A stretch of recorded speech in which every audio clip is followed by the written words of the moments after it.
This video will help you sleep and relax. But before we begin, I would like to know which city you're from and what time you're watching this. Now, subscribe to the channel, relax, and let's begin. I've never told anyone the full story of what happened to us on Gravity Hill. It's not that I don't remember. Believe me, I remember every second of it. But when I try to explain it, people either think I'm making it up or they get this look in their eyes, like they're wondering if I need professional help. After 21 years, I still can't explain what we saw that night in October 2002. Part of me wishes I could forget it. I was 23 back then, living in New Hope, Pennsylvania, right by the Delaware River. It was my second year out of college, working a pretty boring office job. But the area was beautiful, all those trees changing colors in autumn, small towns, historical spots. My weekend crew was me, my roommate Dante, and our buddies Chris and Mike. We hung out with a group of girls pretty regularly too, Allison, Sarah, and Jen. That weekend, I suggested we check out Gravity Hill, which was just across the river in New Jersey. I'd been there once before with some other friends and wanted to show the girls. If you haven't heard of it, Gravity Hill is one of those weird places where, if you put your car in neutral at the bottom of what looks like a hill, your car will actually roll uphill. There are places like this all over the country. Optical illusions usually, but this one had a creepy story behind it. According to local legend, there was a terrible accident there in the 1940s. A train derailed and killed a bunch of people, including some children. The story goes that the ghosts of those victims push cars up the hill to prevent others from suffering the same fate. It's obviously bullshit, but it makes for good atmosphere, especially around Halloween, so we decided to head out there on a Friday night in late October. We took 2 cars, Dante, Chris and me in my Honda Civic, and Mike rode with the girls in Allison's Toyota. It was probably around 10 o'clock when we got to the spot. The area is pretty rural, farms, woods, and these narrow, winding roads that aren't well lit. When we arrived, I parked at the bottom of what appeared to be a slight uphill grade. Allison parked her car behind mine. I explained to everyone how it worked. Put the car in neutral, release the brake, and wait. "This is such bullshit, Jake," Dante said from the back seat. He was always the skeptic of our group. "Just wait," I told him. I put the car in neutral and took my foot off the brake. For a second, nothing happened. Then, sure enough, we started rolling backward, or what felt like backward but was actually uphill. The whole time the cars were facing downhill, but moving in the opposite direction. It's hard to describe if you haven't experienced it. Chris leaned forward from the passenger seat. "Holy shit, it's working." I checked my rearview mirror and could see Allison's headlights behind us, her car also moving uphill without power. "It's just an optical illusion," Dante insisted, but I could tell even he was impressed. We rolled for about 50 yards before I put the brake on. The girls were laughing in the car behind us. We did it one more time and then decided to head back. I should mention that I knew a back road that would loop us around to the main road. It was a shortcut I'd taken last time I was there. Looking back now, I wish we'd just turned around and gone back the way we came. We started driving down this narrow road. It was barely wide enough for 2 cars, with dense woods on both sides. There were no streetlights, just our headlights cutting through the darkness. Allison followed close behind in her Toyota. I had one of those radar detectors mounted on my dashboard back then, to avoid speed traps. It hadn't made a sound all night since we were in the middle of nowhere. No cops, no radar guns, nothing. We'd been driving for maybe 5 minutes when my radar detector suddenly went crazy. It was blaring like we were passing through the most heavily patrolled speed trap in America. At the exact same moment, and I mean the exact same second, we heard screams coming from Allison's car behind us. "What the fuck?" Chris turned around to look out the back window. I slowed down and glanced in my rearview mirror. Allison's car was still following, but swerving slightly. The girls were clearly freaking out about something. That's when we passed this old farmhouse on the right side of the road. It was set back a bit, with a large open field next to it. In my headlights, I caught a glimpse of what I initially thought was a scarecrow standing in that field, maybe 30 yards from the road, except it wasn't a scarecrow. As we drove past, this thing began moving, not walking or running, moving in a way that nothing should be able to move. It was like it glided across the ground without touching it, coming straight toward my car at incredible speed.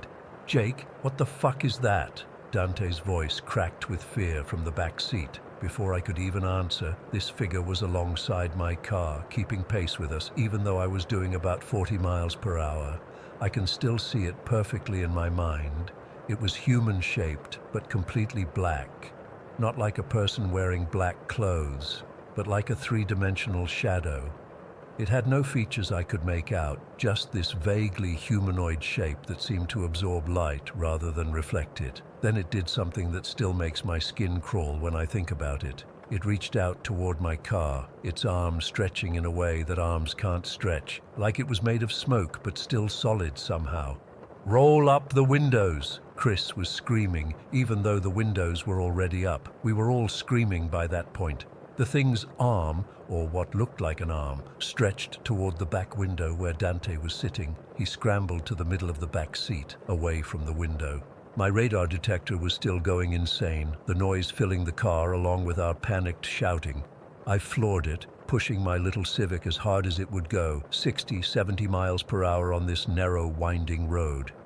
Complete madness, but all I could think was that we needed to get away from that thing. In my rearview mirror, I could see Allison's headlights following us, driving just as recklessly as I was.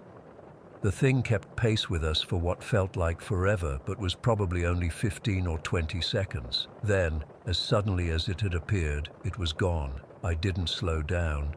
Not until we reached a small parking lot near a bridge that crossed back over to the Pennsylvania side, about 5 miles from Gravity Hill. I screeched into the lot and Allison pulled in right behind me. We all piled out of our cars, shaking and pale. "Did you fucking see that?" Mike was shouting, having jumped out of Allison's car.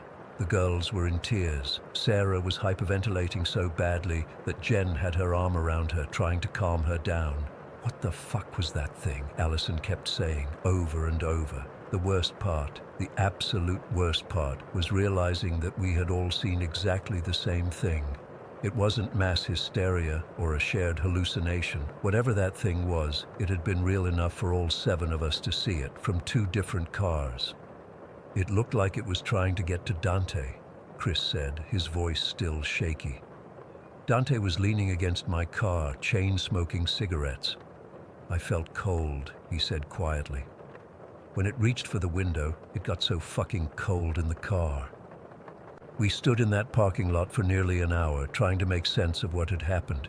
We compared what we'd seen. Everyone described the same thing, a shadow-like humanoid figure that moved impossibly fast and reached for our cars with arms that seemed to stretch. Jen, who was in the front passenger seat of Allison's car, said she saw it first. "I looked out my window and saw it standing in that field. I thought it was a person at first, but then it just..." She couldn't finish the sentence. "It fucking flew at us," Mike finished for her. That's when the girls started screaming. We eventually worked up the courage to drive home, but we stuck together, one car behind the other, no one wanting to be alone. When we got back to New Hope, none of us wanted to be alone. We all crashed at my and Dante's apartment, sleeping in the living room with the lights on like little kids afraid of the dark. In the days that followed, we tried to rationalize what we'd seen. Maybe it was a person playing a prank. Maybe it was some kind of animal. Maybe we were all just worked up from the Gravity Hill legend and our minds played tricks on us. But none of those explanations made sense. A person couldn't keep up with a car going 40+ miles per hour. An animal wouldn't look like that or move like that. And 7 people don't share the exact same hallucination. I went back to Gravity Hill once more, about a month later in daylight. I drove down that same back road and found the farmhouse. It looked abandoned, with boarded-up windows and an overgrown yard. I didn't get out of my car. I just drove past slowly. looking at that field where the thing had been standing. Nothing was there, of course, just tall grass swaying in the November wind. I never went back after that, and as far as I know, neither did any of my friends. We didn't talk about it much after a while. What was the point? We couldn't explain it, and telling other people just got us weird looks. Dante moved to California the next year. He never said it was because of what happened, but I always wondered. The rest of us drifted apart eventually, the way friends do. But whenever I run into any of them, there's this look we exchange, this unspoken acknowledgement of the thing we saw that night. I still live in Pennsylvania, but I avoid driving in that part of New Jersey.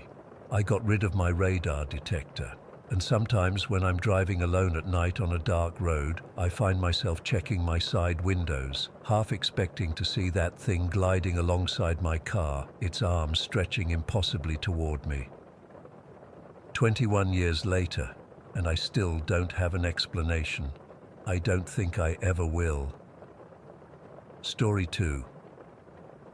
I swear I should just keep my stupid mouth shut sometimes. You know how people always say, be careful what you wish for? Well, I definitely learned that lesson the hard way after my surgery 3 weeks ago, so I had to have this procedure done. Nothing super serious, but enough that I needed to be put under general anesthesia and take a few weeks off work to recover. The night before surgery, my friends came over for what they called a pre-op party to help calm my nerves. We were hanging out in my living room, and of course the conversation turned to everyone's surgery horror stories, which was not helping my anxiety. My friend Jake asked if I was scared, and trying to sound brave, I laughed it off. The only thing I'm worried about is waking up super psychic after the anesthesia, I joked. You know how people say anesthesia can open your third eye or whatever. Watch me come home and have ghosts visiting me while I sleep. Everyone thought that was hilarious. I'm not even someone who believes in that stuff, which made it even funnier. Well, I'm not laughing anymore. The surgery itself went fine. I remember waking up in recovery feeling groggy and disoriented, but nothing unusual. My sister drove me home and helped me get settled in my bedroom with my pain meds, water, and my cat Jinx, who immediately curled up next to me like she knew I needed the comfort. That first night is when it started. I was drifting in and out of sleep, still pretty out of it from the anesthesia and the prescription painkillers. I remember opening my eyes around 2 in the morning, feeling that weird half-awake state where everything seems slightly off. That's when I noticed the shadow in the corner of my room. It wasn't just the normal darkness of a room at night. This was different, a deeper black, like a void standing there. It had a vaguely human shape, but too tall and too thin. I blinked hard, thinking it was just the medication making me see things. When I opened my eyes again, it was still there, but it had moved closer to the foot of my bed. I tried to convince myself it was just a hallucination from the drugs. I mean, that made sense, right? I was on some pretty heavy painkillers. I pulled the blanket up higher and closed my eyes tight, feeling Jinx pressed against my side. When I peeked again, the shadow was gone, but then I saw her for the first time. A woman walked into my room through my open doorway. She was wearing this vintage-looking outfit, a knee-length dress with a fitted waist and this little cardigan over it. Her hair was styled in those perfect 1940s or early 50s waves. She didn't look at me, just walked across my room, and then disappeared through my closed window. I mean, she literally walked through it. I rubbed my eyes, my heart racing. This had to be the medication, had to be. I took a deep breath and tried to calm down. Eventually, I fell back asleep, telling myself I'd laugh about this in the morning when my head was clearer. Except in the morning, I saw her again, and the shadow figure too. My sister had stayed overnight to help me, but had gone to make breakfast. I was alone in my room, more alert than the night before, but still taking painkillers.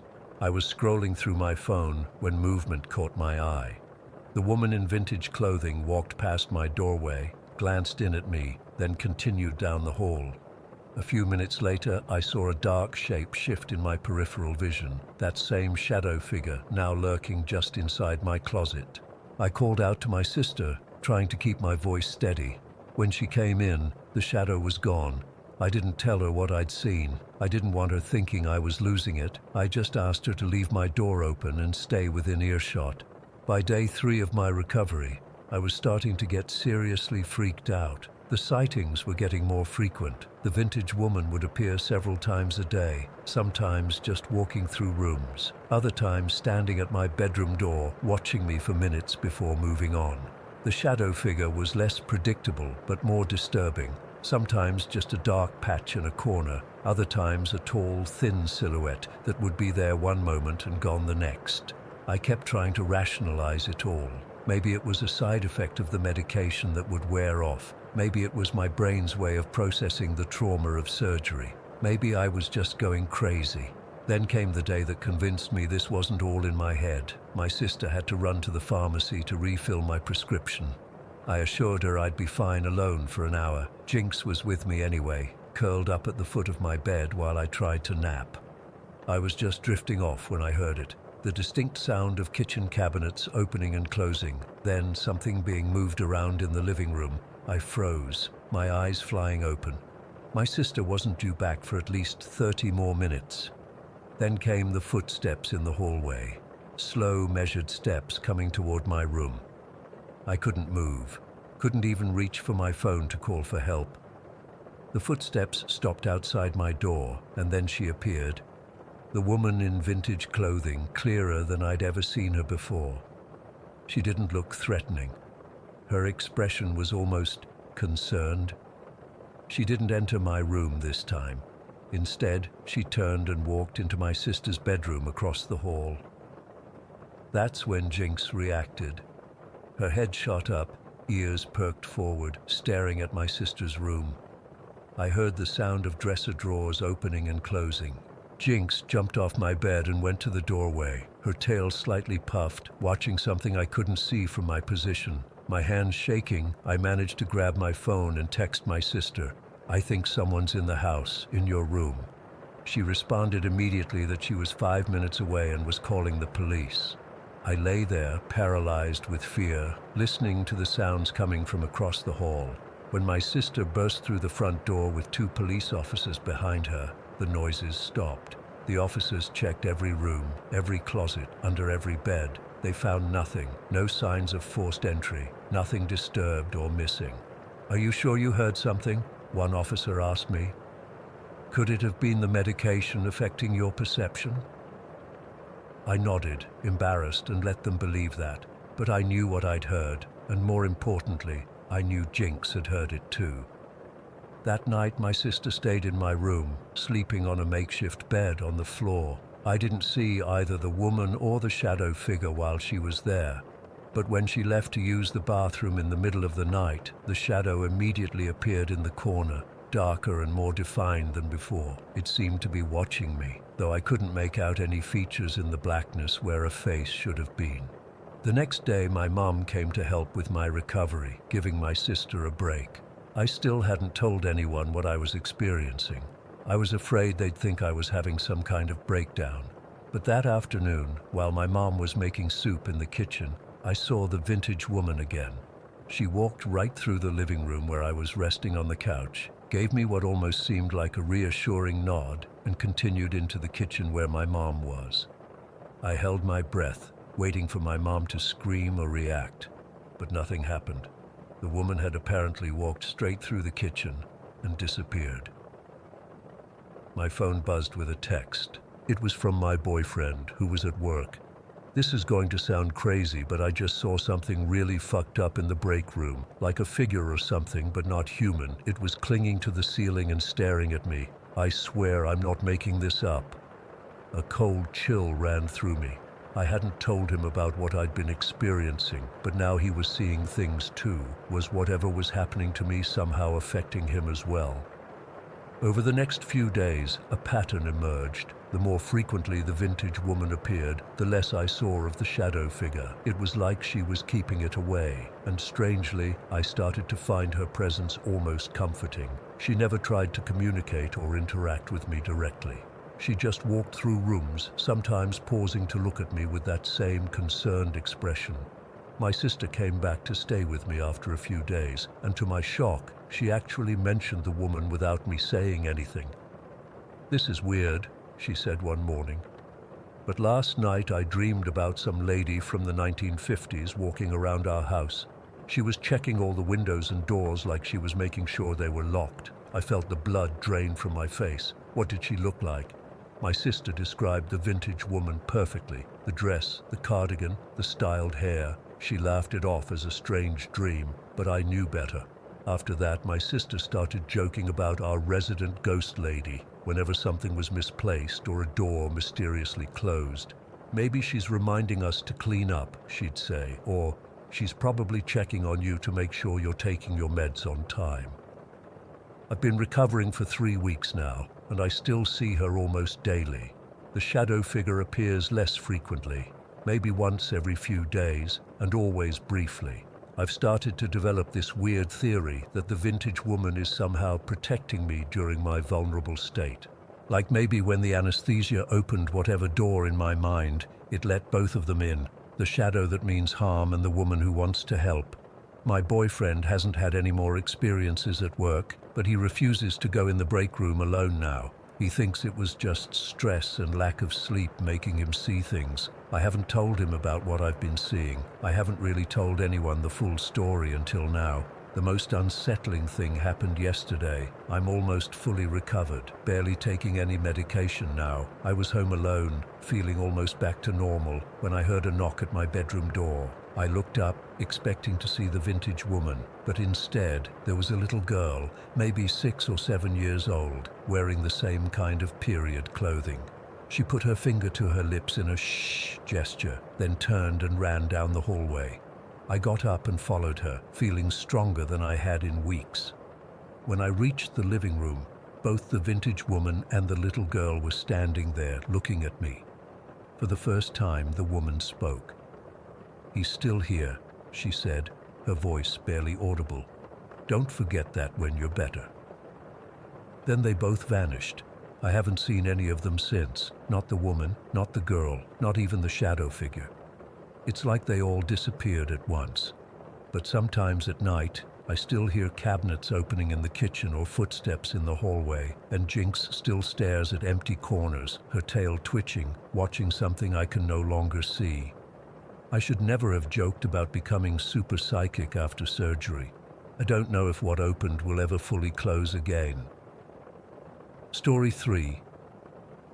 I've never really shared this with anyone outside my family, but I need to get this off my chest. I'm not some ghost hunter or paranormal enthusiast, just a regular guy who can't explain what's been happening in our home. We've lived in our suburban house for about 8 years now.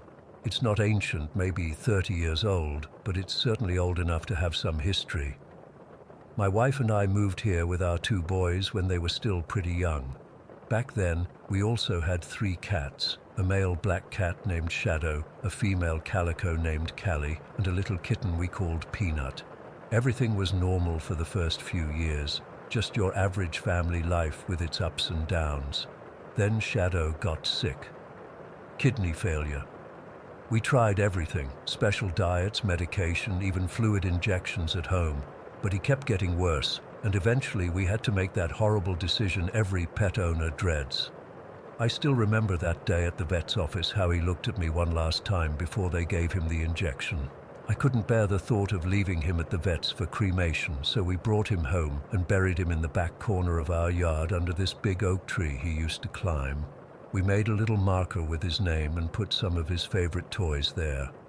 It was hard, but we were coping. Then about 6 months later, Peanut got sick out of nowhere. The vet diagnosed him with FIPS, feline infectious peritonitis. It's this awful disease with no cure. Within 2 weeks, our playful little kitten was gone too. We buried him next to Shadow, added another marker, planted some flowers. I thought that would be the end of it. Just memories and a couple of quiet graves in our yard. That's when things started getting different. My youngest son, who's always been a good sleeper, started complaining about not being able to sleep well. At first we thought it was just normal kid stuff, too much screen time, growing pains, whatever. But he kept describing this weird feeling of pressure on his back or stomach at night, like something was sitting on him. He'd wake up in the middle of the night, feeling like someone was watching him. "Dad, I think there's something in my room," he told me one morning at breakfast, dark circles under his eyes. "I can feel it sitting on me sometimes, like when Peanut used to sleep on me, but heavier." I told him it was just his imagination, but honestly, it freaked me out a little. Kids and their imaginations, right? Then my oldest started mentioning weird stuff too. He said he kept seeing this white orb floating around his room after dark. Not like a light reflection or anything he could explain away. A glowing, moving ball that would appear and disappear. He's not the type to make things up or get scared easily. "It moves like it knows where it's going," he said, "like it's looking for something." He started sleeping with his lights on. I tried to be rational about it all. Old houses make noises. Kids have nightmares. But then it happened to me too. I was lying in bed one night, reading on my phone with Callie curled up next to me.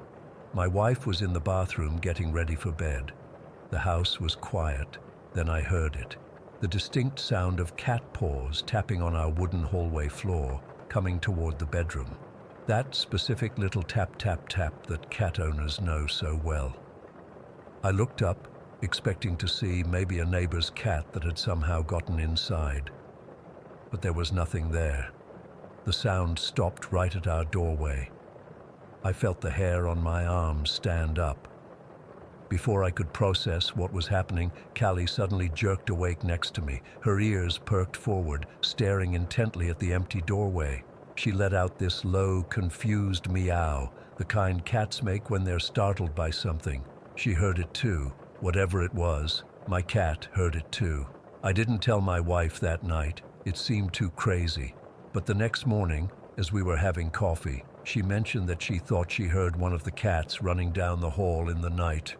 "But when I looked, there was nothing there," she said. "Weird, right?"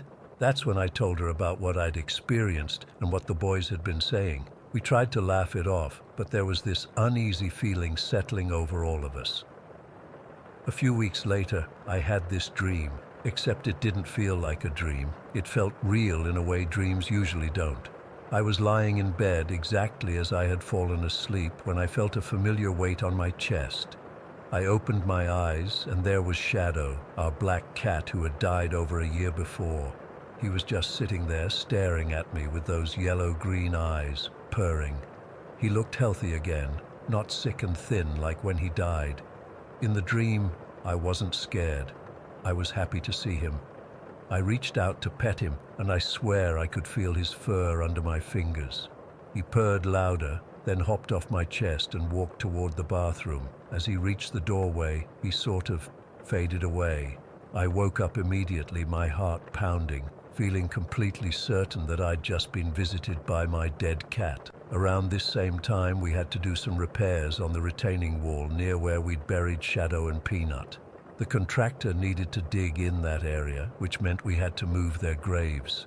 I carefully dug up their little wooden boxes and relocated them to a spot closer to the house, under my youngest son's window actually. We had a little family ceremony, said some words, and I thought that would be that. But things got worse after we moved them. My youngest started refusing to look toward the window at night. "There's something watching me from over there," he insisted. "I can feel it staring at me." My oldest came running into our room one night, white as a sheet. "I saw Peanut," he said, shaking. "I saw him outside my window. He was just sitting there looking in at me, but he was glowy." I tried to reassure him, but how do you explain something like that? I've always taught my kids to be logical, to look for rational explanations, but I was running out of explanations myself. The activity seemed to concentrate in the part of the house closest to where we'd moved the graves. Our smoke alarm in the hallway started going off randomly, not like a low battery chirp, but full-on alarming, then would stop by itself. I'd check it, find nothing wrong, and it would happen again a few days later. The bathroom door near the boys' rooms started refusing to stay closed. We'd shut it, and 10 minutes later, it would be wide open. This went on for weeks. I checked the hinges, the door frame, everything. It was perfectly level, no draft strong enough to move a solid wood door, but it kept happening, and sometimes, rarely but distinctly, we'd hear phantom cat meows, not like the normal noises Callie makes, different ones, a specific chirpy meow that had been unique to Peanut, or the deep, demanding yowl that Shadow used to make when he wanted attention. My wife had her own experience that she hadn't told me about until all this started happening. A few weeks before we moved the graves, she'd been alone in the house doing laundry. She walked into our bedroom and got this overwhelming sense that someone was standing in the doorway behind her. When she turned, she says she saw the vague outline of what looked like an angry male figure, not clear enough to make out details, but unmistakably a person. As she watched, frozen, it charged toward her and then just vanished. She'd convinced herself it was a weird trick of the light or her imagination until all this other stuff started happening. These experiences brought back memories of strange things that happened when I was a kid. The day my grandfather was buried, I distinctly felt a hand squeeze my shoulder while I was alone in his old bedroom. I turned around expecting to see my dad, but no one was there. Another time, my whole family watched a glass cup slide all by itself across a completely level table. And once, all our family pets, 2 dogs and a cat, simultaneously freaked out, staring at the same empty corner of our living room, backing away with their hackles raised. I'm not saying I believe in ghosts. I've always been skeptical about that kind of thing. But what happened in our house after our cats died and we moved their graves, I just can't explain it. It makes me wonder if maybe there's something to all those stories about pets coming back to check on their families. The activity has become less frequent over time, but it hasn't stopped completely. Just last week, I was home alone and distinctly heard the sound of a cat jumping down from a piece of furniture in the next room, followed by those familiar paw steps. Callie was outside at the time. I don't know what to believe anymore. All I know is that something happened in our house that science can't easily explain away. And sometimes, late at night when everyone's asleep, I still feel that familiar weight settle at the foot of the bed, right where Shadow used to sleep. Story 4. I've been in construction for almost 15 years now, and I've worked on all kinds of properties. Old, new, run-down, fancy. But nothing prepared me for what happened 3 months ago at the beachfront house in Palos Verdes. I still get goosebumps thinking about it. I'm writing this down partly to see if anyone else has experienced anything similar, and partly because I need to get this off my chest. I've always been more sensitive to, I don't know what to call them, energies. Vibes, it's nothing mystical, just a gut feeling I get about certain places. My mom was the same way. Growing up, she could always tell when someone had been fighting in a room before she walked in, that kind of thing. Anyway, I got assigned to this remodel job with my coworker Diego. The place was this older beachfront property, prime real estate with an incredible view of the Pacific, probably worth several million despite being outdated. The new owners wanted to completely gut and modernize it while preserving the bones of the place. Pretty standard job. From the moment I pulled up to that house, something felt off. The property looked normal enough from the outside. 2-story, kinda weathered from the ocean air, big windows facing the water. But as soon as I stepped inside, I got this heavy feeling in my chest, like someone was sitting on it. The air felt thick, if that makes any sense. Diego didn't seem bothered at all. He's been my work partner for about 3 years now. Laid-back guy, always cracking jokes. When we started unloading our equipment that morning, I casually mentioned that the place felt weird. Every rich person's house feels weird, man. He laughed it off. They're all haunted by the ghosts of their bank accounts. I tried to shake off the feeling as we got to work. Our first task was to take the garage down to the studs. Pretty straightforward demolition work. I figured once we got busy, that strange feeling would pass. It didn't. About 2 hours in, I heard what sounded like knocking coming from inside the wall I was working on. Not like pipes or settling noises. This was rhythmic, deliberate. Knock, knock, knock. Pause. Knock, knock, knock. I stepped back and called out to Diego, but he had his wireless headphones in. He's always listening to podcasts while we work. When I finally got his attention and mentioned the sound, he just shrugged. Probably just the ocean wind hitting something loose. These old beach houses make all kinds of noises. Maybe he was right. I went back to work, but throughout the morning, little things kept happening. I'd catch glimpses of movement in my peripheral vision, like someone walking past a doorway, but when I'd turn to look, nothing was there. Tools would be in slightly different spots than where I'd left them.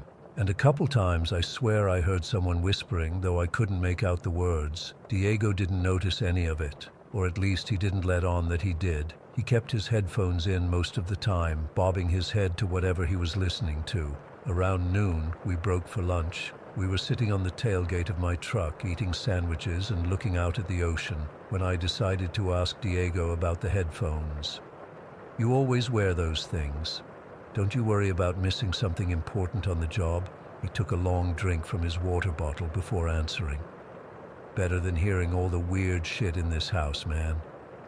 My stomach dropped. "So you've noticed it too?" He shrugged, suddenly seeming uncomfortable. "Let's just say this isn't my first time working on this property. Did a small bathroom remodel here about 2 years ago. Weird stuff happened then too." Before I could ask him to elaborate, we heard it. A scream so loud and terrifying it made my blood run cold. It sounded like someone was being murdered. A woman's voice, high-pitched and desperate. It seemed to be coming from inside the house. We both jumped up and ran inside, checking every room, calling out to see if anyone was hurt. But the house was empty except for us, and all the doors and windows were still secure. When we met back in the kitchen, Diego's face was pale. "That's why I wear the headphones," he said quietly. "Last time I was here, I heard that same scream 3 different times. The other guys on the crew thought I was making it up. I asked him why he'd agree to come back to this place if he'd experienced this before. He just shook his head. Bills to pay, man. And I figured if I just blocked out the sounds." He didn't finish the sentence. We debated whether to tell the foreman or just get the hell out of there. But in the end, we decided to push through the rest of the day. We'd already committed to the job, and walking away without explanation wouldn't look good. Besides, it was just sounds, right? Nothing had actually hurt us, so we went back to work. But now Diego kept one earbud out, and we stayed within eyeshot of each other. The afternoon was quieter, just occasional knocks and creaks that could have been explained away by an old house settling. By the time we packed up around 5, I'd almost convinced myself we'd overreacted about the scream. The next morning changed everything. We arrived at 7:30 as usual. The night before, we'd carefully stored all our tools in the center of the garage floor, tarped and organized for the next day's work. It's something we always do on multi-day jobs. Saves time unpacking in the morning. But when we opened the garage door, everything was scattered. I mean, everything. Tools flung to opposite corners of the room, materials strewn everywhere. Even heavy power tools had somehow been moved 10 or 15 feet from where we'd left them. Diego and I just stood there staring. The windows had been securely boarded up as part of the demolition prep. The garage door had been locked. There was no way someone could have broken in without leaving evidence, and there wasn't any. No broken windows, no damaged locks, nothing. "Maybe an animal got in somehow?" I suggested weakly, not believing it myself. What animal could move a circular saw? Diego just shook his head, his face grim. "This is new," he said quietly. "This didn't happen last time." It took us almost an hour to reorganize everything. The whole time, that heavy feeling in my chest got worse, like whatever was in this house was watching us, getting more agitated by our presence. As we worked that second day, the incidents escalated. We heard footsteps overhead, clear as day, like someone pacing back and forth, except we were on the top floor of the house at that point, with nothing above us but the ceiling and roof. Cabinet doors in the kitchen would open and close on their own while we were working in nearby rooms. Twice, I set a tool down only to turn around and find it several feet away. Around midday, I was measuring a section of wall when I noticed strange patterns of light on the floor, like sunlight filtering through branches, shifting and moving. except there were no trees outside that window, and the light patterns didn't match any explanation I could think of. Diego saw it too.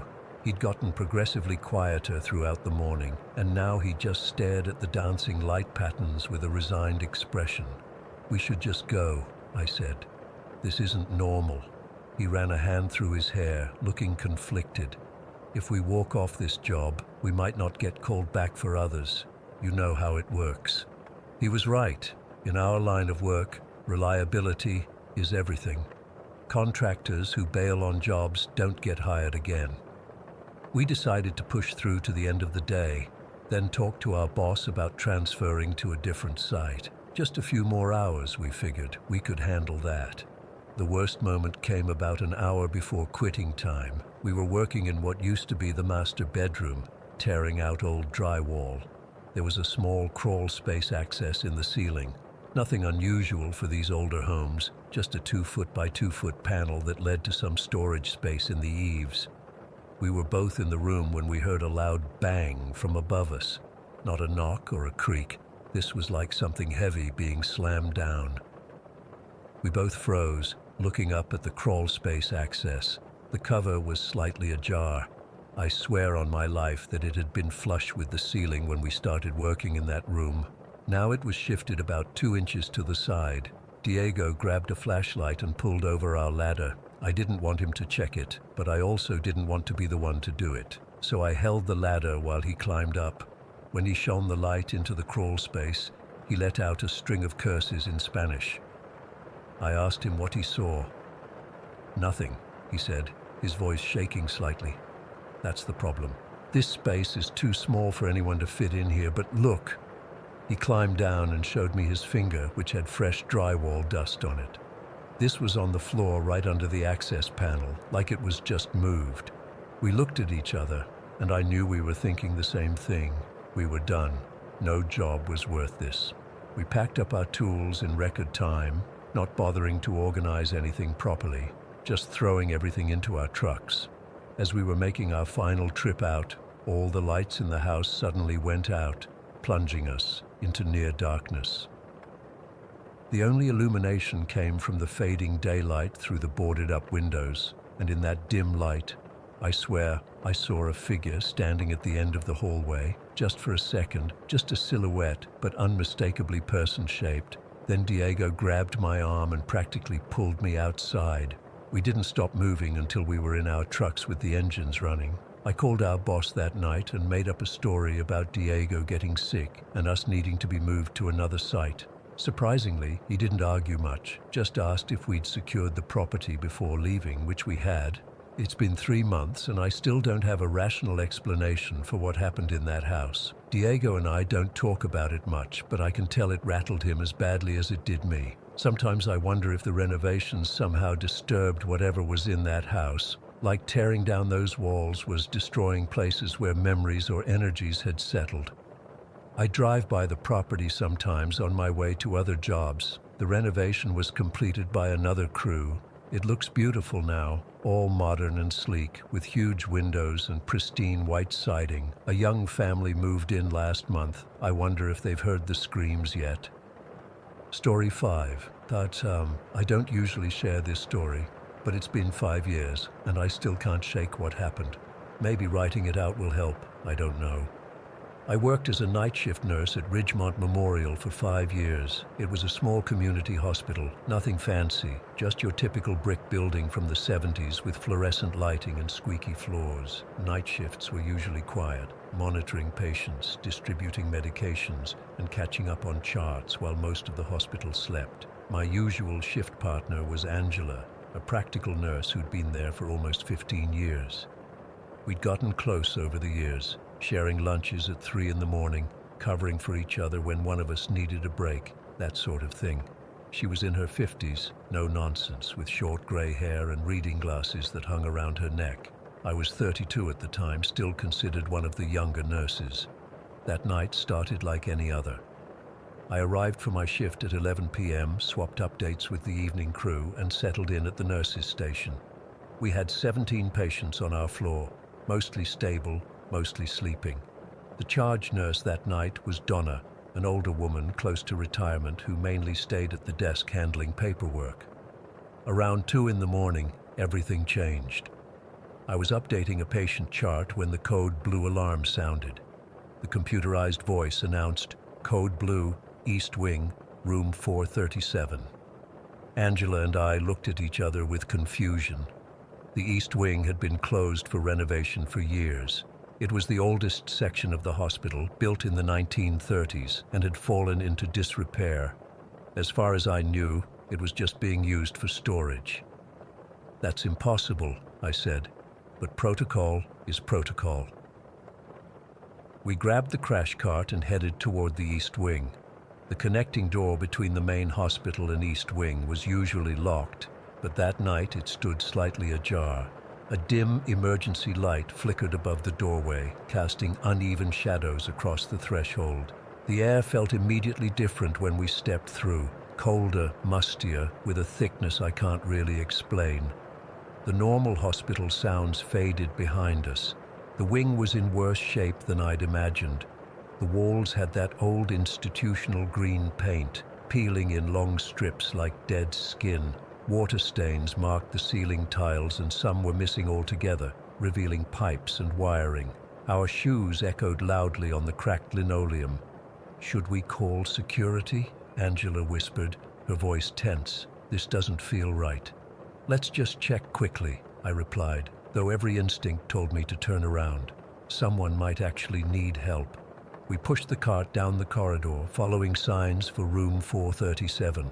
Most of the overhead lights were out, leaving pools of darkness between the few functioning fixtures.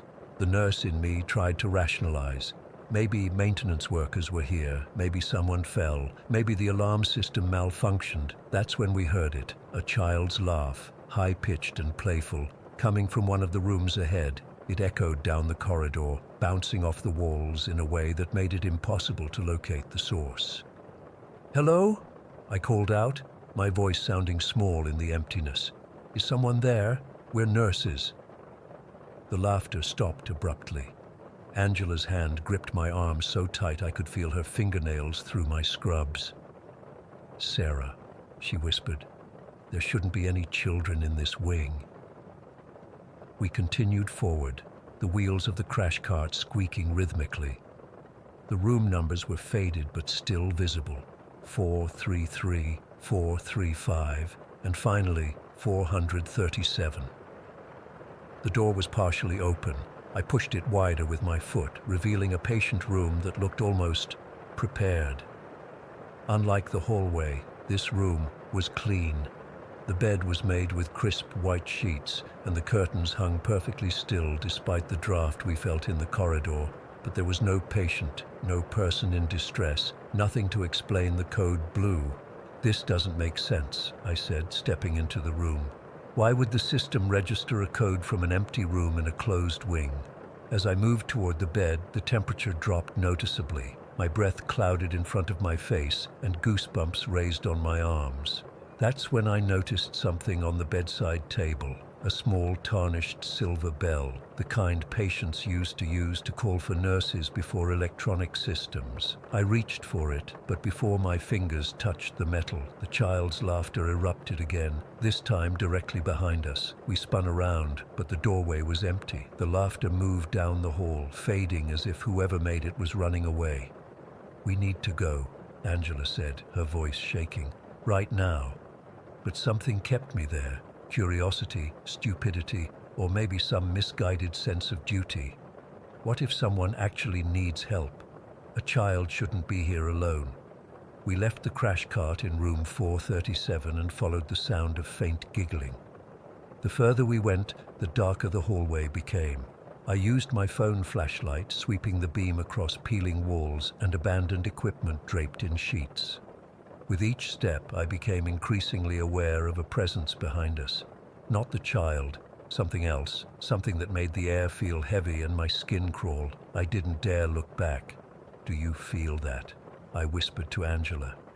She nodded, her face pale in the phone's light. "Someone's watching us."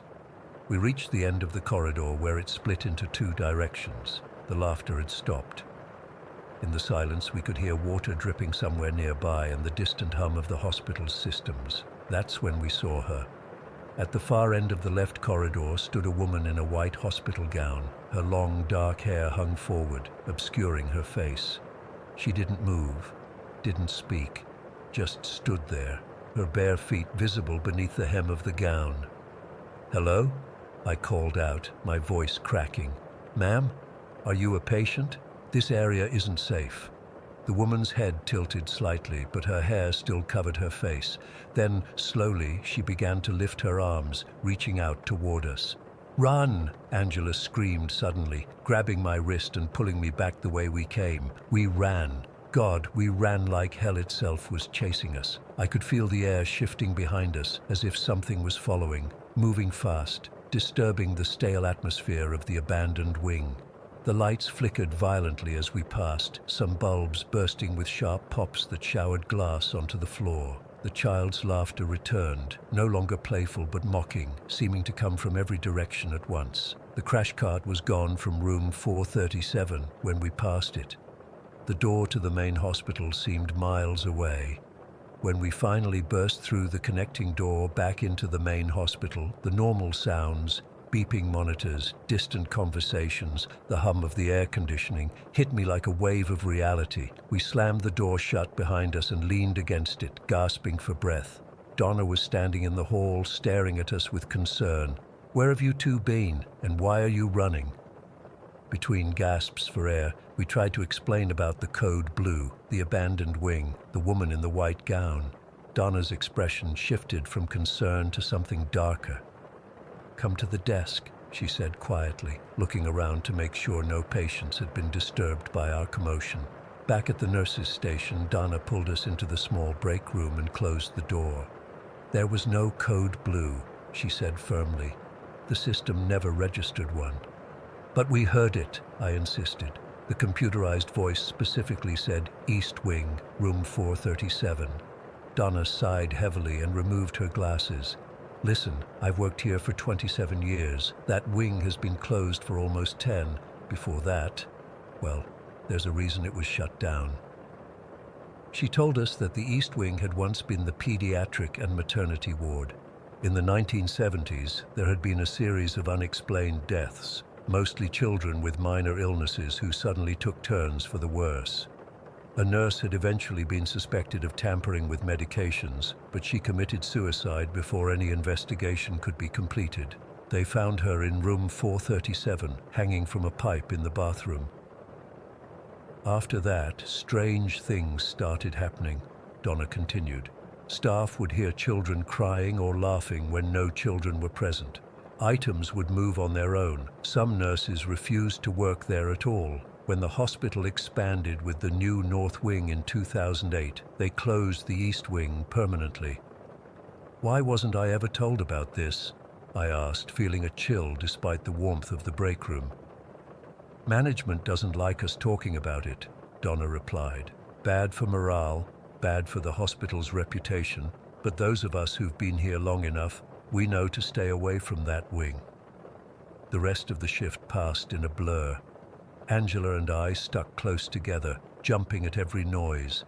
I kept seeing movement in my peripheral vision, kept feeling like someone was standing just behind me. But we made it to the end of our shift without further incident. As we were preparing to leave around 7 in the morning, I heard it again, the distant sound of a child's laughter. Angela heard it too. I could tell by the way she froze, her hand halfway to her locker. "Ignore it," she whispered. "Just ignore it." But I couldn't. Something pulled at me, a need to understand, to confirm what we'd experienced. "I have to check one more time," I said. "Sarah, don't be stupid," Angela hissed, but she followed me anyway. We approached the East Wing door cautiously. It was locked now, requiring a key card to enter. But as we stood there, debating whether to call security for access, the lock clicked and the door swung open on its own. The laughter grew louder, more inviting. I know we should have walked away. Every horror movie ever made screams, "Don't go in there." But we did. We stepped through that doorway together, drawn by something beyond rational explanation. The corridor was different this time, cleaner, brighter, almost as if we'd stepped back in time. The walls were freshly painted, the floor polished. At the end of the hall, a door stood open, warm light spilling out. Room 437. We moved toward it slowly, neither of us speaking. The room was fully furnished now, curtains drawn back to reveal a night sky that seemed wrong somehow, too bright with stars that pulsed unnaturally. A child-sized bed stood in the center, surrounded by old-fashioned medical equipment. The moment we crossed the threshold, the door slammed shut behind us. Angela screamed and rushed to it, pulling at the handle that wouldn't budge. I joined her, both of us pounding and yanking uselessly. The temperature in the room plummeted. Our breath formed thick clouds in front of our faces, and frost began to crystallize on the windows. The lights flickered and dimmed. "We shouldn't have come back," Angela sobbed, still pulling at the door. The shadows in the corners of the room seemed to deepen, to move and coalesce into shapes that my mind couldn't or wouldn't fully process. The child's laughter surrounded us, no longer coming from a specific direction but filling the space like a dark cloud. I felt something touch my hair, gentle, almost curious. When I spun around, there was nothing there, but the sensation of being watched was overwhelming. The medical equipment began to activate on its own, an ancient heart monitor beeping arrhythmically, an IV drip releasing air bubbles, oxygen flowing through empty tubing. "Please," I whispered to the emptiness, "let us go." As if in response, the door suddenly clicked and swung open. We didn't hesitate. We ran. Through the corridor that was decaying around us as we moved, the clean walls rapidly aging, paint peeling away in strips that seemed to reach for us as we passed. The woman in the white gown stood at the intersection again, but this time her hair was pulled back, and I caught a glimpse of her face, or where her face should have been. I still can't describe what I saw. My mind won't let me remember the details, just the feeling of absolute wrongness. Somehow we made it back to the connecting door and through it, collapsing into the main hospital hallway where the morning shift staff stared at us in confusion. Our scrubs were covered in dust and cobwebs. Angela had a handprint on her arm, small, like a child's, bruised into her skin. I never went back to Ridgemont after that night. Neither did Angela. I moved to another state entirely, took a day shift position at a brand new medical center with bright lights and glass walls and absolutely no abandoned wings. But sometimes when I'm alone in a quiet room, I hear it, just at the edge of hearing, a child's laughter, followed by the soft tinkling of a silver bell. Story 6. I still can't sleep right, even after all these months. Every time I close my eyes, I'm back in that basement. I can still feel the cold fingers around my throat, still see those eyes in the darkness. Writing this down might help, I don't know. My therapist suggested it. But how do you put something like this into words when nobody believes you? I was an officer with Lakewood PD for 3 years.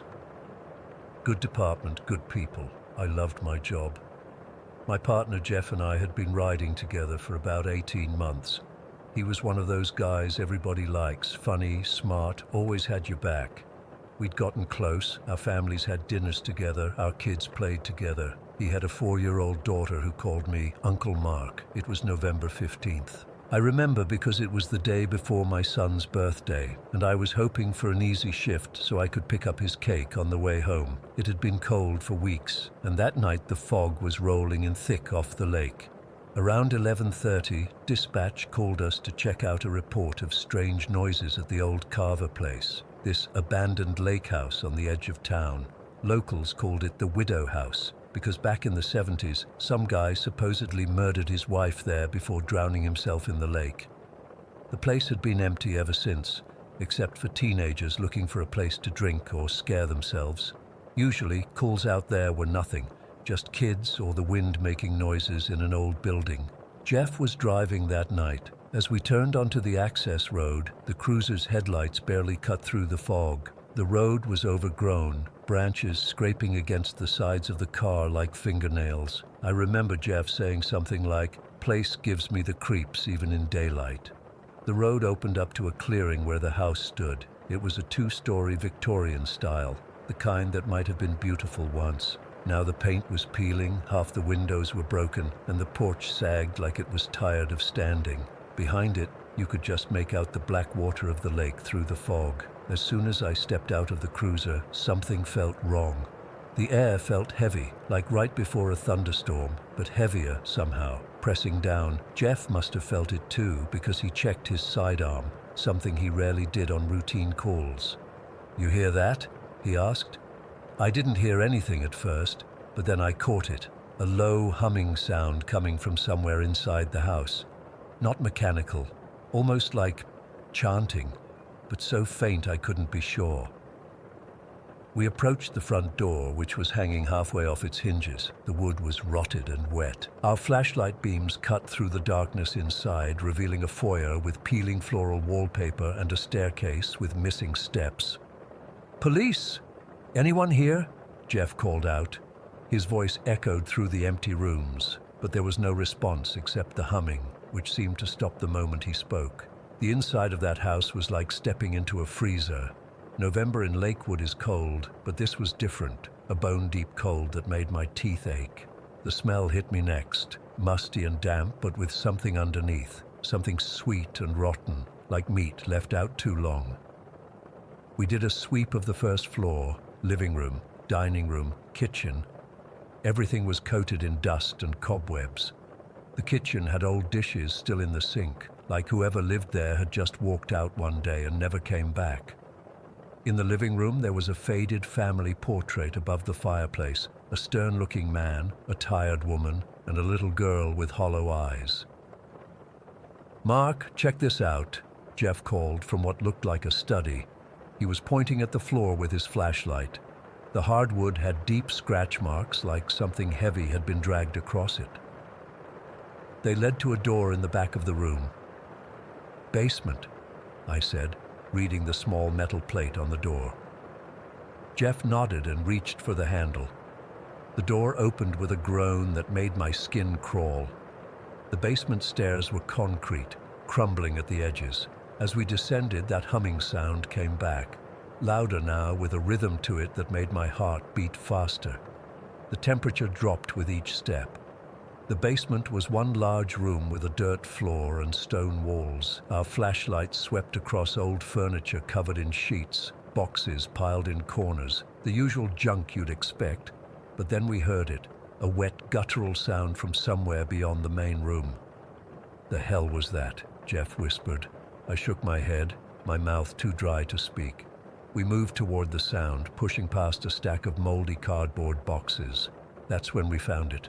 A small wooden door set into the stone wall, partially hidden behind an old bookshelf. It didn't match the rest of the house. The wood looked older, darker, with strange carvings around the frame. "That's not on the building plans," I said. We'd looked at the layout of the house before entering, standard procedure for abandoned buildings. There had been no indication of a room beyond the basement. Jeff reached for the door, and I wanted to tell him to stop, to just leave it alone and get out of there. But I didn't. God help me, I didn't say anything. The door opened with surprising ease. Behind it was a small room, maybe 10 by 10 feet, with a ceiling so low Jeff had to duck his head. The walls were stone like the rest of the basement, but covered in symbols and markings I'd never seen before. They were carved deep into the rock and smeared with dark stains that looked horribly like dried blood. In the center of the room was a wooden table, ancient and scarred, and on the table I still see it when I close my eyes. A body, or what was left of one. It was in an advanced state of decay, the skin blackened and pulled tight over the bones, but somehow not as decayed as it should have been. Around the body were dozens of candles, all burned down to stubs, arranged in patterns that matched the symbols on the walls. "Jesus Christ," Jeff breathed, raising his radio. "Dispatch, this is Officer Harmon. We need backup and forensics at the old Carver place. We've got a DB and possible evidence of..." That's when everything went to hell. The temperature plunged so fast I could see my breath clouding in front of my face. The door slammed shut behind us with a force that shook dust from the ceiling. A roaring filled the air. Not like wind or machinery, but like a massive creature bellowing in rage. My flashlight flickered, then went out. I heard Jeff swear, and the beam of his light jerked wildly around the room before going dark too. In that total darkness, I felt something change in the room with us. The air became thick, almost solid. I couldn't breathe. I fumbled for my flashlight, slapping it against my palm, praying for it to work. When it finally flickered back on, Jeff was gone. Jeff? My voice sounded small in the darkness. Jeff! I swung my light around wildly. The room was empty except for the table with the corpse. The door was still closed. There was nowhere he could have gone. Then I saw it.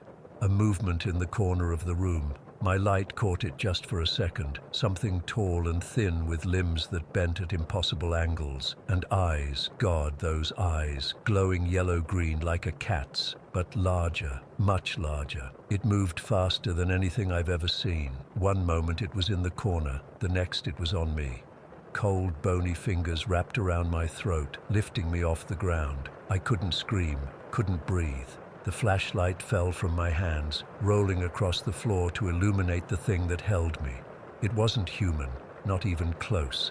The skin was gray and papery, stretched over a frame that was too tall, too thin. Its face was mostly those terrible eyes, and a mouth that split open to reveal rows of needle-like teeth.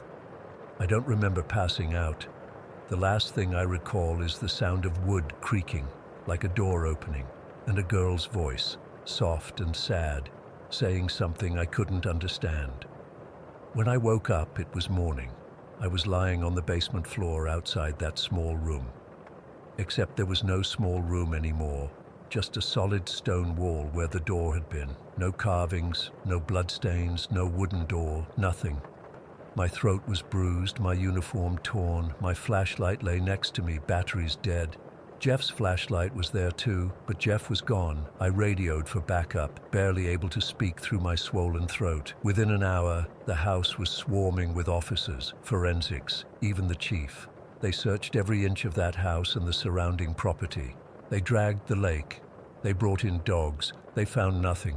No room behind the wall, no body on a table, no sign of Jeff, just an empty, abandoned house. Nobody said it to my face, but I could see it in their eyes. They thought I was crazy, or worse, that I had something to do with Jeff's disappearance. They tested my blood for drugs, alcohol, anything that might explain what I'd seen, all negative. The official investigation concluded that Jeff had probably fallen through rotted floorboards into the lake and his body had been carried away by the current. They called off the search after 2 weeks. I tried to go back to work, but I couldn't. Every time I put on the uniform, I felt those cold fingers around my throat again. I handed in my badge a month later. Jeff's wife still calls me sometimes. She doesn't blame me outright, but I hear the questions in her voice. What really happened that night? Where is her husband? What am I not telling her? The truth is, I've told her everything I can, everything except the dreams I have now. Dreams where I see Jeff trapped in that room that doesn't exist, pounding on a door that won't open, while something with glowing eyes watches from the corner. I drive by the lake house sometimes. It's still there, still abandoned. Sometimes I think I see a face in the upstairs window, a little girl with hollow eyes, like the one from the portrait. Sometimes I hear that humming sound carried on the wind. I don't know what happened in that house. I don't know what took Jeff or why it left me alive. All I know is that something evil lives in that place. Something that's been there for a long time, and it's still waiting. Story 7. I still can't explain what happened to me last year, and it's getting harder to convince myself it was just my imagination. I've never been the type to believe in the paranormal, but after what I experienced, I don't know what to believe anymore. It was around June 2020, during the height of COVID lockdowns. My mom had to go help my grandmother, who lives about an hour away. She'd fallen and needed someone to take care of her for a night. I was 17 at the time and perfectly capable of staying home alone. I'd done it plenty of times before without any issues. Our house isn't particularly old or creepy. It's just a normal two-story home in a quiet suburb. Nothing about it would make you think haunted. But that night changed everything for me. Mom left around 6 in the evening. I remember because we just finished dinner and she was rushing to pack an overnight bag.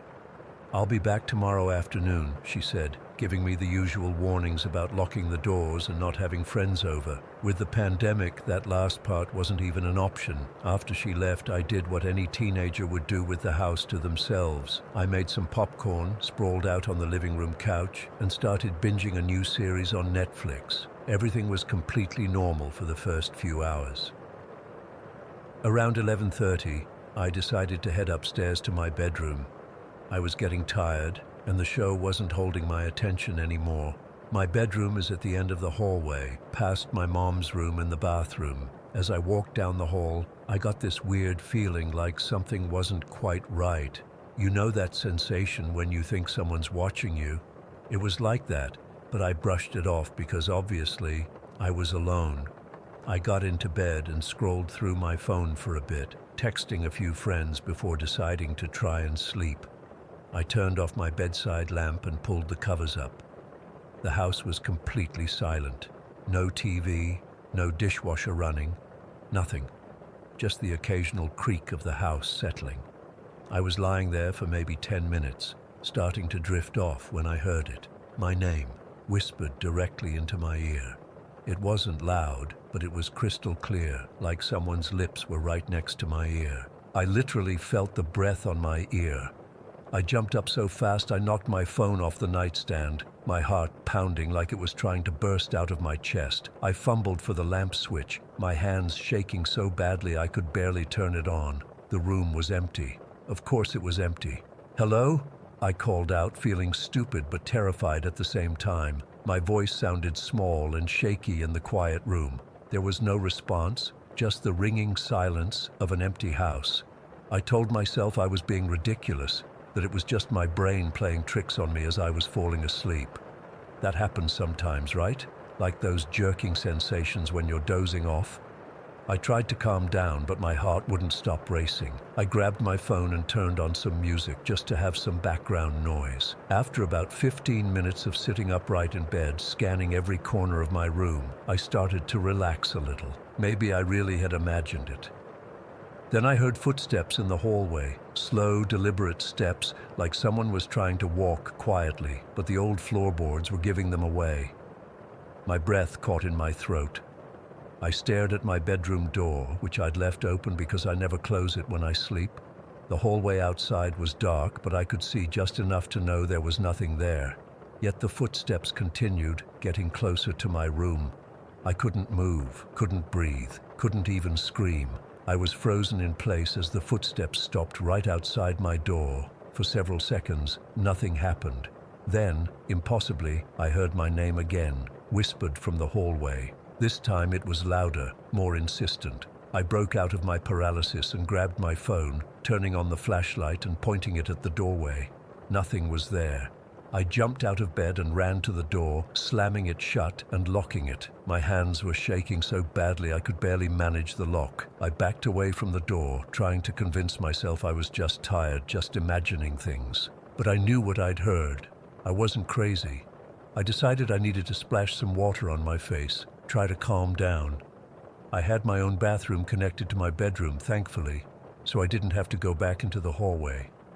I went in and closed the door behind me, the sound of it slamming giving me a tiny bit of comfort, something solid, real.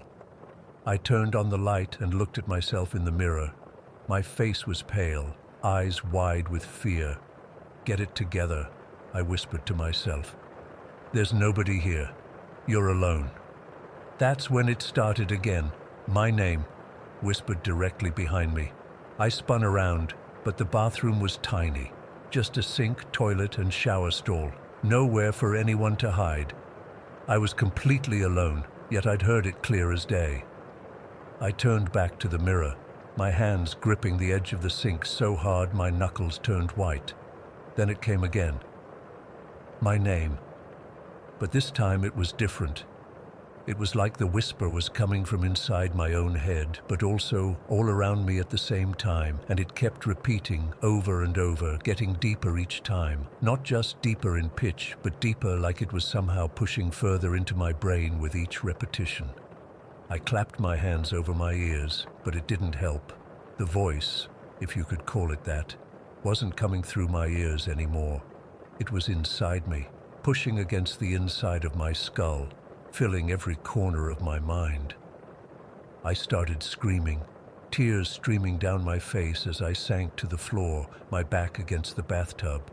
I couldn't take it anymore. I was hysterical, convinced I was losing my mind. With shaking hands, I called my mom. When she answered, I could barely get the words out through my sobbing. I told her someone was in the house, that I could hear them whispering my name. Her response was strange, almost dismissive. "Honey, you're just scaring yourself. You know how you get when you're alone. Just turn on all the lights and check that the doors are locked." I tried to explain that it wasn't like that something was seriously wrong, but she just kept saying I was overreacting. Looking back, that was almost as terrifying as the whispering. The fact that my own mother didn't believe me when I was clearly terrified. Eventually, I hung up. I was still in the bathroom, too afraid to come out. I spent hours sitting there, my back against the door, jumping at every little sound. I must have fallen asleep at some point because I woke up stiff and sore the next morning, still on the bathroom floor. In the daylight, I felt stupid. Had I really freaked out that badly over nothing? I cautiously opened the bathroom door, half expecting, I don't know what. But my bedroom was empty and normal. I checked the entire house, and everything was exactly as it should be. No signs of an intruder, all doors and windows locked. When my mom came home that afternoon, I didn't mention what had happened. She didn't bring it up either, and I was happy to pretend it never happened. I told myself it was just stress, or maybe a waking nightmare, but then it happened again about 2 weeks later. This time, I was babysitting my little brother. My mom and stepdad were having a date night, their first in months because of COVID. My brother, who's 9, was upstairs playing video games while I was in the kitchen making us dinner. It was early, probably around 6 in the evening, still light outside. Nothing creepy about the situation at all. I was standing at the counter, chopping vegetables for pasta, when I felt it, breathing on the back of my neck. I froze, the knife still in my hand. The breathing was gentle but unmistakable, warm against my skin. Then came my name again, but this time it wasn't really a sound.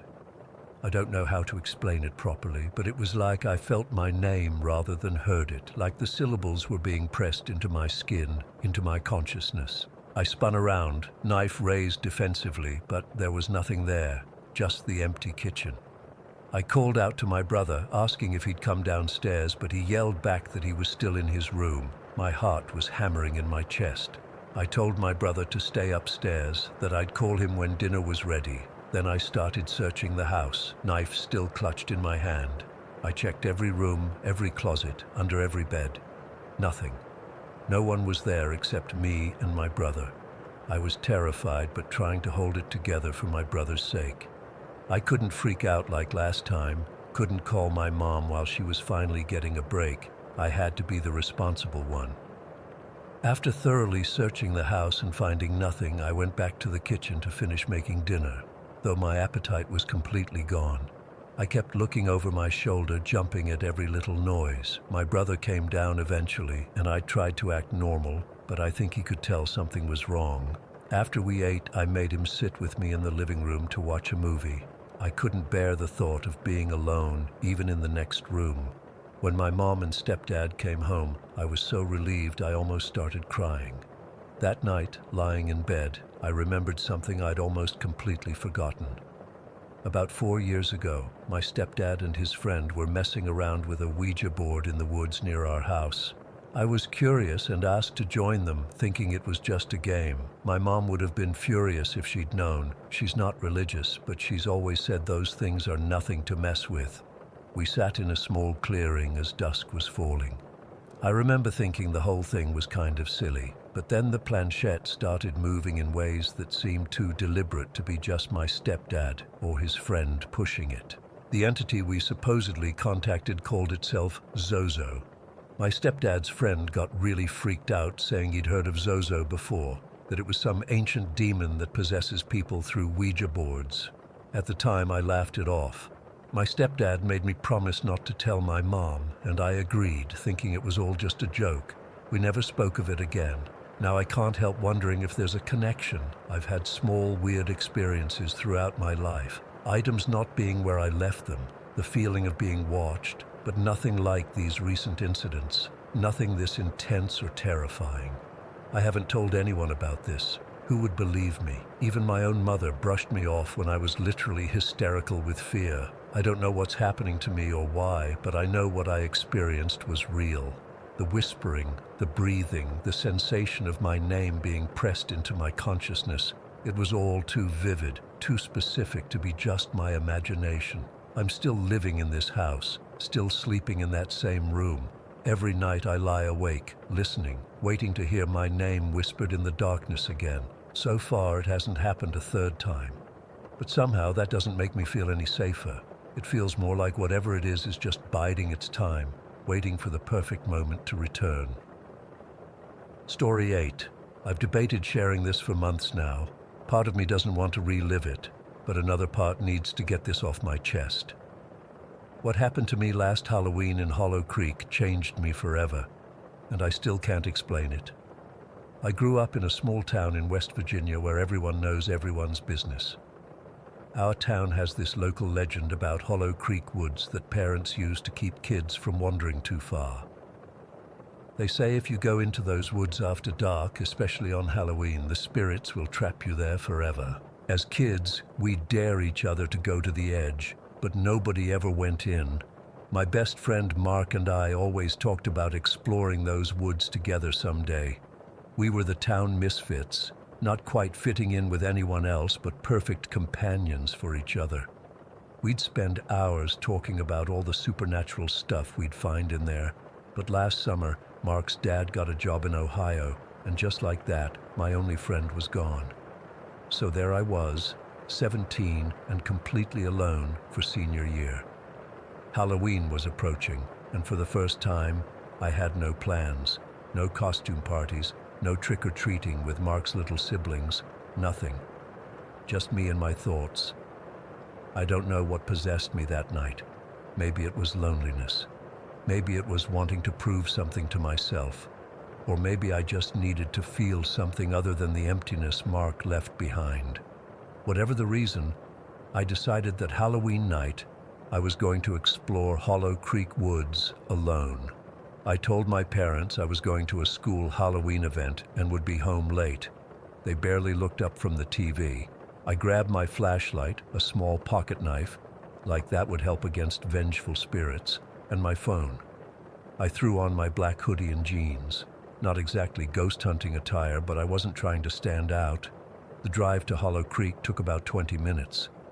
There's this small dirt clearing where people sometimes park to hike during the day. By the time I pulled in, it was around 8:30 in the evening.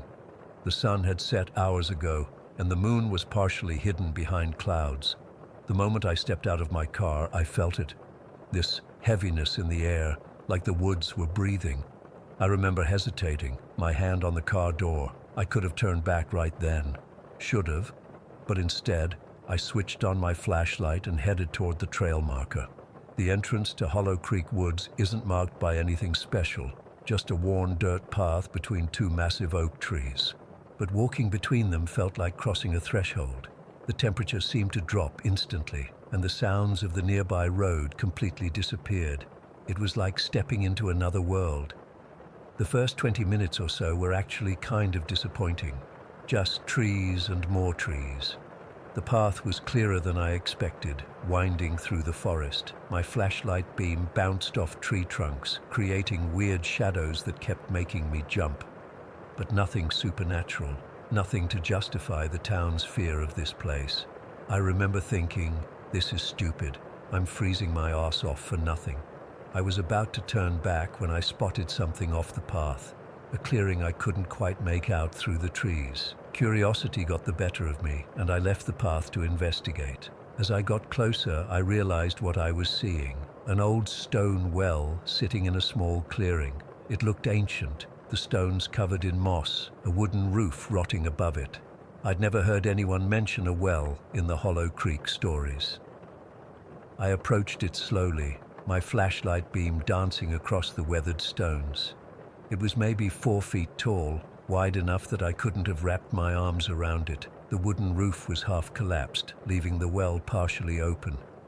I don't know what possessed me to look inside. Morbid curiosity, I guess. I leaned over, shining my light down into the darkness. At first, all I could see was blackness, like the well went down forever. Then my light caught something. A reflection, maybe. I adjusted my position to get a better look. That's when I saw her, just for a second, but clear as day. A woman's face looking up at me from the depths of the well. She had this long, flowing white dress, pale skin, and where her eyes should have been were just empty sockets, hollow. But somehow I could feel her looking at me. I stumbled backwards so fast I fell on my ass. My heart was pounding like it was trying to escape my chest. I scrambled to my feet, ready to run. But when I looked back at the well, there was nothing there, just darkness. I told myself it was my imagination, a trick of the light and shadows, but deep down, I knew what I'd seen. Instead of running straight back to my car like any sane person would have done, I convinced myself I needed to keep exploring. In hindsight, that was the second biggest mistake I made that night. The first was coming to the woods at all.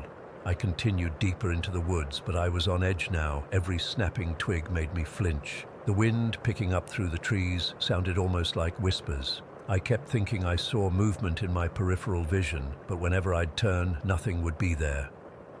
After walking for maybe another 15 minutes, I found myself in another clearing, larger than the one with the well. In the center stood this massive, gnarled tree. It looked sick or dying, its bark black in places, its branches twisted into unnatural shapes. Around the base of the tree were items, things that shouldn't have been there in the middle of these supposedly haunted woods. A circle of small stones, bundles of herbs tied with red string, what looked like animal bones arranged in some kind of pattern, melted candle stubs, and carved into the tree trunk. Symbols I didn't recognize. It was clearly some kind of ritual site. Maybe teenagers messing around with things they didn't understand. Or maybe something more sinister. Either way, it felt wrong to be there. I felt like I was intruding on something private and dangerous. As I stood there, the wind completely stopped. The forest went silent. No insects, no rustling leaves, nothing. Just complete suffocating silence. Then I heard it. Leave this place. It wasn't loud. It was barely a whisper, but clear as day. Right behind my left ear, like someone was standing right there. I spun around, but there was no one. Leave this place, or suffer the consequences. This time it seemed to come from everywhere at once. Multiple voices, all whispering the same warning. My hands started shaking so badly I dropped my flashlight. When I bent to pick it up, I noticed the ground around me. Footprints were appearing in the dirt, dozens of them forming a circle around me as if invisible people were closing in. That's when I ran. I didn't care about the path anymore. I just ran in what I hoped was the direction of my car. Branches whipped at my face. I tripped over roots and fallen logs, but I didn't stop. I could hear them behind me, footsteps that weren't mine, moving through the underbrush, whispers getting louder, more urgent. I glanced back once and immediately wished I hadn't. Dark figures moved between the trees, not solid, but not quite shadow either. They were gaining on me. Somehow I found myself back at the well. I must have gotten turned around in my panic. I stopped for just a second to get my bearings, and that's when I felt it, a hand on my shoulder. Cold, so cold it burned through my hoodie. But when I looked, there was nothing there. just the unmistakable impression of 5 fingers gripping me. I screamed then. I'm not ashamed to admit it. I screamed like I never had before and ran with everything I had. By some miracle, I spotted the path and followed it, the invisible presence still right behind me. The whispers had turned into a roar of voices, all saying different things now, some pleading, some threatening. I burst out of the woods and sprinted to my car. My hands were shaking so badly I could barely get the key in the lock. As soon as I was inside, I locked all the doors and tried to catch my breath. My heart was hammering so hard I thought I might be having a heart attack. For a moment, I thought I was safe. The woods seemed quiet again, normal even. I started the car, ready to get the hell out of there and never return. That's when I saw her in my rearview mirror. The woman from the well was standing directly behind my car. Her white dress fluttered though there was no wind. Her face was pale as moonlight, and those eyes, those hollow, empty sockets, somehow they were filled with the most profound sadness I've ever seen. She raised one hand slowly, placing it against my rear window. Her lips moved, but I couldn't hear what she was saying. I didn't wait to find out. I threw the car into drive and floored it, speeding away down the dirt road. I drove home with all the lights on in the car, constantly checking my mirrors, expecting to see her sitting in my back seat. I didn't stop shaking until I was safely in my bedroom with the door locked. That was 6 months ago. I told myself it was just my imagination running wild. Stress from school, from losing Mark, from being alone. But I know what I saw, what I felt, and it didn't end when I left those woods. Sometimes, when I'm alone in my room late at night, I hear her voice on the wind, just 3 words, over and over. Help me, please. I've seen her twice since then, once in the reflection of my bathroom mirror, standing behind me for just a split second, once outside my window during a thunderstorm, her white dress illuminated by lightning. I never went back to Hollow Creek Woods. I never told anyone what happened that night. Who would believe me? But I know the legends are real. The veil between worlds is thinner than we think, especially on Halloween night. And whatever is trapped in those woods, it knows me now. It's connected to me somehow. Sometimes I wake up with mud on my shoes that wasn't there when I went to bed. Sometimes I find small bundles of herbs tied with red string on my windowsill. And sometimes, just sometimes, I catch myself staring at my car keys, feeling this pull to go back to that well. I don't know what she wants from me. I don't know if she's trying to warn me or trap me, but I know one thing for certain. I'll never stop looking over my shoulder, because ever since that Halloween night, I'm not sure I ever truly left Hollow Creek Woods. Story 9. I still can't believe what happened that night. I've tried to convince myself that it wasn't real, but I can't erase the memories. It's been 4 months and I still wake up in the middle of the night, sweating and shaking, feeling those eyes watching me from the darkness. Let me start from the beginning. I grew up in Blackfield, Massachusetts, one of those typical New England towns where everyone knows everyone, and the biggest excitement is usually the annual Fall Festival. Our town has its fair share of local legends, but none as persistent as the stories about October Hollow. October Hollow is a remote clearing about 5 miles into the dense forest that surrounds the northern part of town. The official story is that it's just a dangerous area with unstable ground that the town council declared off limits decades ago.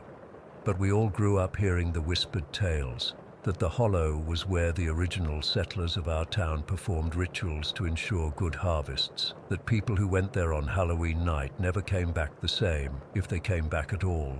As kids, we were terrified of the place. As teenagers, we dared each other to go, but nobody ever actually did. Then we became college students home for break, thinking we were too old for small-town superstitions. It was Tom who suggested we go. We were at Muldoon's, the only bar in town that doesn't card too strictly, the night before Halloween. Tom, Jessica, Matt, and me, friends since elementary school, even though we'd all gone to different colleges. "We should do it," Tom said, already on his 4th beer. "We should camp in October Hollow tomorrow night." Jessica rolled her eyes. "That's just a stupid story to keep kids from wandering too far into the woods." "Then what's the harm?" Tom challenged. If it's just a story, we'll have a cool Halloween camping trip. If it's real. He wiggled his fingers in a spooky gesture that made Matt snort beer through his nose. I should have said no. I should have made some excuse. But I didn't want to look like a coward, and besides, I was curious. All my life I'd heard stories about October Hollow, and part of me wanted to know the truth. "I'm in," I said, and that was that. The next day, Halloween, we met up at the edge of the forest at 4 in the afternoon. We had backpacks with camping gear, flashlights, Tom's portable speaker, and enough alcohol to ensure a good time. The plan was simple: hike to the hollow before dark, set up camp, get drunk, tell scary stories, and head back in the morning with bragging rights. The hike took longer than expected. The trails became less defined the deeper we went, and none of us had actually been this far into the woods before. It was past 6 when we finally reached what we thought must be October Hollow. It was a perfectly circular clearing, maybe 100 feet across, surrounded by towering pines. The ground was mostly bare dirt with patches of dead grass, which seemed odd for that time of year. The trees around the perimeter were massive and ancient-looking, their branches creating a natural canopy that made the clearing darker than it should have been even as sunset approached. "This has to be it," Matt said, dropping his backpack on the ground. "Perfectly round clearing in the middle of nowhere. Check." "Creepy vibes?" "Double check," Jessica added, though she tried to make it sound like a joke. We set up our tents in the center of the clearing and built a small fire as darkness fell. Tom broke out the booze, and we started drinking, playing music softly from his speaker. For a while, it was fun. Just 4 friends hanging out on Halloween, pretending we weren't slightly unsettled by our surroundings. "So, what exactly is supposed to happen here?" Jessica asked, wrapping herself in a blanket as the temperature dropped. "The stories never really say. My grandpa used to say that October Hollow is where the veil between worlds is thinnest," I told them. "Especially on Halloween night. He said the original settlers discovered this place and used it for their rituals." "Rituals to what?" Matt asked. I shrugged. Some kind of entity they believed protected the harvest. They would leave offerings here. "Human sacrifices." Tom wiggled his eyebrows. "Probably just like grain and animals and stuff," I said, though honestly I didn't know. As the night grew darker and we got drunker, Tom suggested we explore the woods surrounding the clearing. It was a terrible idea, but with liquid courage flowing through our veins, it suddenly seemed exciting. "Let's go see what's out there," he said, grabbing his flashlight. "Maybe we'll find evidence of these so-called rituals." I remember checking my phone. It was 11:22. We still had alcohol left, but we were at that perfect level of intoxication where bad decisions seem like adventures. We left our camp set up and ventured into the trees. The forest felt different here, denser, older somehow. Our flashlights created strange, shifting shadows that seemed to move independently of the trees casting them. The air felt heavy and smelled like wet earth and something else I couldn't identify. Something metallic and vaguely rotten. We'd been walking for maybe 15 minutes when Matt stopped suddenly. "Guys, look at this." He was pointing his flashlight at what at first looked like a pile of rocks, but as we got closer, I realized it was the remains of some kind of structure. Old stone walls, crumbled and covered in moss and lichen. "Holy shit," Jessica whispered. "This looks ancient." Tom moved forward eagerly. "This has to be from the original settlers, or maybe even older." As we examined the ruins, I noticed something strange, symbols carved into some of the stones. They weren't like anything I'd seen before, not letters or numbers, but complex, intertwining patterns that seemed to shift and change if you looked at them too long. They made my head hurt. "Check this out," Tom called from the other side of the ruins. He was standing in what appeared to be a doorway leading to an intact portion of the structure, a small chamber with a stone ceiling. I felt a sudden, overwhelming urge to leave, to run back to our camp and get as far away from this place as possible. But Tom was already ducking inside and Matt followed. Jessica looked at me uncertainly. "Maybe we should head back," she said quietly. I nodded, but then Tom's excited voice came from inside. "Guys, you have to see this." Against my better judgment, I followed Jessica into the chamber. It was small, maybe 10 feet across, with a low ceiling that forced us to hunch over. In the center stood what could only be described as an altar, a flat stone table supported by 2 upright slabs, and on top of it was something wrapped in what looked like ancient, decaying cloth. The sight of it made my skin crawl. The cloth was discolored with age, but I could see dark stains that might have been dried blood. The bundle was maybe 2 feet long and oddly shaped. "Don't touch that," I said, but Tom was already reaching for it. "I just want to see what it is," he said, his fingers brushing against the cloth. That's when everything changed. All 4 of our flashlights went out simultaneously, plunging us into complete darkness.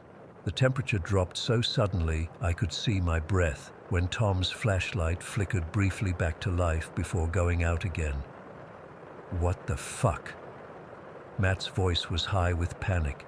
Then we saw them, dozens of glowing red eyes opening in the darkness around us, like stars appearing in a night sky. They weren't just in the chamber with us, they were in the walls, in the ceiling, watching us from every direction.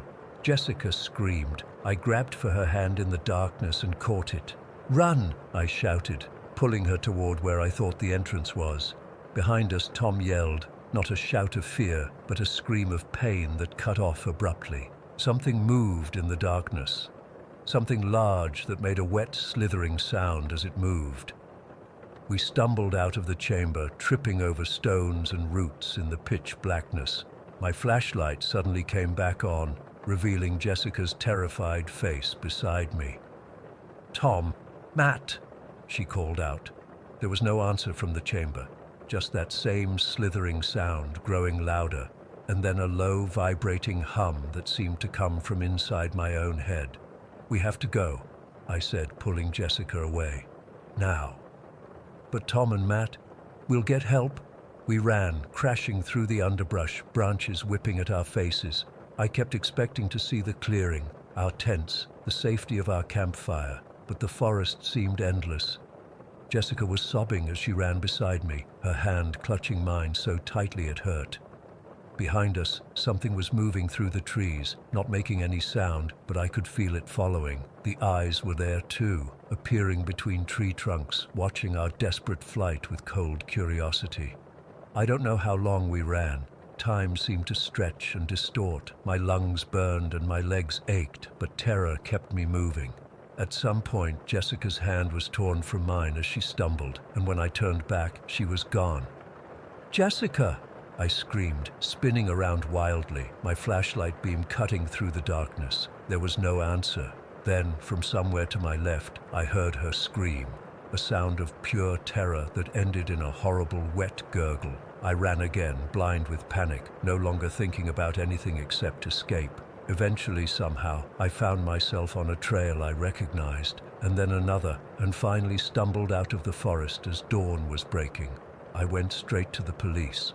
They found Jessica wandering along the road 2 miles from town around noon that day, with no memory of what had happened after we entered the chamber. She was physically unharmed, but hasn't spoken a word since. They found Matt's body 3 days later, deep in a part of the forest where there were no trails. The official cause of death was exposure, but the report didn't explain why his face was frozen in an expression of absolute terror, or why his hair had turned completely white. It also didn't explain the strange marks found on his body, marks that matched the symbols we'd seen on the stones. Tom was never found. I've told this story to the police, to psychologists, to anyone who would listen, but nobody believes me. They think we got drunk and separated in the woods, that Matt got lost and died of hypothermia, and that Tom ran away for reasons of his own. But I know what happened. I know what's in October Hollow. The worst part is the dreams. Every night I see those red eyes watching me from the darkness. Sometimes I hear Tom's voice calling my name, asking why I left him behind. And sometimes Just as I'm waking up, I catch a glimpse of something standing in the corner of my room. Something tall and thin and not quite solid, with too many limbs and those same glowing eyes. I know now what the old stories meant when they said you don't leave October Hollow without paying a price. Tom paid with his life. Matt paid with his. Jessica paid with her voice and her sanity. I'm still waiting to find out what my price will be, but I know sooner or later it will come to collect. And Story 10. I still struggle with explaining what happened to me that night. It's been 6 years since my partner and I encountered whatever that was on Highway 63, and I still wake up sometimes with cold sweats. The image of those blue lights burned into my mind. I need to share this, even if nobody believes me. I'm Officer Thomas Reed, well, former officer now. This happened in October 2017, and it changed everything for me. Mike Halloway and I were partners in the New Mexico State Police. We'd been paired together for about 3 years by then, and we got along well enough. We usually took the night shift patrolling Highway 63, a stretch of road that cuts through some of the most desolate landscape you can imagine. Miles of nothing but sand, scrub brush, and darkness. The locals have stories about that highway. Strange lights, people going missing, vehicles breaking down for no reason. We always laughed it off as small-town superstition. That night started like any other. It was around 11:30 when we began our patrol. The moon was barely visible behind some clouds, making the desert especially dark. We'd been driving for about an hour, just shooting the breeze about the baseball playoffs, when the radio crackled. Dispatch reported a broken-down vehicle near the old rest stop at mile marker 27. That rest stop had been closed for years, but people still pulled over there sometimes when they had car trouble. Nothing unusual about the call itself, but something in the dispatcher's tone made the hair on the back of my neck stand up. She sounded off, like she was reading from a script. I remember looking at Mike and seeing him frown at the radio. He felt it too. "We'll check it out," I responded, and turned the cruiser around toward mile marker 27. The rest stop was about 15 minutes away. As we drove, the temperature dropped noticeably. I remember checking the car's thermometer and seeing it had gone from 71 degrees to 58 in just minutes. Mike pointed it out too, asking if a cold front was supposed to come through. I didn't know, but it didn't feel like normal weather. We pulled into the rest stop at 12:23. I remember checking my watch. The parking lot was cracked concrete with weeds growing through it, surrounded by picnic tables that had long since rotted away. And there it was, a dark blue sedan, driver's door wide open, dome light still on, no one in sight. "Where's the driver?" Mike muttered as we pulled up behind it. We approached carefully, hands hovering near our weapons, standard procedure for any abandoned vehicle, but that night it felt especially necessary. The car's engine was cold, but the keys were still in the ignition. The radio was playing softly, some old country song I didn't recognize. A half-empty water bottle sat in the cup holder. A phone was on the passenger seat, screen cracked but still working. No signs of a struggle, no blood. Nothing to indicate why someone would just walk away from their vehicle in the middle of nowhere. I called out a few times, "Hello, State Police, is anyone here?" Nothing but the wind answered back. Mike checked the trunk while I looked around the car. That's when I noticed them, footprints in the sand leading away from the driver's side door, just one set. They headed straight out into the desert, away from the highway.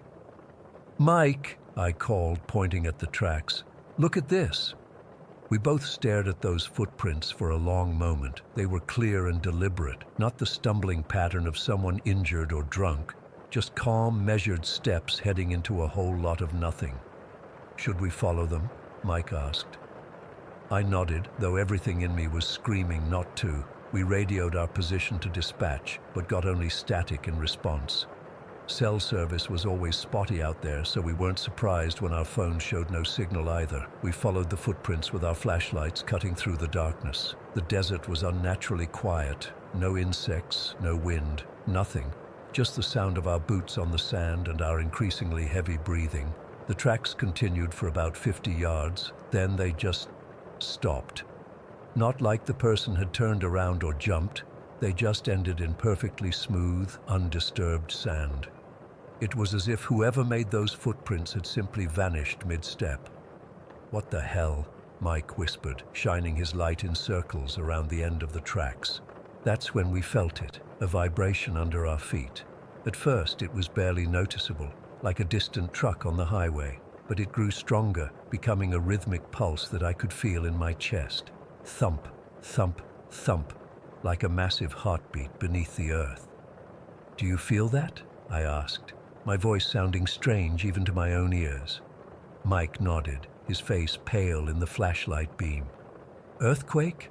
But it wasn't an earthquake. It was too regular, too intentional. Then we saw them, the lights. They appeared on the horizon, maybe a half-mile away.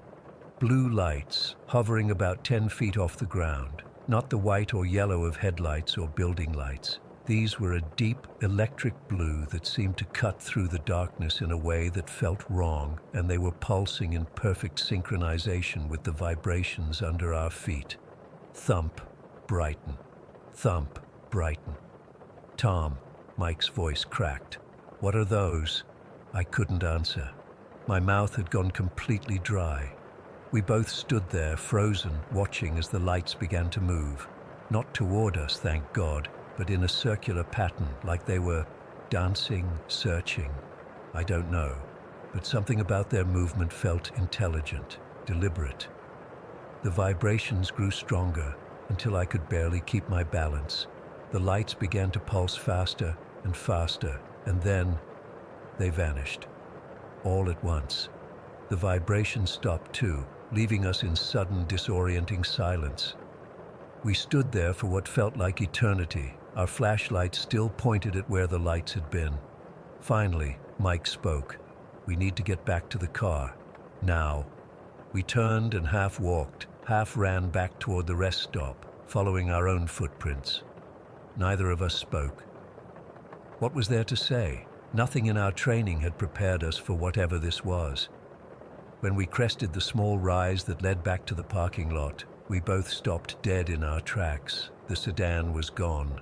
Not just gone like someone had driven it away, gone like it had never been there at all. No tire marks in the dirt, no indentation in the gravel where it had been parked. Nothing. Did we get turned around?" Mike stammered, spinning in a circle, his flashlight beam dancing wildly across the empty lot. I knew we hadn't. This was the rest stop. There was our cruiser, right where we'd left it. But the sedan had vanished completely, and that's when I saw him. Standing in the exact spot where the sedan had been was a figure. A man, dressed in what looked like an old state trooper uniform, not modern, but the style from decades ago, with the old-fashioned wide-brimmed hat pulled low over his face. He stood perfectly still, hands at his sides. "Hello?" I called out, my voice barely a whisper. The figure didn't move. I tried again, louder. "Sir, State Police, identify yourself." Nothing, not even a twitch. I took a step forward, and that's when the figure slowly raised its head. I couldn't see its face clearly in the darkness, but something about the way it moved made my blood turn to ice. It was too smooth, too mechanical. "Mike," I said, not taking my eyes off the figure. "Get to the car." Mike didn't argue. I heard him backing away behind me. I kept my flashlight trained on the figure as I slowly retreated toward our cruiser. The figure remained motionless, but I could feel it watching me, even though I couldn't see its eyes. When we reached the cruiser, we practically dove inside. My hands were shaking so badly I could barely get the key in the ignition. The engine roared to life, and I threw the car into reverse, tires spinning on the gravel. As we pulled away, I looked in the rearview mirror. The figure was gone, just gone, like the sedan had been. We drove back to the station in complete silence, both of us trying to process what we'd seen, what we'd felt. When we got there, we filed our report, trying to stick to the facts. Abandoned vehicle, missing driver, strange lights that could have been, I don't know, illegal campers or drug runners with unusual equipment. We left out the vibrations, the vanishing car, the figure. Who would believe us? But I couldn't let it go. 2 days later, I was at the county library, digging through old newspapers. I don't know what I was looking for exactly. Confirmation that I wasn't losing my mind, maybe. That's when I found it. A yellowed newspaper from June 1953. The headline read, "State Trooper Vanishes on Highway 63." The article described how Trooper James Mackenzie had disappeared while investigating a stranded motorist. Only his empty patrol car had been found at the old rest stop. The article included a photo of Mackenzie. He was wearing the same uniform as the figure we'd seen, with the same wide-brimmed hat. I never told Mike what I found, but he knew something was wrong. He quit the force 3 months later and moved to Colorado. Last I heard, he was working construction, trying to forget. I stuck it out for another year before I couldn't take it anymore. Every call to Highway 63 filled me with dread. I'd find myself taking longer routes just to avoid driving past mile marker 27. I've spent years trying to make sense of what happened that night. Was it Trooper Mackenzie we saw? Was he trapped somehow between worlds, maybe? Were those lights what took him back in 1953? What took the driver of that sedan?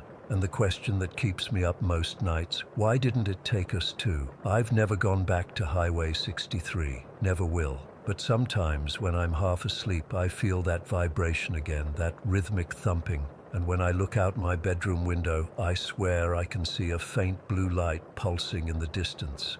Maybe one day it'll come for me too. Story 11. I've never shared this with anyone outside my immediate family and my best friend. Even now, typing this makes my hands shake, and I keep looking over my shoulder, but I need to get this out there to see if anyone else has experienced something similar. Maybe someone can help me make sense of what happened that night in the summer of 2019. I was 18 at the time, living with my parents in Ravenwood. It's a pretty normal suburban neighborhood, the kind with fenced yards where everyone knows everyone and nothing much ever happens. Our house is nice, 2 stories with my bedroom upstairs toward the back, overlooking our yard. That night, my parents were at some dinner party with friends and weren't expected back until late.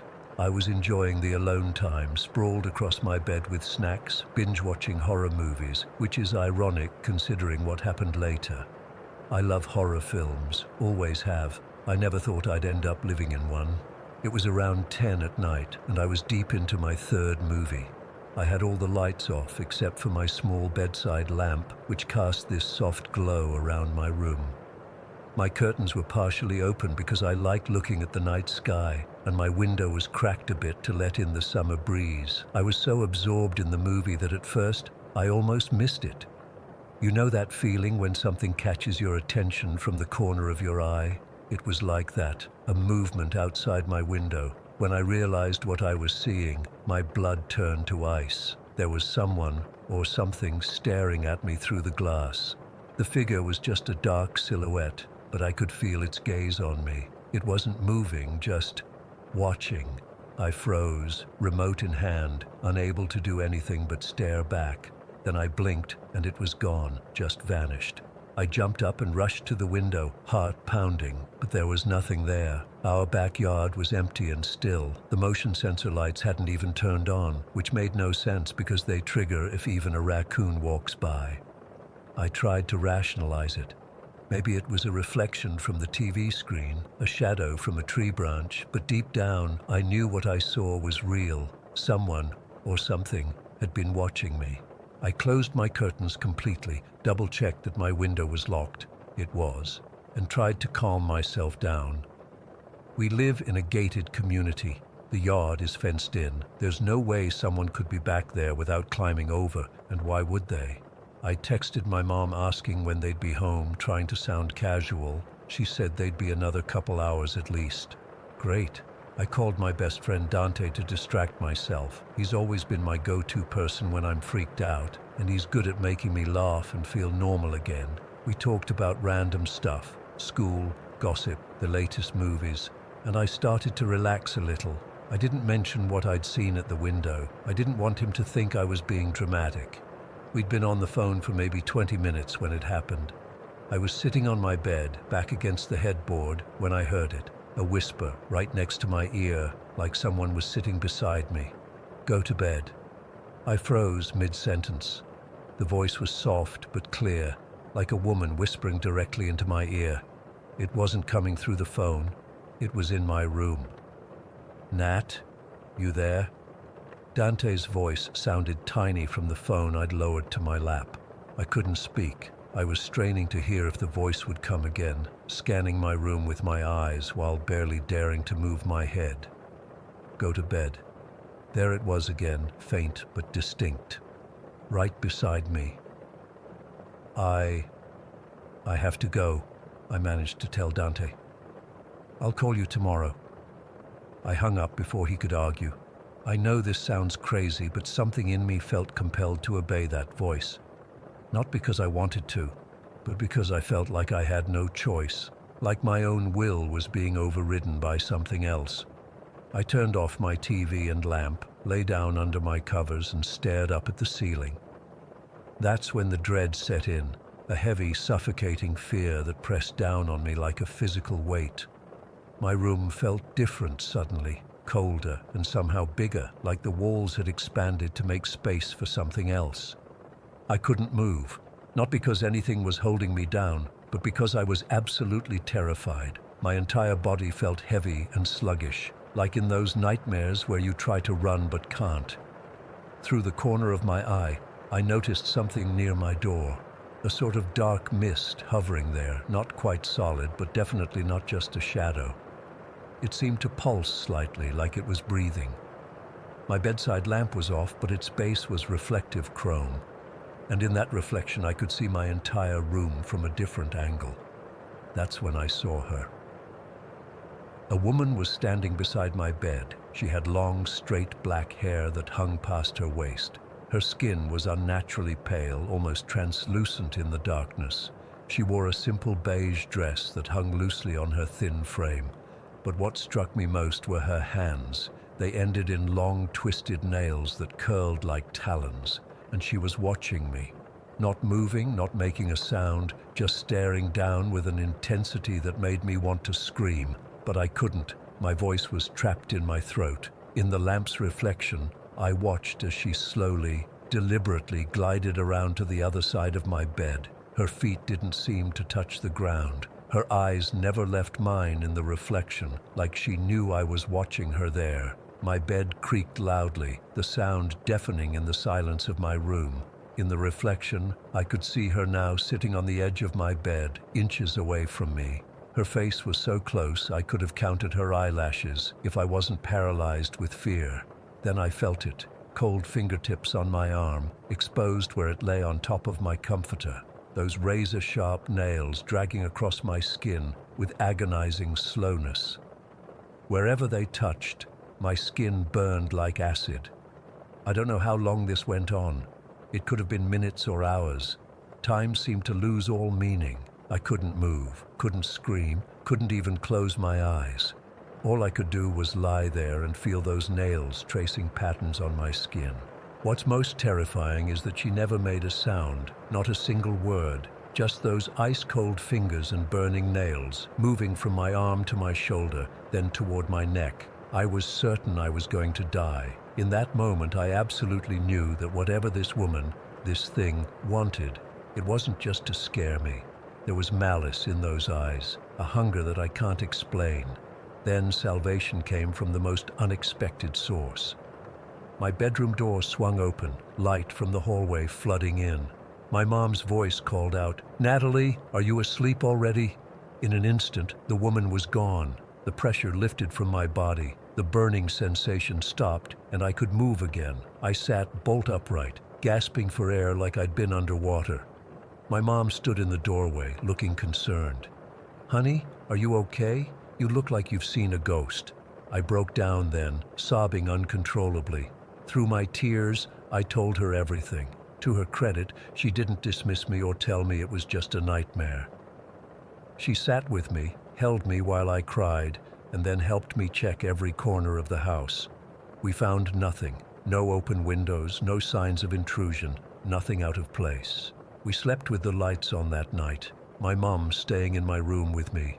My dad checked the security cameras the next day, but they showed nothing unusual in our yard. No one had approached my window. The physical evidence was there, though. On my arm and shoulder were red marks where I'd felt those nails, not deep enough to break the skin, but clearly visible, like someone had pressed hard with a fingernail.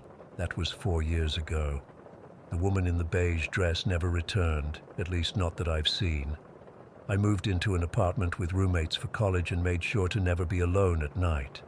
I've researched similar experiences, looked into the history of our house, even consulted a medium once. Don't judge me, I was desperate for answers. Nothing explains what happened that night. I still can't sleep with any reflective surfaces visible from my bed. I keep my curtains closed tight at night, no matter how hot it gets, and sometimes when I'm drifting off to sleep, I swear I can feel something watching me from the darkest corner of my room. I don't know what she wanted from me, or why she chose me. I don't know if she was a ghost, a demon, or something else entirely.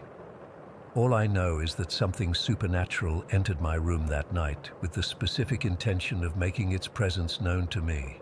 And sometimes, in my worst moments, I worry that she's still watching, waiting for the right moment to return and finish whatever she started. Story 12. I still can't believe what happened to me and my buddy Carlos back in '99. I've spent over 20 years trying to make sense of it, but I just can't. Some nights I still wake up in a cold sweat thinking about those headlights in my rearview mirror. It was a Friday night in October. We'd driven all the way down to Ponce for this underground punk show that Carlos was obsessed with seeing. I wasn't super into the band, but I had my Corolla and Carlos didn't have a car, so I was the designated driver. The show ran late, way late. It was already past 2 in the morning when we finally headed back towards San Juan. I remember being exhausted but also kind of wired from the energy of the show. Carlos fell asleep almost immediately, slumped against the passenger window with his mohawk all flattened on one side. I turned the radio down and cracked my window, letting the cool night air hit my face to keep me awake. The fog started rolling in about 40 minutes into our drive. Not unusual in the mountains, but this was thick, like driving through soup. I slowed down to maybe 35 miles per hour, squinting to see the yellow center line. The roads up there are narrow and winding, with steep drop-offs and no guardrails in spots. One wrong move and you're tumbling down into the jungle below. Around 3 in the morning, we were on this particularly desolate stretch. Nothing but swampland on one side and thick forest on the other. No houses, no streetlights, nothing. Just the sound of coqui frogs and the occasional rustling in the underbrush. I remember thinking how isolated we were, how if anything happened to the car, we'd be completely screwed until morning. That's when I first noticed the headlights in my rearview mirror. They appeared out of nowhere, just suddenly there, bright and closing in fast, way too fast for those roads, especially with the fog. I remember thinking, what kind of idiot drives like that up here?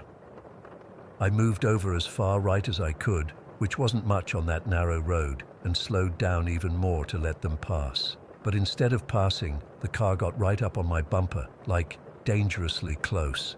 I could see nothing but headlights filling my mirror. I nudged Carlos awake.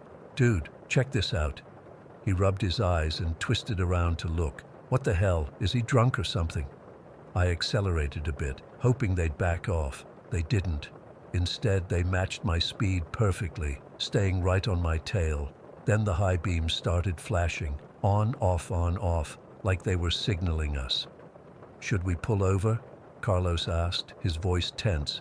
"No way," I said. "Middle of nowhere at 3 a.m.? That's how horror movies start." I'd worked security at this big parking lot downtown for about 2 years at that point. I'd seen all kinds of shady stuff. Drug deals, fights, attempted break-ins. My instincts were screaming that something was very wrong with this situation. I pushed my Corolla harder, taking the curves faster than I should have. The car behind us kept pace effortlessly. No matter how I drove, speeding up, slowing down, they maintained the exact same distance from my bumper. Then suddenly, the car behind us accelerated hard. I braced for them to ram us, but instead, they swerved into the left lane and shot past. It was a white sedan. That's all I could tell as it flew by. Before I could feel relieved, the car cut sharply in front of us and slammed on its brakes. I hit my brakes hard. Carlos flew forward, catching himself on the dashboard. We skidded, tires screaming, and stopped maybe 3 feet from their bumper.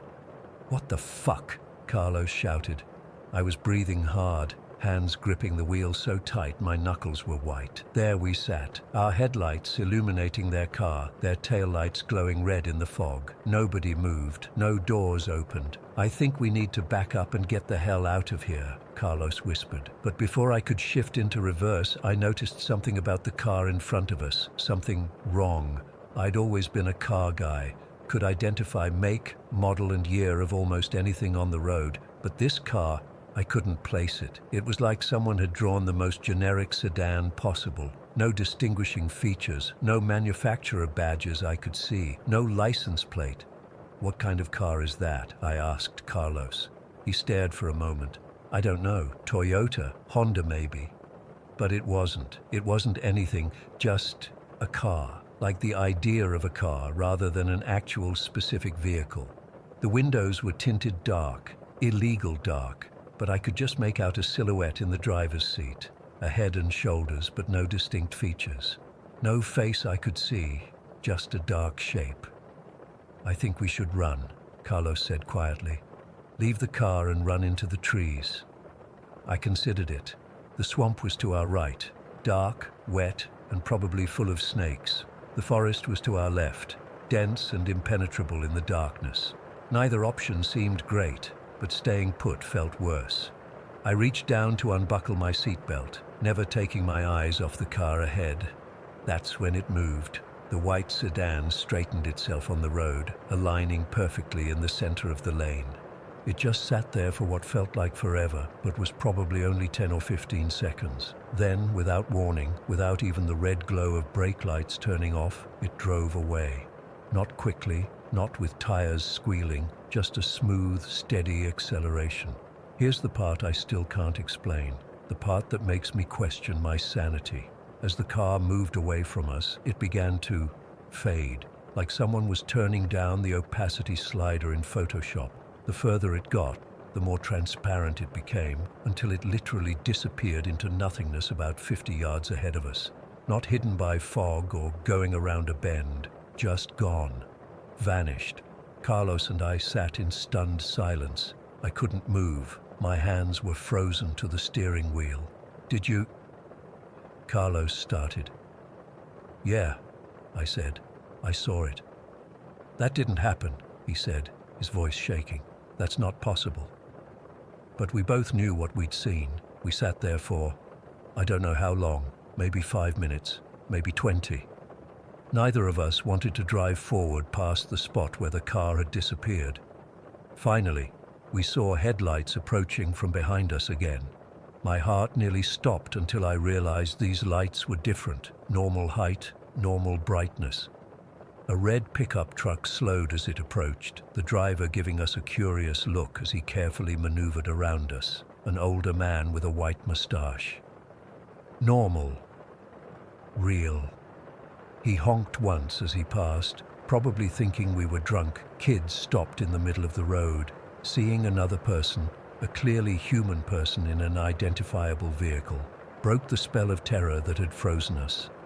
I put the car in drive and slowly, cautiously continued on our way. Carlos and I barely spoke for the rest of the trip, both lost in our own thoughts, both secretly hoping the other would say, "Man, we must have been really tired to imagine that." But neither of us did, because we both knew we hadn't imagined it. When we got back to San Juan, the sun was just coming up. I dropped Carlos off at his apartment, and we had this awkward moment in the driveway. Like, what do you say after something like that? "Thanks for the ride," he finally said. "Yeah, no problem." He hesitated with his hand on the door handle. "Miguel, what do you think that was?" I shook my head. "I don't know, man. I really don't. That was almost 24 years ago. Carlos and I don't hang out much anymore. Life, you know. He moved to Florida a few years back, but every once in a while, he'll call me out of the blue, usually late at night, and I'll know before he says anything that he's been thinking about it again. We've tried to make sense of it over the years. Maybe it was some kind of experimental car, maybe a prank, maybe we both hallucinated the same thing from exhaustion. But none of those explanations feel right. I've heard stories since then, rumors about a ghost car that appears on lonely roads around the island. Different descriptions, different encounters, but always the same feeling of wrongness, of something that shouldn't exist intruding into our world. I don't drive those mountain roads at night anymore.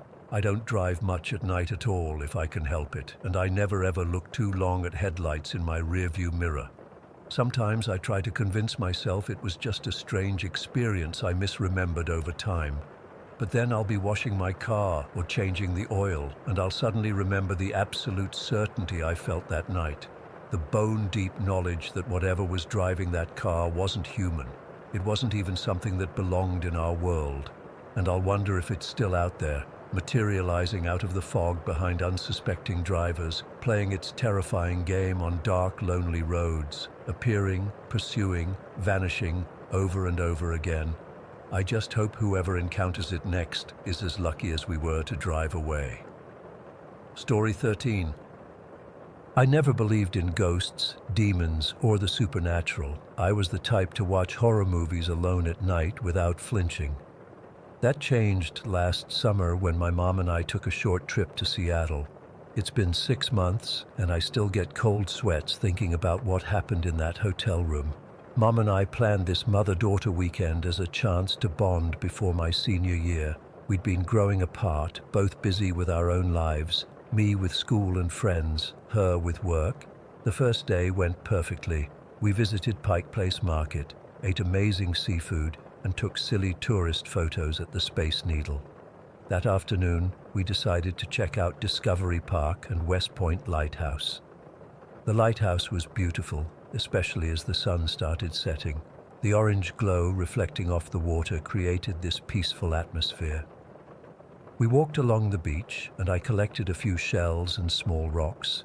I've always had this habit of bringing home little souvenirs from places I visit. One shell in particular caught my eye, perfectly intact with swirls of purple and white. I slipped it into my jacket pocket without thinking twice about it. On our way back to the car, we passed by a small old cemetery. I remember joking that it looked like something straight out of a horror movie. Weathered headstones, overgrown grass, the works.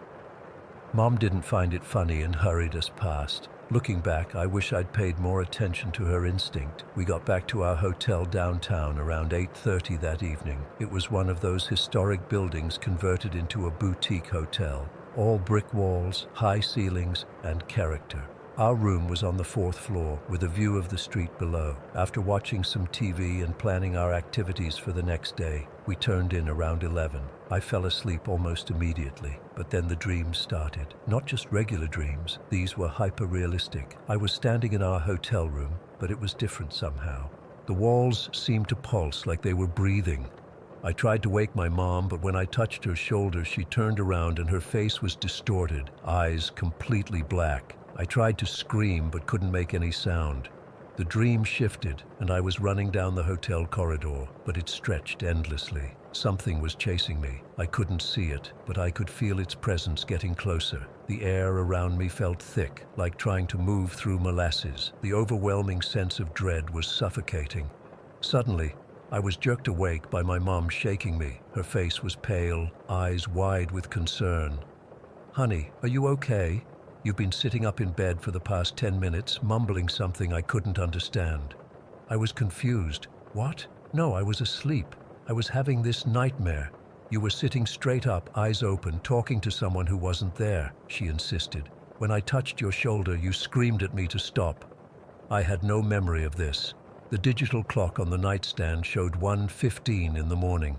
The room felt unusually cold, even though the thermostat was set to 72 degrees.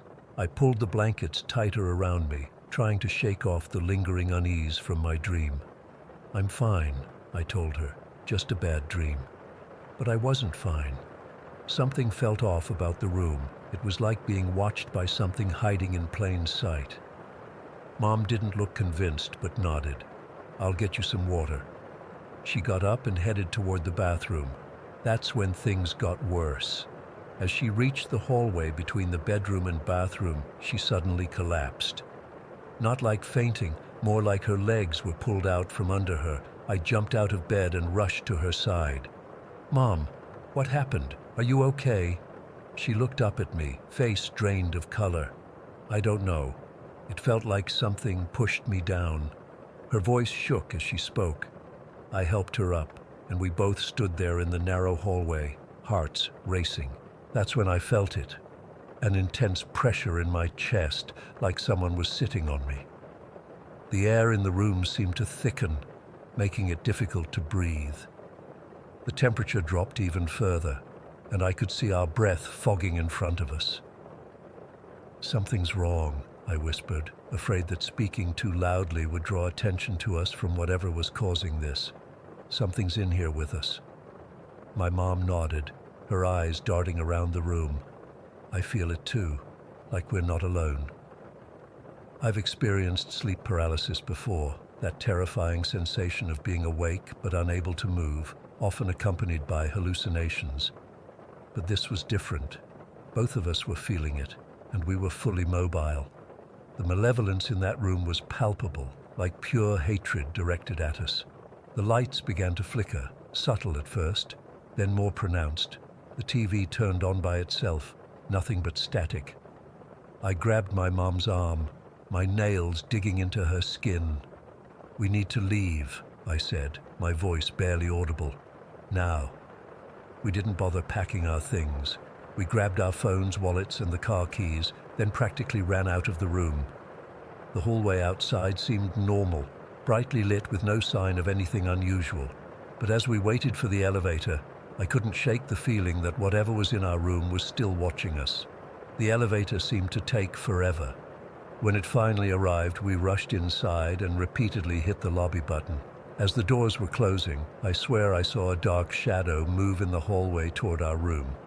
The lobby was deserted except for a half-asleep receptionist.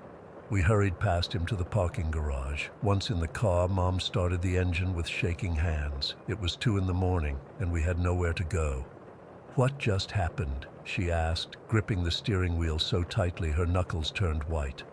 "I don't know," I admitted, "but I've never felt anything like that before." We drove around for a while, eventually stopping at a 24-hour gas station. We sat in the parking lot, under the fluorescent lights, trying to make sense of what we'd experienced. My mom suggested it might be carbon monoxide poisoning. It can cause hallucinations and feelings of dread, but that wouldn't explain the TV turning on or the lights flickering. Around 4 a.m, exhaustion overcame our fear, and we reluctantly returned to the hotel. We sat in the car for a long time, gathering courage to go back inside. The hotel looked normal from the outside, just another building in downtown Seattle. Back in our room, everything seemed in order. No cold spots, no flickering lights, no sense of being watched. We left the lights and TV on anyway, sitting up in our beds until dawn broke. Neither of us slept. As soon as it was a reasonable hour, we packed our things and checked out a day early. The receptionist asked if everything was all right, and we mumbled something about a family emergency. I don't think he believed us, but he didn't press the issue. On the drive home, we tried to rationalize what had happened. Maybe it was mass hysteria, our minds playing tricks on us, but deep down, I knew it was something else. I kept thinking about that cemetery we passed, wondering if something had followed us from there, or maybe it was the shell I picked up from the beach. Some cultures believe objects can carry spirits or energy. The aftermath has been the most convincing evidence that something supernatural happened that night. Since returning home, both my dad and best friend have experienced unexplained anxiety and depression. Dad, who's never been superstitious, mentioned feeling like he's being watched in certain parts of our house. My best friend said she's had nightmares about a dark figure standing in the corner of her room ever since she visited our house after we got back. I've researched everything I can about paranormal attachments and how to break them. I threw away the shell and everything else I brought back from Seattle. I've tried cleansing rituals, prayers, and even consulted with someone who claims to be sensitive to spirits. Nothing has worked completely. The worst part is the lingering fear that it's still with me, waiting for the right moment to make itself known again. Sometimes I wake up at exactly 1:15 in the morning, the same time my mom found me sitting up in that hotel room. On those nights, my room feels colder than it should, and I can't shake the sensation that something is standing just beyond my field of vision. I don't know what attached itself to me in Seattle, but I know it came home with me, and I don't think it's planning to leave anytime soon. If anyone has experienced something similar or knows how to get rid of whatever this is, please help. I'm running out of options, and I'm afraid of what might happen if this thing gets stronger. Story 14. I've never told anyone about this. I mean, I told my parents and the police, but they didn't believe me. It's been 2 years now, and I still can't be alone in my house without feeling like I'm being watched. This happened when I was 16. My parents were going to some charity thing downtown, one of those fancy galas where my mum wears her pearls and my dad complains about his bow tie all night. My brother Jake was at his friend Tyler's house for a sleepover. I was actually excited to have the house to myself for once. No Jake barging into my room, no parents telling me to turn down my music or asking about homework. It was a Friday night in October, and it had been raining all day. Not just regular rain, it was coming down in sheets, with wind that made this weird howling noise through the trees in our backyard. But I didn't care. I had the whole night planned. Order pizza, watch horror movies, which my mom hates, and basically just enjoy having the house to myself. My parents left around 6. Mom kept going through her usual list: emergency numbers on the fridge, don't answer the door, call if you need anything, blah blah blah. I practically pushed them out the door. As soon as they were gone, I locked up, ordered a large pepperoni pizza, and queued up this horror movie my friend Alyssa had been talking about. Everything was fine for the first couple hours. The pizza came, I was halfway through my second movie, and the house was dark except for the TV. That's when I first heard it, this scratching sound from upstairs. At first, I thought it was just the rain against the windows, or maybe branches from the oak tree by my parents' bedroom. But then it happened again, and it sounded different, more deliberate. I paused the movie and listened. Nothing for a few seconds, then scratch, scratch, scratch, like fingernails on a wall. "Jake," I called out, even though I knew he wasn't home. My voice sounded small in the empty house. I turned the volume down on the TV and listened again.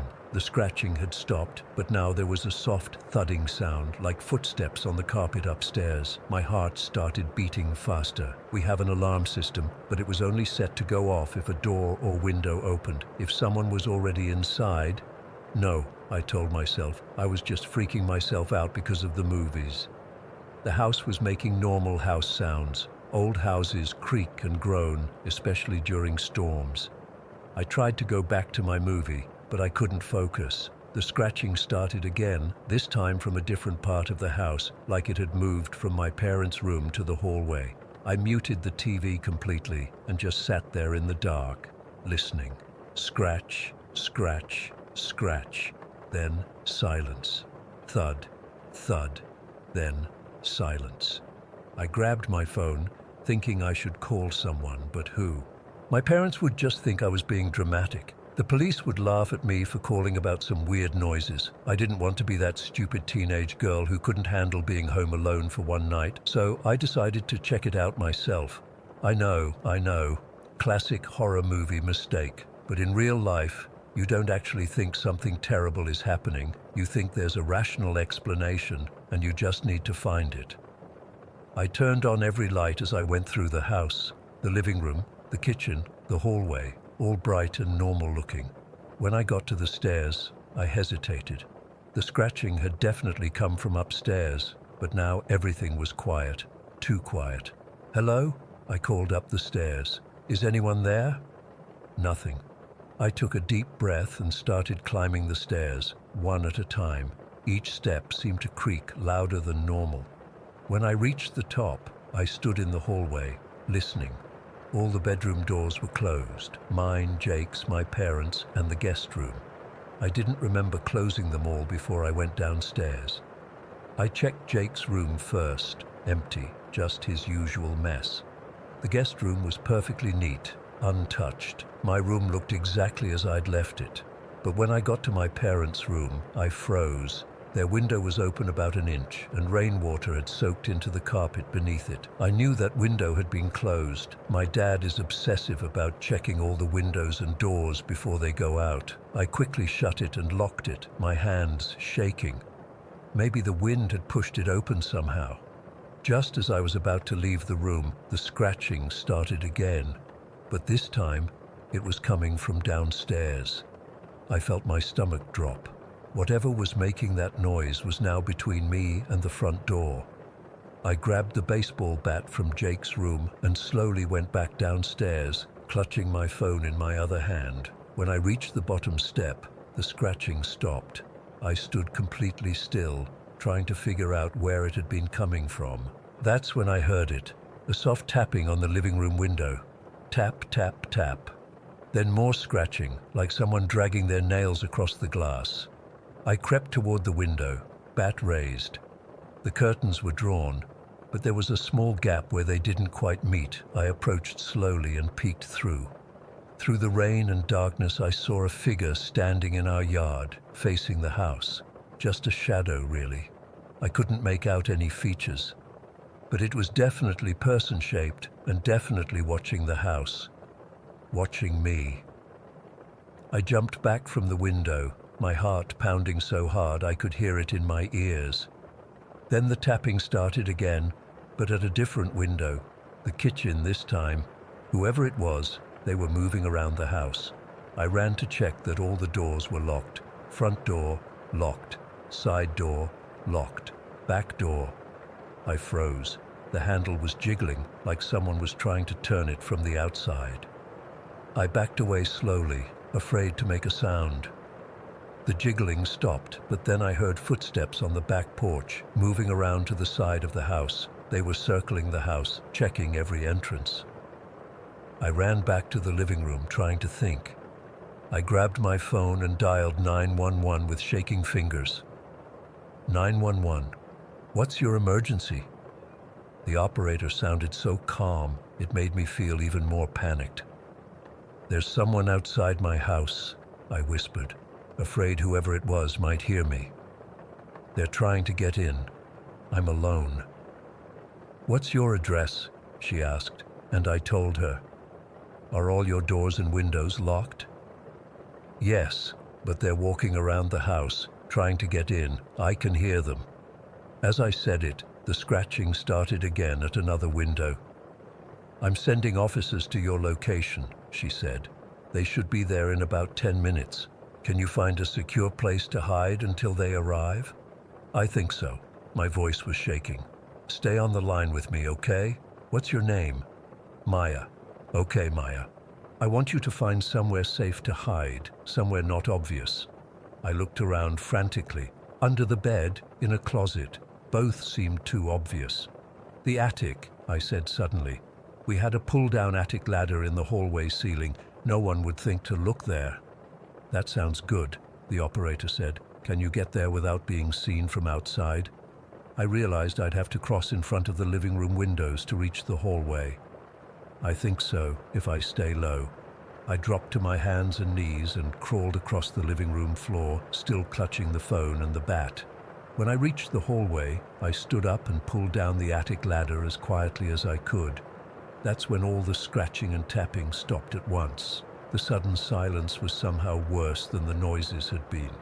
I climbed up into the attic and pulled the ladder up after me, closing the hatch. The attic was pitch black and smelled like dust and insulation.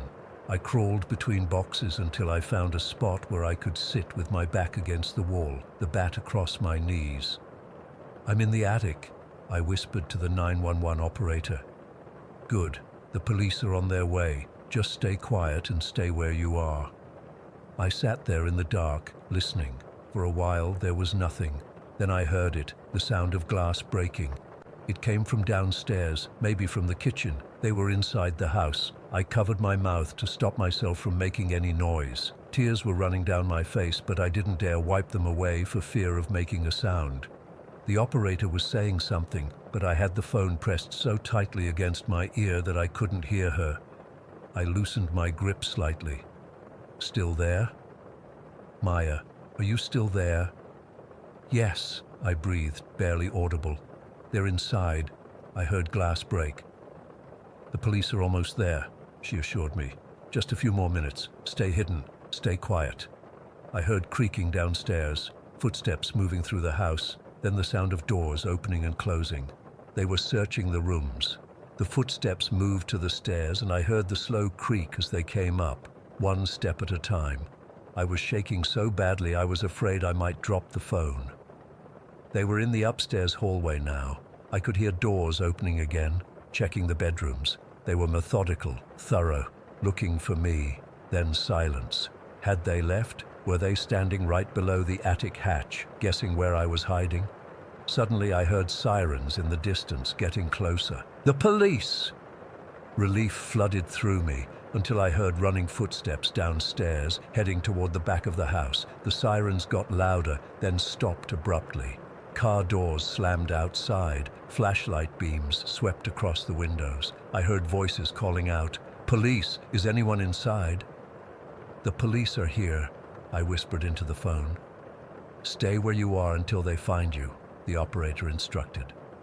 I heard the police enter the house, calling out as they checked each room. It seemed to take forever before I heard footsteps in the upstairs hallway again. "Hello, Maya," a male voice called. "This is Officer Reyes with the Oakville Police. Are you here?"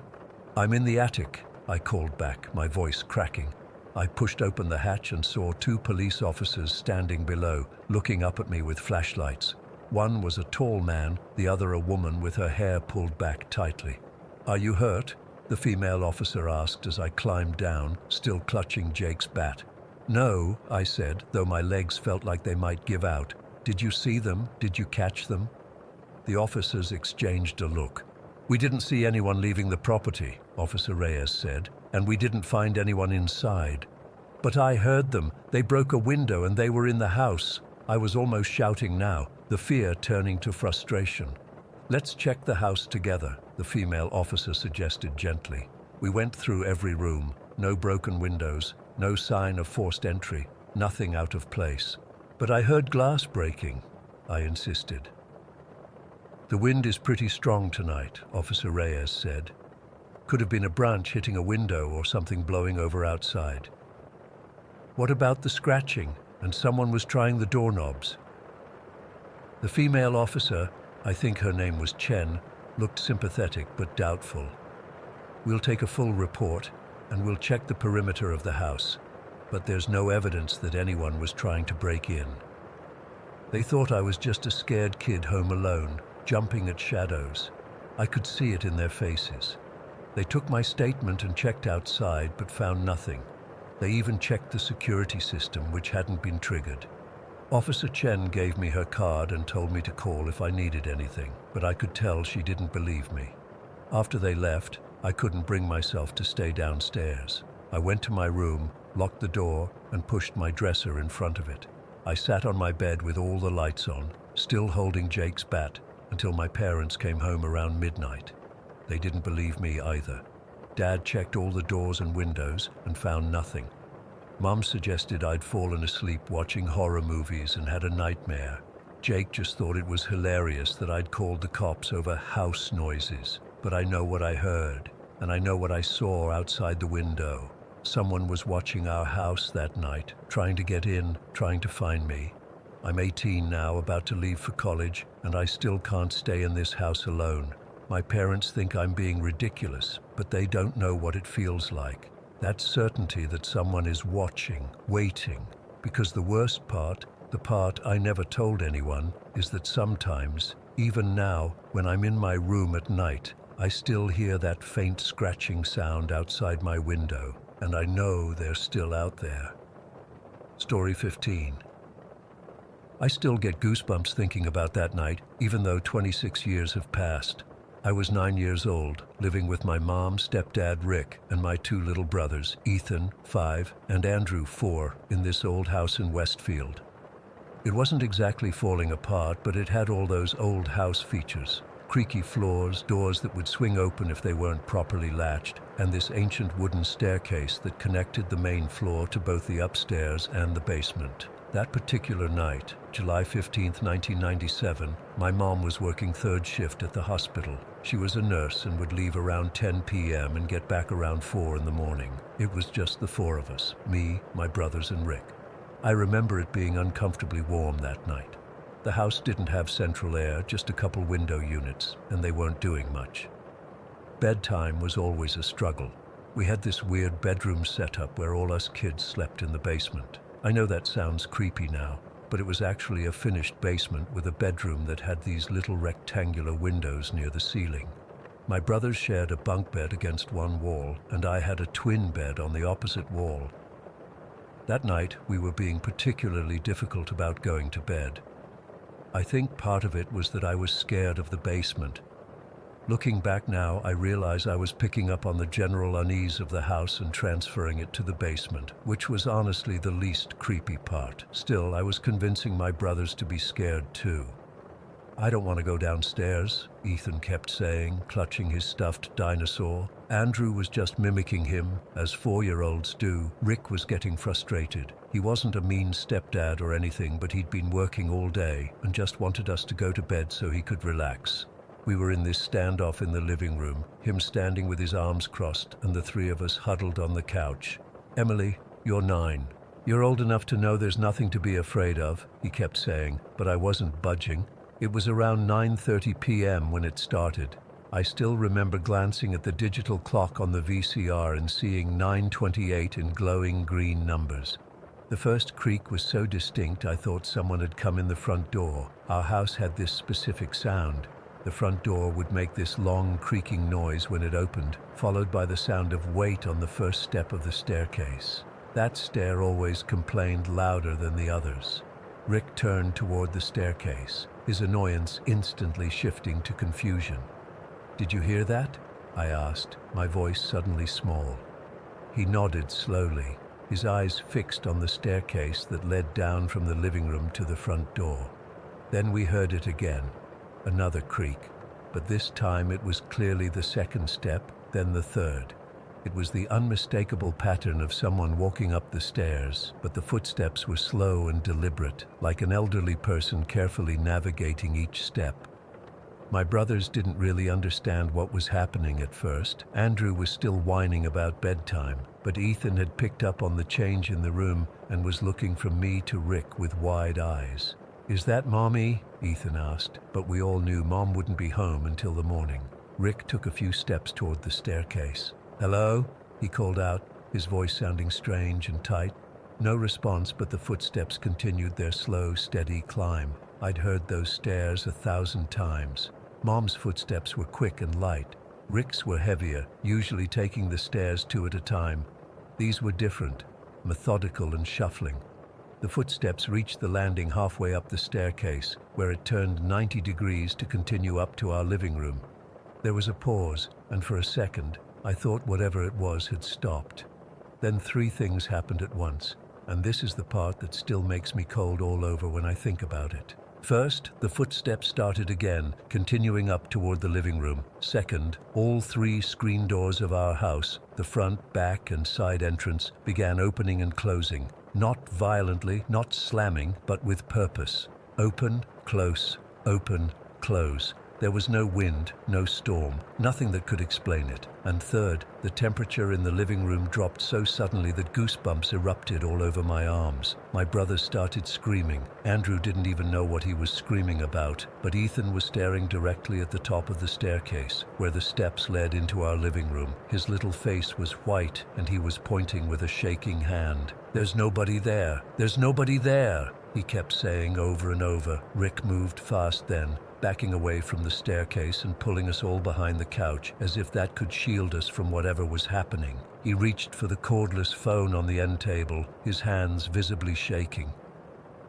"I'm calling your mother," he said, punching in the numbers. His voice was trembling so badly I could hear the fear in it, which scared me even more. Adults weren't supposed to be afraid. The footsteps reached the second to last step. I could hear the distinct creak of that step. It had a different sound than the others, a sort of double creak that happened when you put weight on it. By now, I had pulled my brothers close to me on the couch. We were all crying, but I remember trying to be brave for them, even though I was absolutely terrified. I kept my eyes fixed on the top of the staircase, expecting to see something, but there was nothing visible, just the sounds of someone who wasn't there. Rick was talking frantically into the phone. "Marie, something's happening here. I don't know. There's someone on the stairs, but there's no one there. The doors are..." He stopped abruptly as the final step creaked. The sound of someone reaching the top of the stairs and stepping into the living room. Then, silence.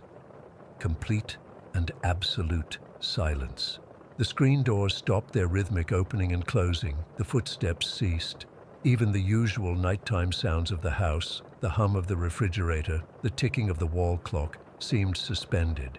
It was as if whatever had come up those stairs was now standing in the room with us, watching. My brothers were whimpering quietly, and I remember feeling Andrew's small body trembling against mine. Rick was frozen, the phone still pressed to his ear, his eyes darting around the seemingly empty room. "Do you see anything?" I whispered to Ethan, who was still staring wide-eyed at the space near the staircase. He shook his head slowly, but his eyes remained fixed on that spot, as if he could sense something I couldn't. For what felt like hours, but was probably only minutes, we sat there in that frozen tableau, 4 terrified people huddled together, afraid to move, afraid to even breathe too loudly. Rick finally spoke into the phone again. "I'm keeping the kids up here with me until you get home. I don't care if they have school tomorrow." His voice had a finality to it that brooked no argument. He hung up and turned to us, trying to compose himself. "We're going to stay right here in the living room tonight. I'll make up the pull-out couch for you guys." None of us argued. The thought of going down to the basement bedroom now was unthinkable. Rick turned on every light in the living room and adjoining kitchen. He checked the locks on all the doors, finding them secure despite the inexplicable opening and closing we'd witnessed. He even looked outside, but reported that the night was still and quiet, not even a breeze. We stayed awake as long as we could, all 4 of us squeezed onto the pull-out couch, the TV on low volume for comfort.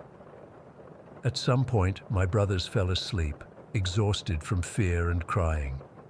Rick and I remained awake longer, neither of us saying much, but both jumping at every small noise the house made. Mom came home around 4 in the morning, finding us all in the living room. She looked confused and worried when she saw our makeshift sleeping arrangement. Rick pulled her into the kitchen and I pretended to be asleep, but I was listening to every word as he recounted what had happened. Mom didn't dismiss it or laugh it off like I halfway expected. Instead, her voice got really quiet. "My grandmother died today," she said. "I got the call at work around 9. The timing made my skin crawl. 9 o'clock, just half an hour before the footsteps started. She lived in this house," Mom continued. "Before we moved in, she had trouble with the stairs toward the end." I squeezed my eyes shut tighter, not wanting them to know I was awake and listening. The pieces were falling into place in my young mind. Great-Grandma Helen had been a stern, somewhat difficult woman, according to the adults in my family. She wasn't mean exactly, but she had strong opinions about how things should be done, especially when it came to children and bedtime routines. "Do you think?" Rick's voice trailed off. "I don't know," Mom replied. "But it would be like her to check on the kids one last time." We never spoke much about that night as a family afterward. Mom suggested it was Great-Grandma Helen coming to say goodbye, and that explanation was both comforting and unsettling. We stayed in that house for 2 more years, and while there were occasionally other strange occurrences, items moved, lights turning on or off, nothing ever matched the intensity of that night. To this day, my brothers and I can recall it with perfect clarity, despite how young they were. Ethan still insists that he saw something at the top of those stairs, not a full apparition, but what he describes as a shimmer in the air, like heat rising from pavement. I've tried to rationalize it over the years. Maybe it was some weird atmospheric phenomenon that affected the doors. Maybe the house was settling in a particular way that mimicked footsteps. But I know what I heard that night, the distinct sound of someone slowly climbing those stairs, the same way my great-grandmother would have climbed them in life. And I know what I felt, that absolute certainty that we weren't alone in that room. Whatever came to visit us that night, it made its presence known and then left, never to return in quite the same way. I've come to believe it was indeed my great-grandmother, making one final circuit of her home, checking on her great-grandchildren as she departed this world. The thought is somehow both terrifying and comforting, even now. Story 16. I still can't sleep with the lights off. It's been 15 years since we moved away from that house in Ridgemont, but some nights I still wake up in a cold sweat, convinced I can hear those footsteps above me. I'm 32 now, living in my own apartment 3 states away, but I still can't shake what happened in that house. We moved to Ridgemont when I was 7. It was a pretty standard suburban home, 4 bedrooms, 2 bathrooms, a finished basement, and a big backyard that my mom thought would be perfect for me to play in. From the outside, it looked like any other house on the block. But from the first night, something felt wrong. I remember my first night there so clearly. My bedroom was set up, but most of our stuff was still in boxes. Mom ordered pizza, and we sat on the floor of the living room eating off paper plates. I remember feeling excited about the new house, but that changed when I had to walk through the kitchen to throw away my plate. The second I stepped into that kitchen, the air changed. It's hard to explain, but it was like walking into a pocket of cold air, except the cold seemed to seep inside my bones. My skin prickled with goosebumps, and I had this overwhelming sense that I wasn't alone. I felt like someone was standing right behind me, watching me. I spun around but saw nothing. I ran back to the living room and didn't mention it to my mom. I figured it was just my imagination running wild in a new place. But it kept happening. Every time I had to go into the kitchen, especially alone, I'd get that same feeling of dread. The back room was even worse. It was this small room off the kitchen that led to the backyard. My mom used it as a sort of mudroom/laundry area. I hated that room with a passion. The feeling of being watched was so intense there that I would literally run through it if I needed to go outside. About a month after we moved in, I saw it for the first time. I was getting a glass of water at night. The kitchen had this glass door that led to the back room, and when I turned to leave, I caught a glimpse of something in the reflection. It was a dark figure, tall and shadowy, standing in the corner of the kitchen. I screamed and dropped my glass. By the time my mum came running in, there was nothing there. She thought I'd just seen my own reflection and got scared, but I knew what I saw. After that, I started noticing more things. Random cold spots throughout the house, but especially in the kitchen and back room. Sometimes the temperature would drop so suddenly that I could see my breath. And then there were the footsteps. Our house had an attic, but we never used it. There wasn't even a proper access to it. Just this small hatch in the ceiling of the upstairs hallway, with one of those pull-down ladders. My mum said it wasn't properly floored, so it wasn't safe to store anything up there. But sometimes, usually when I was home alone after school, I'd hear footsteps directly above my bedroom. Slow, deliberate steps that would move from one end of the attic to the other. When I told my mom, she said it was probably just the house settling or squirrels on the roof. By the time I was 10, my fear had gotten so bad that I refused to go into the kitchen or back room alone, especially after dark. If I needed water at night, I'd use the bathroom sink. If my mom asked me to grab something from the kitchen, I'd make up excuses or beg her to come with me. She thought I was just being difficult, but the truth was, I was terrified. What convinced me I wasn't crazy was when my friends started experiencing things too. My best friend Maddie came over for a sleepover when we were 11. We were playing in the living room when she needed to use the bathroom. To get there, she had to walk past the kitchen. When she came back, she looked pale. "Liv, I just saw someone in your kitchen," she whispered, eyes wide. A tall shadow standing by the fridge. I hadn't told her anything about what I'd been experiencing. She had no reason to make it up. After that, I noticed friends would get uncomfortable in certain parts of the house. No one wanted to sleep over more than once. The worst was when my friend Jess came to stay the night for my 12th birthday. We were up late watching movies in the living room when she said she needed to get something from her bag, which we'd left in the back room. She was gone for less than a minute when I heard a scream. I ran to find her pressed against the wall, crying hysterically. "Something touched me," she kept saying.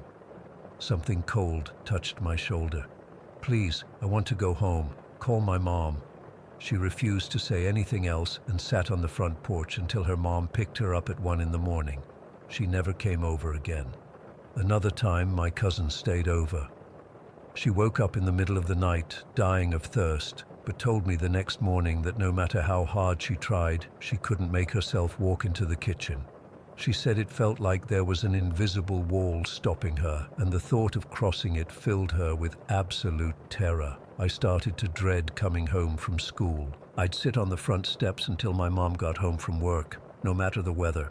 If she asked why, I'd say I forgot my key, but the truth was, I couldn't stand being alone in that house. The shadow figure became more bold as time went on. I'd catch glimpses of it more frequently.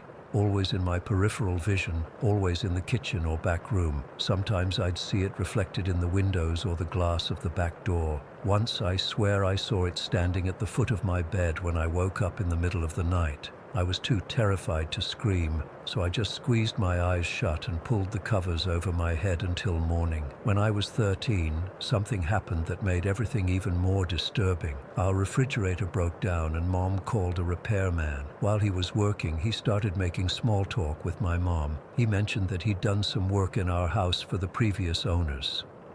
"This was the kids' room, right?" he asked, gesturing to my bedroom as they passed it in the hallway. My mom nodded, and he got this weird look on his face. "They took down the lock," he said, pointing to my door. "What lock?" my mom asked. "This door used to have a deadbolt on it," he said. "On the outside. Always thought that was strange. Who puts a deadbolt on a kid's bedroom door? And on the outside, too, like they were locking someone in." My mom laughed it off, but I saw her face. She was disturbed. Later that night, I heard her on the phone with my aunt, telling her what the repairman had said. I also heard her say she was thinking about selling the house. My heart leapt at the possibility of escaping, but we ended up staying another 4 years. During those years, the activity seemed to increase. The footsteps in the attic became more frequent, and sometimes I'd hear what sounded like dragging. The shadow figure appeared more often, and once my mom even admitted to seeing something out of the corner of her eye in the kitchen, though she tried to rationalize it away. By the time I was 17, I'd learned to live with it. I still avoided certain parts of the house, but I'd gotten used to the constant feeling of being watched. I thought that was just how houses were, that maybe everyone felt this way but just didn't talk about it. Then came the day everything changed. My mom had been talking about renovating the kitchen, but after getting some quotes, she decided it would be cheaper to tear down the back portion of the house and rebuild it. The construction crew came in mid-June, right after I graduated high school. On the third day of demolition, one of the workers called my mom outside. They'd found something in the wall between the kitchen and back room. When I followed my mom out there, I saw the workers standing around looking uncomfortable. One of them handed my mom a plastic bag. Inside was a smaller cloth bag tied with twine. It was filled with what looked like gray sand or ash. It took me a minute to realize what it was. Human remains, cremated human remains, hidden inside our wall. My mom called the police immediately. They took the bag and told us they'd investigate, but seemed skeptical that any crime had been committed. After all, hiding ashes in a wall isn't technically illegal, just disturbing. That night, my mom finally told me the truth. She'd seen the shadow figure too, many times over the years. She'd felt the cold spots, heard the footsteps. She'd even asked our pastor to come bless the house when we first moved in, because she'd felt an evil presence the moment we walked through the door. "I didn't want to scare you," she said. "I thought if I acknowledged it, It would make things worse somehow. She told me that the pastor had walked through every room in the house, sprinkling holy water and declaring that the house and its occupants belonged to Jesus. He told her he felt something dark, especially in the kitchen and back room, but that his blessing should help. It hadn't. We never found out whose remains were in the wall or why they were there. The police said there wasn't enough to identify, and without evidence of a crime, there wasn't much they could do. We moved out 2 weeks later, leaving the half-demolished house behind. I've tried researching the house's history over the years, but haven't found anything conclusive. I don't know if what we experienced was the spirit of the person whose remains we found, or something else entirely. I don't know why my bedroom once had an external deadbolt. Some questions will probably never be answered. All I know is that I still can't walk into a kitchen at night without checking over my shoulder. I still flinch when I hear footsteps above me. And sometimes in the corner of my eye, I swear I can still see that shadowy figure, watching me, following me, even all these years later and miles away from that house in Ridgemont. Story 17. I don't sleep much anymore, not since that night last November on Highway 97. I'm writing this down because my therapist thinks it might help, but I honestly don't know if anything will ever make me forget what I saw in those woods. I've been a deputy with the Catitas County Sheriff's Department for 7 years now. It's usually pretty quiet out here, mostly traffic stops, minor disputes, and the occasional drunk tourist during hiking season. Our county sits right against the Cascades in Washington state, and there are long stretches of forest that haven't changed in hundreds of years. That night started like any other shift. It was raining. Not the gentle drizzle we usually get, but those heavy, pounding drops that sound like stones hitting your windshield. The kind of rain that turns the asphalt slick and makes the yellow lines blur into the darkness. I just finished my coffee when the call came in about an abandoned vehicle at Dead Man's Curve on Highway 97. We call it that because there's been at least 6 fatal accidents there in the past decade. It's this sharp bend where the road hugs the mountain on one side and drops off steeply on the other. The guardrail there is always getting replaced after someone crashes into it. I remember checking my watch as I pulled up behind the car. 11:17 p.m. The Honda Civic was still running, hazard lights blinking orange against the wet pavement. The driver's door was wide open, like someone had jumped out in a hurry. No one was inside or anywhere near the vehicle that I could see. My first thought was that someone had crashed through the guardrail. It wouldn't be the first time. I got out, flashlight in hand, and approached carefully. Rain was soaking into the driver's seat through the open door. The windshield wipers were still sweeping back and forth. A phone was plugged into the charger, its screen showing several missed calls. In the passenger seat was a brown leather purse. I reached in and found a wallet with an ID for Melissa Harris, 28 years old, with an address in Ellensburg about 20 miles away. There was a half-empty water bottle in the cup holder and a grocery receipt from earlier that day. I radioed in the license plate and the name, then swept my flashlight across the guardrail, looking for any sign of damage. That's when I spotted it, a white Nike sneaker lying on the ground next to the rail. It was small, definitely a woman's shoe. When I picked it up, it was still warm, like it had just been taken off. I called out, "Hello, Miss Harris? This is Deputy Collins with the Sheriff's Department. Are you hurt?" Nothing but the sound of rain hitting the trees below. I shined my light down the embankment, but it was too steep and dark to see much. Then I heard it, so faint I thought I was imagining things at first. A woman's voice. "Help me. Please help." It was coming from down the slope somewhere in the forest. I radioed my position and that I was investigating a possible injured person, then started making my way down. The ground was slick with mud and pine needles, and I had to grab onto tree trunks to keep from sliding all the way down. The voice came again, clearer this time. "Help me. I'm here." I kept going, my boots sinking into the soft ground. It was colder down there, the air heavy with the smell of wet earth and rotting leaves. My flashlight beam barely cut through the darkness between the tall pines. That's when I first got that feeling, like someone was watching me, not from behind or in front, but from everywhere, like the forest itself had eyes. I called out again, Ms. Harris, can you hear me? The crying seemed to shift direction, pulling me deeper into the trees. I must have walked for 15 minutes, though it felt longer. The rain had stopped reaching the forest floor here, but water dripped from the branches overhead. My radio crackled with static when I tried to update my position. No signal. Then I saw it, a shack nestled between two massive Douglas firs. I swear to God it wasn't there a second before. One moment I was staring at nothing but trees, and the next, this decrepit wooden structure just appeared. It looked ancient, the wood gray and splintered, the roof sagging in the middle like it might collapse at any moment. There was no path leading to it, no clearing around it, just forest that had grown up tight against its walls. The crying was coming from inside. Every instinct told me to turn around, to climb back up to my cruiser and call for backup. But what if Melissa Harris was hurt in there? What if she'd wandered down here disoriented and needed medical attention? I couldn't just leave. I approached slowly, my hand resting on my holster. "Sheriff's Department," I called out. "Is anyone in there?" The crying stopped abruptly. The door was hanging crookedly on rusted hinges. I pushed it open with my foot, my flashlight leading the way. Inside was a single room, empty except for a pile of rotting blankets in one corner and a wooden chair tipped over on its side. The air was frigid, much colder than outside, and smelled like copper and something else I couldn't identify, something old and wrong.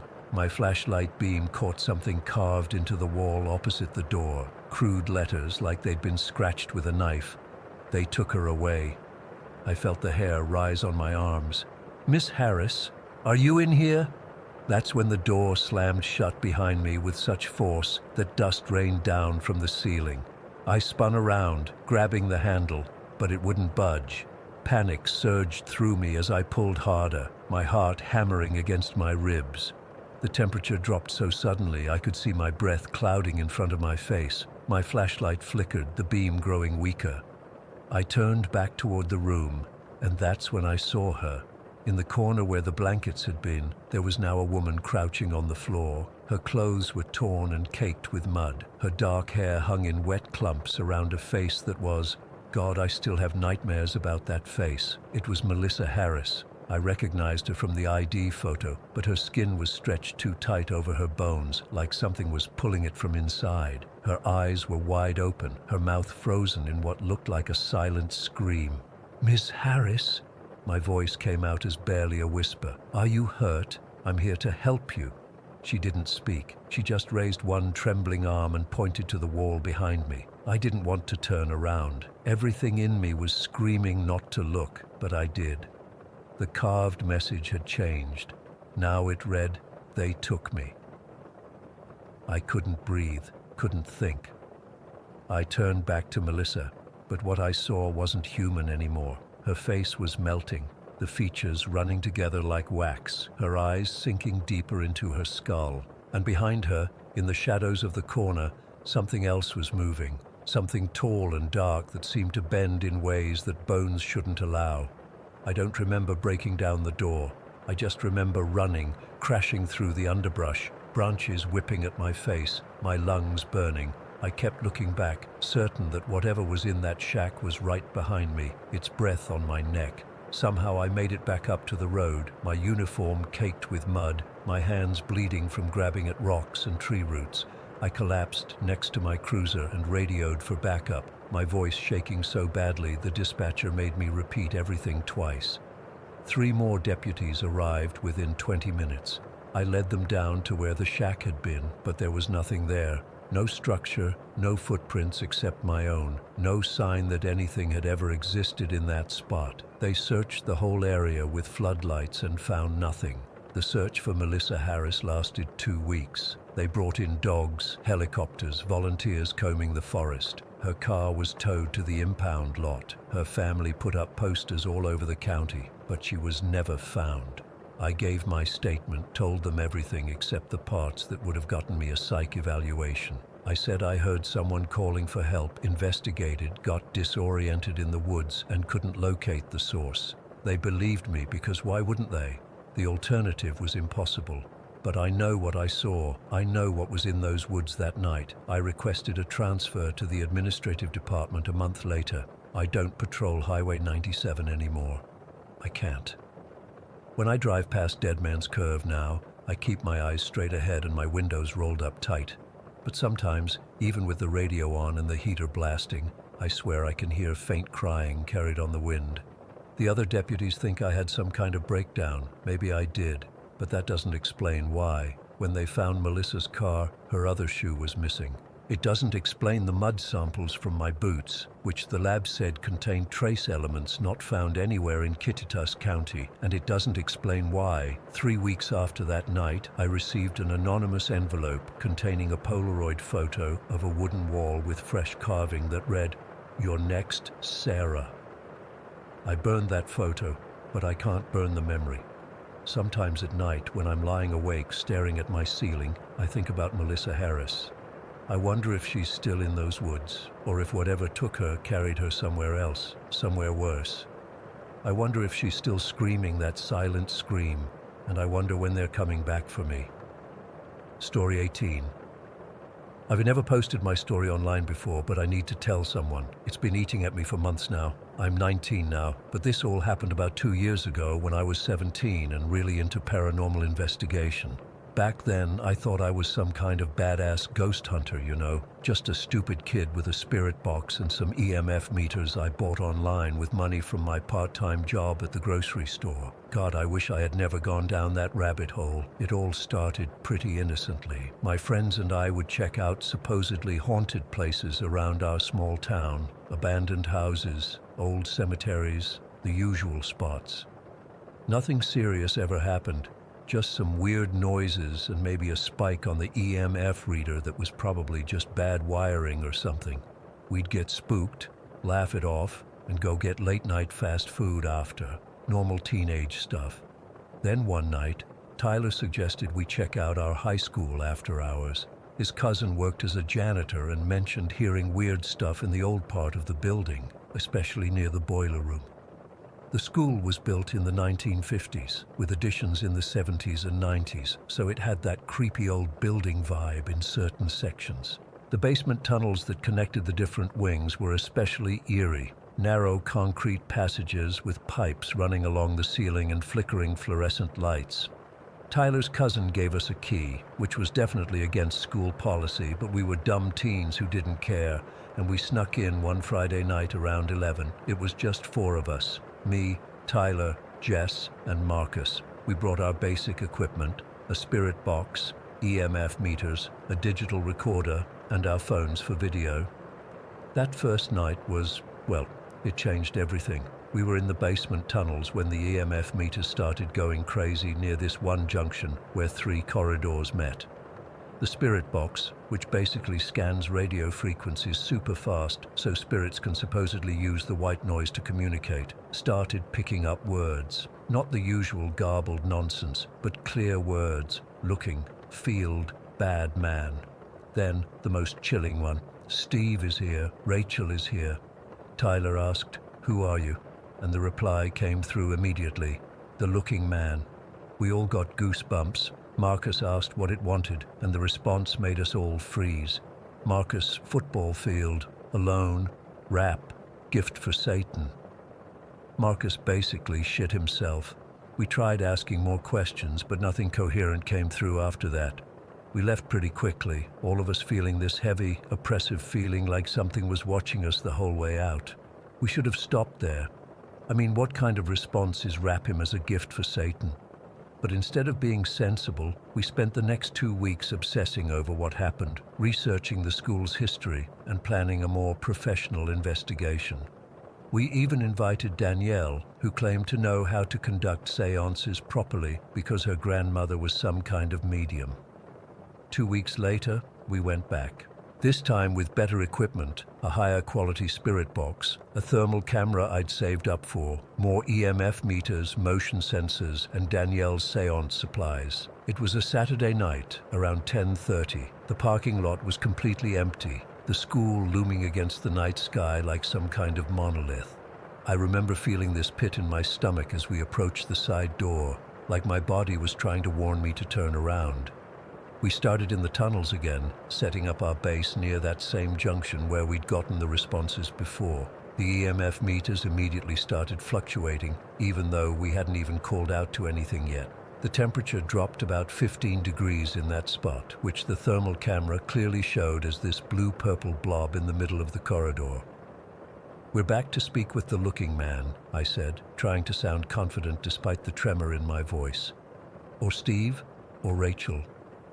Anyone who wants to communicate." The spirit box crackled, and through the static, "Shouldn't have come back."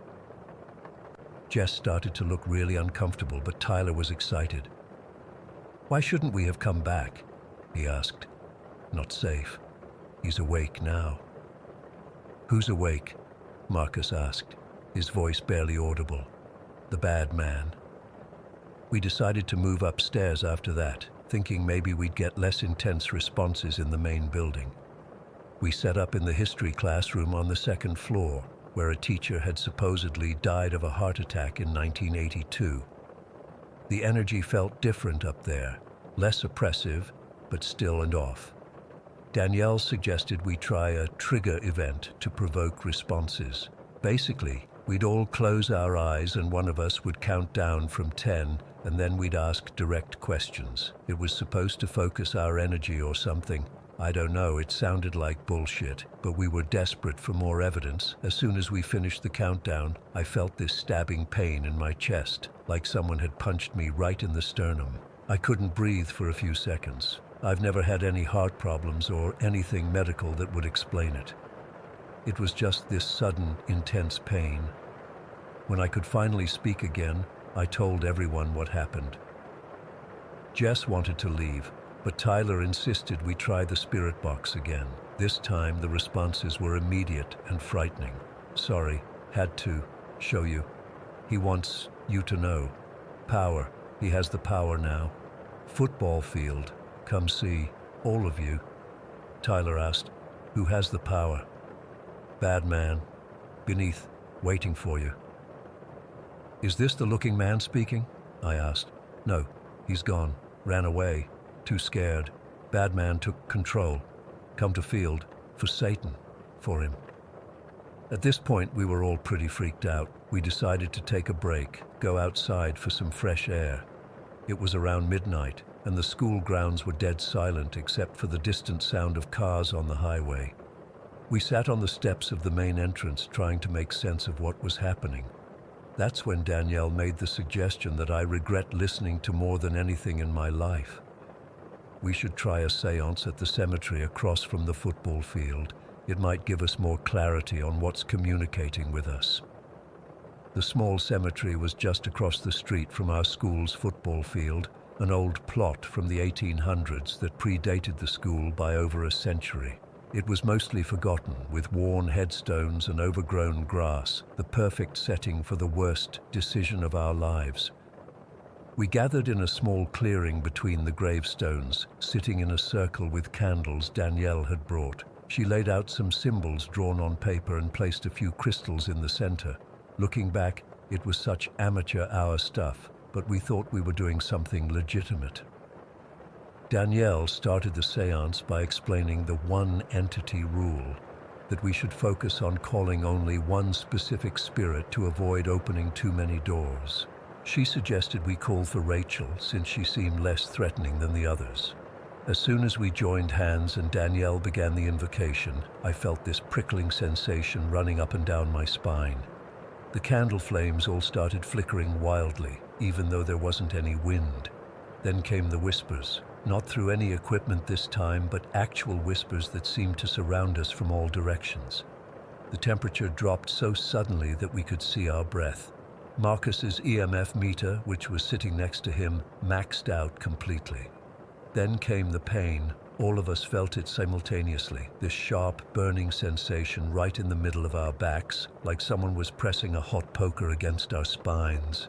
Danielle tried to close the séance properly, but her voice was shaking so badly she could barely get the words out. We broke the one entity rule," she whispered. "There are multiple spirits in our circle right now." That's when Tyler's phone, which had been recording the whole thing, played back through its speaker, except none of us had touched it. The garbled, distorted voices coming through were saying our names over and over, followed by "field now, waiting." We packed up our stuff in record time and practically ran back to the school. I wanted to just get in our cars and leave, but Tyler was insistent that we finish what we started.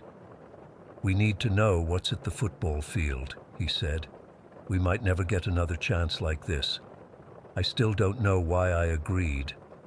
Maybe it was peer pressure, or maybe whatever was influencing us had some kind of hold over my decision-making. But somehow, at around 1:30 in the morning, we found ourselves standing at the edge of our high school football field, with nothing but our phone flashlights illuminating the darkness. The field itself looked different somehow. The grass seemed darker, the white yard lines barely visible in the dim light. The goalposts at either end loomed like gallows. We stood at the 50-yard line, and Danielle set up for another séance. This time, she didn't even finish her opening words before all of our phones died simultaneously. The candles remained lit, casting just enough light for us to see each other's terrified faces. We sat in silence for a moment, and then the whispering started again. But this time, it seemed to be coming from beneath us, like something was speaking through the earth itself. "Found you. Finally. Ready. Give one. Need one. Just one. Satan waits. Beneath. Ancient. Powerful." Jess started crying quietly at first, then building to these heart-wrenching sobs. "Something's touching me," she whispered. "I can feel hands on my shoulders." Before any of us could react, Jess threw her head back and let out the most horrifying scream I've ever heard. It didn't even sound human. It was this primal, agonized wail that seemed to go on forever. She fell backward, her body convulsing. When Tyler and I managed to get to her, she was vomiting this black, viscous fluid, and there were these long red scratches appearing on her neck and running down her back, like someone was actively clawing her. That's when I felt it, this massive shift in energy around us, like the air itself had become heavier, charged with some kind of terrible electricity. The ground beneath the center of the field seemed to ripple, just for a second, like something was pushing up from underneath. We grabbed Jess and ran. We didn't stop to collect any of our equipment, didn't look back, just ran to Tyler's car and piled in. Jess was barely conscious, still making these awful whimpering sounds. The scratches on her back had drawn blood that was soaking through her shirt. We drove straight to the hospital, told them Jess had fallen through a glass table at a party. The doctors treated her scratches, ran some tests, and kept her overnight for observation. They couldn't explain the black substance she'd vomited, said it wasn't in any of their samples, which makes no sense since we all saw it. None of us have been back to the school at night since then. Jess transferred to another school the following semester. Tyler lost interest in ghost hunting completely. Marcus and I don't really talk anymore. Danielle moved away with her family about a month after it happened. I've done research since then, trying to understand what happened. The school was built on land that was once part of that old cemetery. During construction in the 50s, they moved some graves, but according to local records, not all of them were properly accounted for. The football field itself sits over what used to be the oldest section of the cemetery. Sometimes I still wake up in the middle of the night feeling like someone is standing at the foot of my bed, watching me. And occasionally, when I'm alone, I swear I can hear a whisper, "Should have stayed, should have given one, next time." I don't know what was under that football field. I don't know if it was actually connected to something satanic or if that was just how our teenage brains interpreted it. All I know is that something ancient and malevolent was awakened by our amateur ghost hunting, and I'm terrified that it's still there, waiting for someone else to make the same mistake we did. Story 19. I've always believed in the whole trust your instincts thing, but I never really understood what that meant until 3 days ago. I'm still shaking as I type this, and I keep checking my door is locked, even though I'm back home now. I need to get this off my chest because I can't stop thinking about what happened, and maybe writing it down will help. Or maybe it'll warn someone else. I don't know. So I graduated college last month. Woo, finally done with school forever. And decided to treat myself to a solo road trip from Tucson to the Grand Canyon. I've lived in Arizona my whole life, but somehow never made it to our state's biggest attraction. Crazy, right? My parents thought I was nuts for going alone, but I was like, I'm 22, I can handle myself. God, I was so naive. I set out early Tuesday morning in my beat-up 2008 Honda Civic that I've had since high school. I call her Betsy. She's not much to look at with her peeling paint and the dent in the passenger door from that time I misjudged a parking space, but she's reliable. I packed light, just a duffel bag with clothes, my camera, some snacks, and way too many true crime podcasts downloaded. Ironic, considering what happened. The drive started out amazing.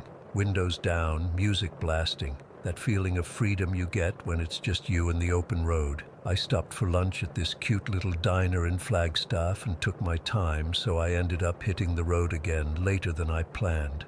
By the time I was a couple hours out from the Grand Canyon, the sun was starting to set. That's when things started to get weird. I needed to pee, thanks, giant soda from lunch, so I pulled into this rest area. It wasn't one of those nice ones with vending machines and clean bathrooms, just a small clearing with some picnic tables, trash cans, and a basic bathroom building. There were only two other vehicles there, a camper van with an elderly couple having coffee at one of the tables and a dusty pickup truck. As I was walking back to my car after using the bathroom, I noticed this man leaning against the pickup. He was probably in his 40s, wearing a baseball cap and sunglasses, even though it was getting dark, and he was staring at me. Not just glancing, but full-on staring, following me with his head as I walked. I got this immediate chill down my spine.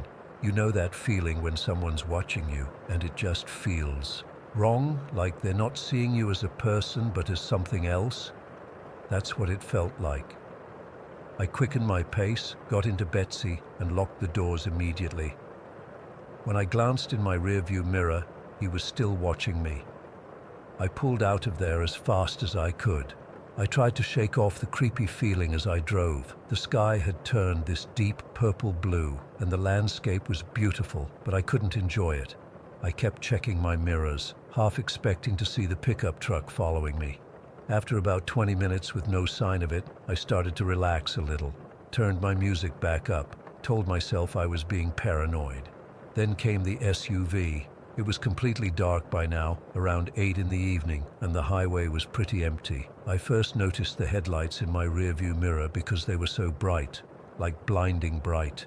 The SUV was coming up behind me fast, much faster than the speed limit. I moved over to let it pass, but instead of passing, it got right on my tail, like I couldn't even see the headlights anymore. Just this dark shape filling my mirror. My heart started pounding. I sped up to 70, then 75, trying to put some distance between us. For a few seconds, it dropped back, and I thought maybe they'd just been in a hurry and had now realized they were being a jerk. Then the SUV suddenly accelerated, zoomed around me, and cut right in front of my car. I had to slam on my brakes so hard that my seatbelt locked up. My phone flew off the passenger seat onto the floor. Betsy skidded a little, and for a terrifying second, I thought I might spin out. I came to a stop maybe 15 feet behind the SUV, which had also stopped right in the middle of the highway. I was frozen. Should I reverse? Try to go around? There were no other cars in sight, just darkness, desert, and this SUV blocking my path. Then the driver's door opened. A man got out, tall, wearing a dark jacket. In the dim light from my headlights, I could see he had a beard. He started walking toward my car, and I swear my whole body went cold. I couldn't move, I couldn't breathe. My doors were locked, but what good would that do if he broke the window? He came up to my driver's side window and motioned for me to roll it down. I shook my head no, and he frowned, then held up his hands like, "I'm not gonna hurt you," and motioned again. I rolled it down just a crack, enough to hear him, but not enough for him to reach in. "Having car trouble?" he asked, his voice surprisingly normal and calm. I shook my head. "Number. Why did you cut me off?" "I noticed your tail lights out," he said, pointing to the back of my car. It's dangerous to drive like that at night. Someone might hit you from behind. I knew for a fact my taillights were fine. I'd had Betsy checked over before the trip. I'm fine, thanks, I said, trying to keep my voice steady. He leaned in closer to the window crack, and I caught a whiff of cigarettes. You heading to the canyon? Alone? I didn't answer. Pretty girl like you shouldn't be out here alone, he continued, his voice dropping lower. Not after what happened to those other girls. My blood turned to ice. What other girls? He smiled, and it didn't reach his eyes. Just be careful. Would hate for you to end up like them. He tapped my window with his knuckle, then turned and walked back to his SUV.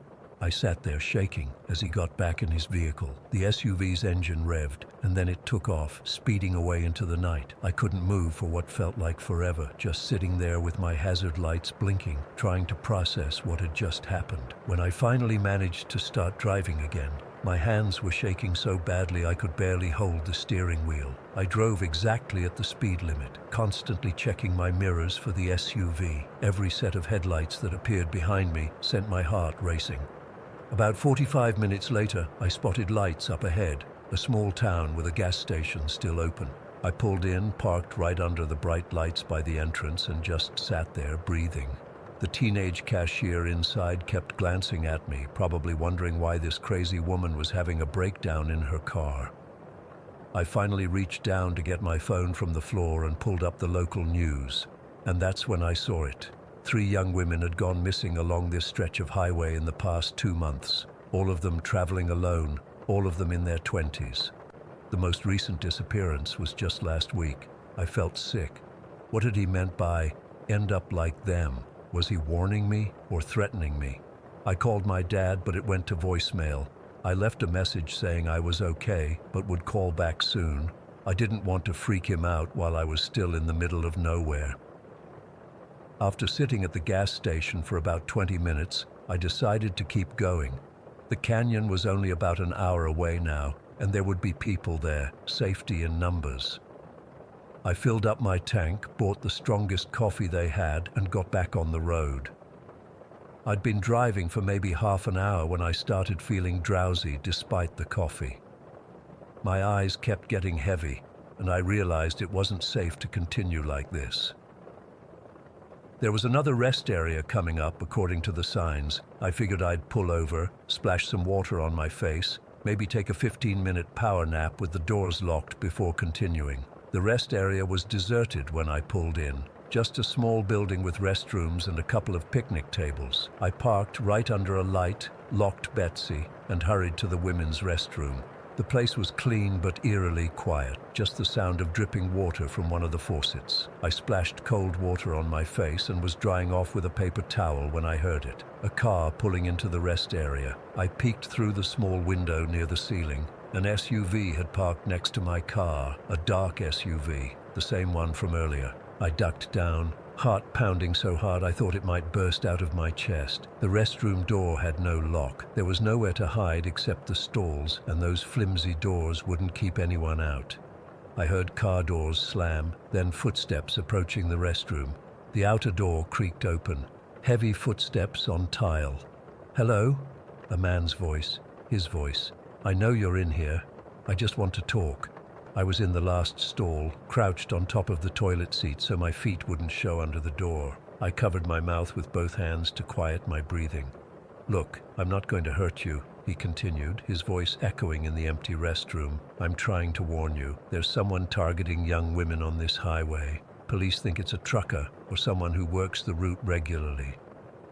His footsteps came closer, stopping outside my stall. "I shouldn't have scared you earlier. I work with the State Police Task Force. I'm off duty right now, but," he sighed, "just come out so we can talk, okay?" I didn't believe him for a second. If he was police, why approach me like that on a dark highway? Why not show ID? Why follow me to this rest stop? I heard him trying the stall doors one by one, getting closer to mine. I couldn't stay there. Looking up, I saw a small window above the toilet, the kind that tilts open for ventilation. It would be a tight squeeze, but I was small enough to fit through. As quietly as possible, I stood on the toilet tank and pushed the window open. I could hear him still talking, still pretending to be concerned as I hauled myself up and wiggled through the opening. I scraped my stomach and back on the frame, but managed to get through, dropping about 6 feet to the ground outside. I landed hard, pain shooting up my ankles, but adrenaline took over. I ran around the building toward the parking lot, praying he wouldn't hear me. My car was maybe 30 feet away. I fumbled for my keys as I ran. I heard the restroom door bang open behind me as I reached Betsy. My hands were shaking so badly I dropped the keys, had to scrabble for them on the ground. I could hear him shouting something, footsteps running toward me. Finally, the key in the lock, the door open. I threw myself inside, slammed the door, hit the lock button. He was at the car now, pounding on my window, yelling at me to stop, that he was trying to help me. I started the engine, threw it in reverse, and peeled out of that rest area like my life depended on it, because I was pretty sure it did. I drove like hell for the next 20 minutes, constantly checking my mirrors for headlights. When I finally saw the lights of a diner with a packed parking lot, I pulled in and parked right by the entrance. Inside, I called my parents and broke down, telling them everything through tears. They wanted me to go straight to the police, but I was too scared to stop anywhere except this crowded place. I stayed at that diner until they closed at 11, then followed the waitress's directions to a nearby motel where I spent the night with a chair propped against the door. I barely slept, jumping at every sound. The next morning, I filed a police report. The officer was sympathetic but not particularly helpful. Without a license plate or clear description of the man, there wasn't much they could do. They said they'd add my experience to their investigation of the missing women, but I got the impression they didn't see a strong connection. I completed my trip to the Grand Canyon, but I couldn't enjoy it. Every man I saw made me nervous. I kept looking over my shoulder. I drove home a different route in daylight, stopping only at busy gas stations. It's been 3 days now, and I still can't shake the feeling of being watched. I check my back seat before getting in my car. I double-check my locks at night. I keep wondering, was he really the predator? Or was he actually trying to warn me about someone else? And if he was the bad guy, why let me go twice? I'll never know for sure what his intentions were. But I do know that I'll never ignore that gut feeling again. Sometimes your instincts are the only thing standing between you and becoming another missing person statistic. Story 20.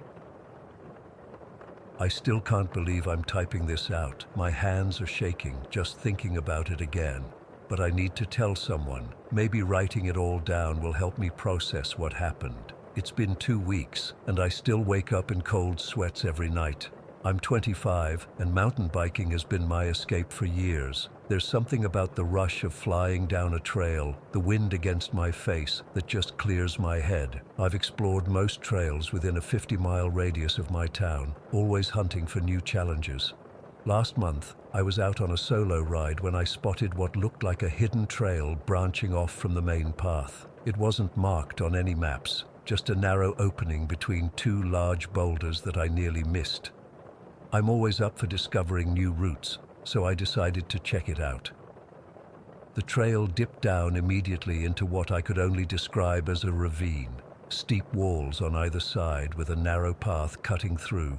Something felt different about this place. The temperature dropped noticeably as I ventured in, despite it being mid-afternoon in summer.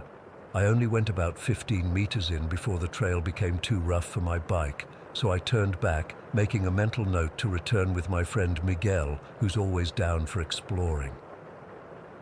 The next day, we headed out together. Miguel was excited when I told him about finding an unmapped trail. We packed extra water, snacks, and headlamps since we'd be out until evening. We reached the ravine around 4 in the afternoon, the sun still high but already casting long shadows between the ravine walls. "Dude, this place is weird," Miguel said as we entered. He wasn't wrong. During daylight, I noticed things I hadn't the day before. The vegetation changed dramatically at the entrance to the ravine. Outside, everything was lush and green. Inside, the trees were twisted, gnarled things with barely any leaves. Not just autumn bare, but dead-looking, their bark blackened as if burned, yet they were still standing. The ground was unusually dry, almost dusty compared to the somewhat damp soil on the main trail. We decided to leave our bikes secured to a tree at the entrance and continue on foot. The path narrowed as we pushed forward, forcing us to walk single file. About 30 meters in, the air became heavy. That's the only way I can describe it. Like when you're in a crowded elevator and everyone's breathing the same air, except we were outdoors. "Do you feel that?"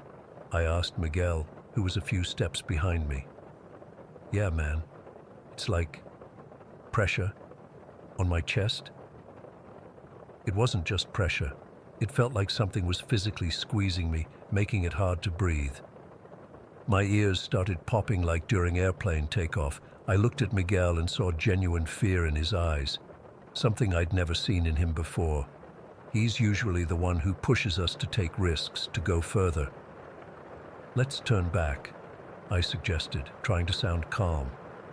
"Yeah, this doesn't feel right."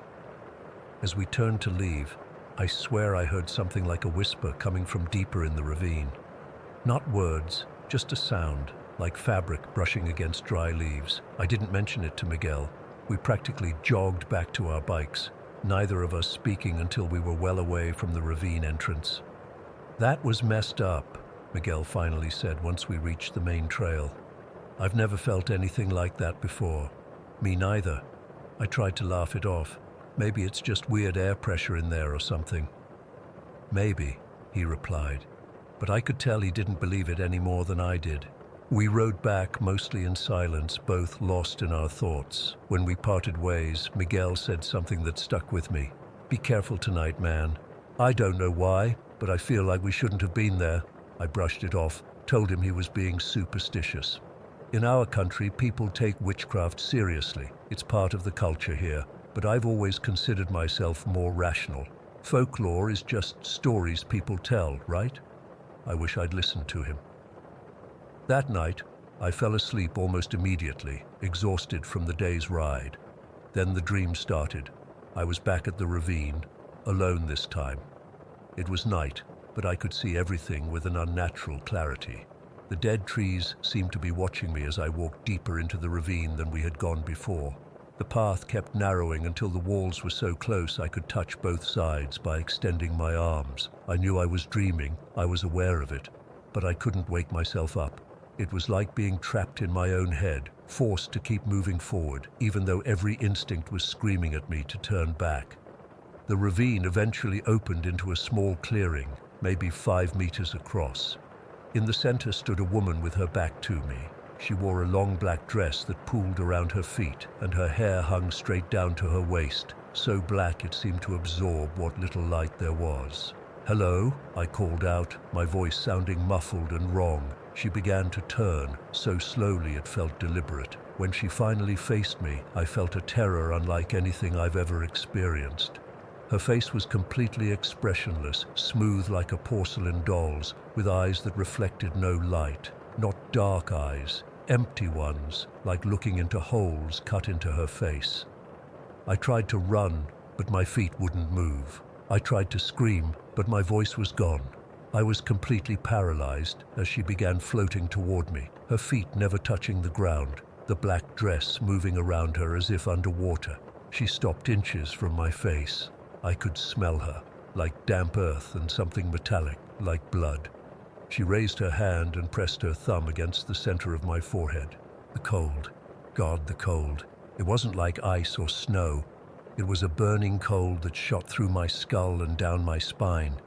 I felt like my forehead was being branded with frost. As she held her thumb there, her face began to change. The porcelain smoothness cracked, the skin graying and pulling tight against what looked like a skull beneath. Her lips pulled back in what I can only describe as a smile, revealing teeth that were too long, too sharp. "You shouldn't have come here," she whispered, her voice sounding like multiple voices speaking at once. "But now you're marked."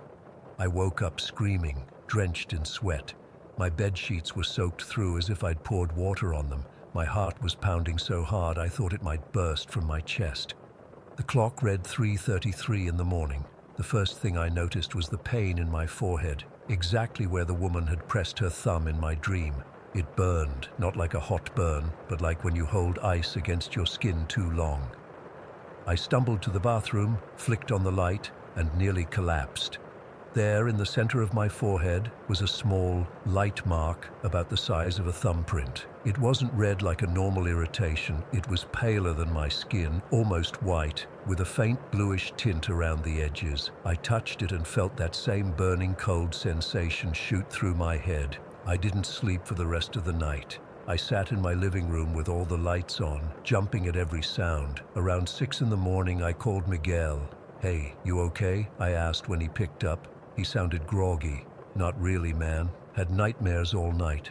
My stomach dropped. "About what?" "I don't remember exactly. Just darkness and feeling trapped. Kept waking up feeling like someone was in my room, watching me." "You?" I didn't tell him about the woman or the mark. I just said I'd had bad dreams too, and suggested we meet for coffee later. After hanging up, I sat staring at my phone for a long time. I needed answers. I grew up hearing stories about witchcraft. My grandmother used to warn us about places in the forests where witches would perform rituals. As kids, we'd laugh it off, but there was always that undercurrent of belief in our community. People still leave offerings at crossroads and whisper protective prayers before entering unknown territory. Against all better judgment, I decided to go back to the ravine, alone and in daylight. I needed to see if there was something I'd missed, something that could explain what was happening. I told myself I'd just look from the entrance, not go in. I arrived around noon, the sun high overhead. The entrance to the ravine looked different somehow, darker, more forbidding. But I had to know. I left my bike and walked to the entrance, stopping just before the point where the vegetation changed. From there, I could see farther down the path than before. Something caught my eye, a splash of color against the dusty ground, maybe 20 meters in. Common sense told me to leave. The mark on my forehead, which had faded slightly but still felt cold to the touch, told me to leave.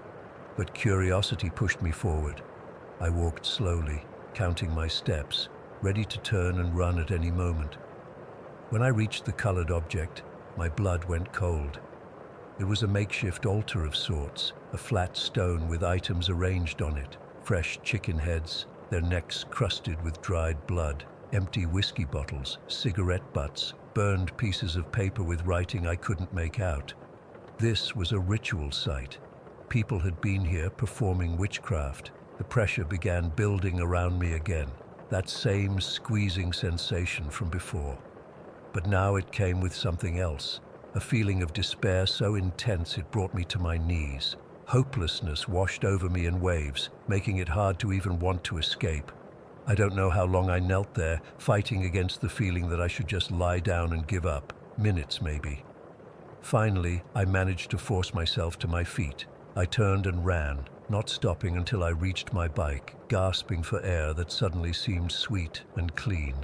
I went straight to the nearest church. I'm not particularly religious, but I sat in that church for hours, letting the quiet and the feeling of safety wash over me. The mark on my forehead throbbed the entire time, like a pulse that wasn't my own. I called Miguel afterward, told him what I'd found, but not about the mark or my dream. "You need to cleanse yourself," he said, his voice deadly serious. "Go to the church, get holy water, take a bath with salt, burn sage in your house, do whatever you need to do, but do it now." That was 2 weeks ago. The mark has faded to almost nothing now, just visible if you know where to look. The nightmares come less frequently, but they're still there. That woman with her changing face, always whispering words I can't quite hear. I don't know what happened in that ravine. I don't know if I was somehow affected by whatever rituals had been performed there, or if something more supernatural occurred. All I know is that I've felt watched ever since, like something followed me home. I haven't been mountain biking since. I can't bring myself to go back into those woods, not even on the main trails. Miguel says he's been having headaches and keeps finding dead moths in his bedroom every morning, no matter how tightly he closes his windows. Sometimes, late at night when I'm trying to sleep, I feel a cold pressure on my forehead, right where the mark is. And sometimes, though I try to convince myself it's just the wind, I hear a whisper, like fabric brushing against dry leaves. Story 21. I'm still shaking as I type this. I keep looking over my shoulder, wondering if they're watching me even now. It's been 3 weeks since it happened, but I can't stop thinking about it. I need to tell someone what happened, even if no one believes me. This past summer, I decided to take a solo road trip from Seattle down to Northern California. I had just gone through a bad breakup and lost my job in the same month, so I needed to clear my head. The plan was simple: drive down the coast, stay at cheap motels, take photos, and reconnect with myself. No schedule, no expectations, just me and the open road. The first 2 days were exactly what I needed.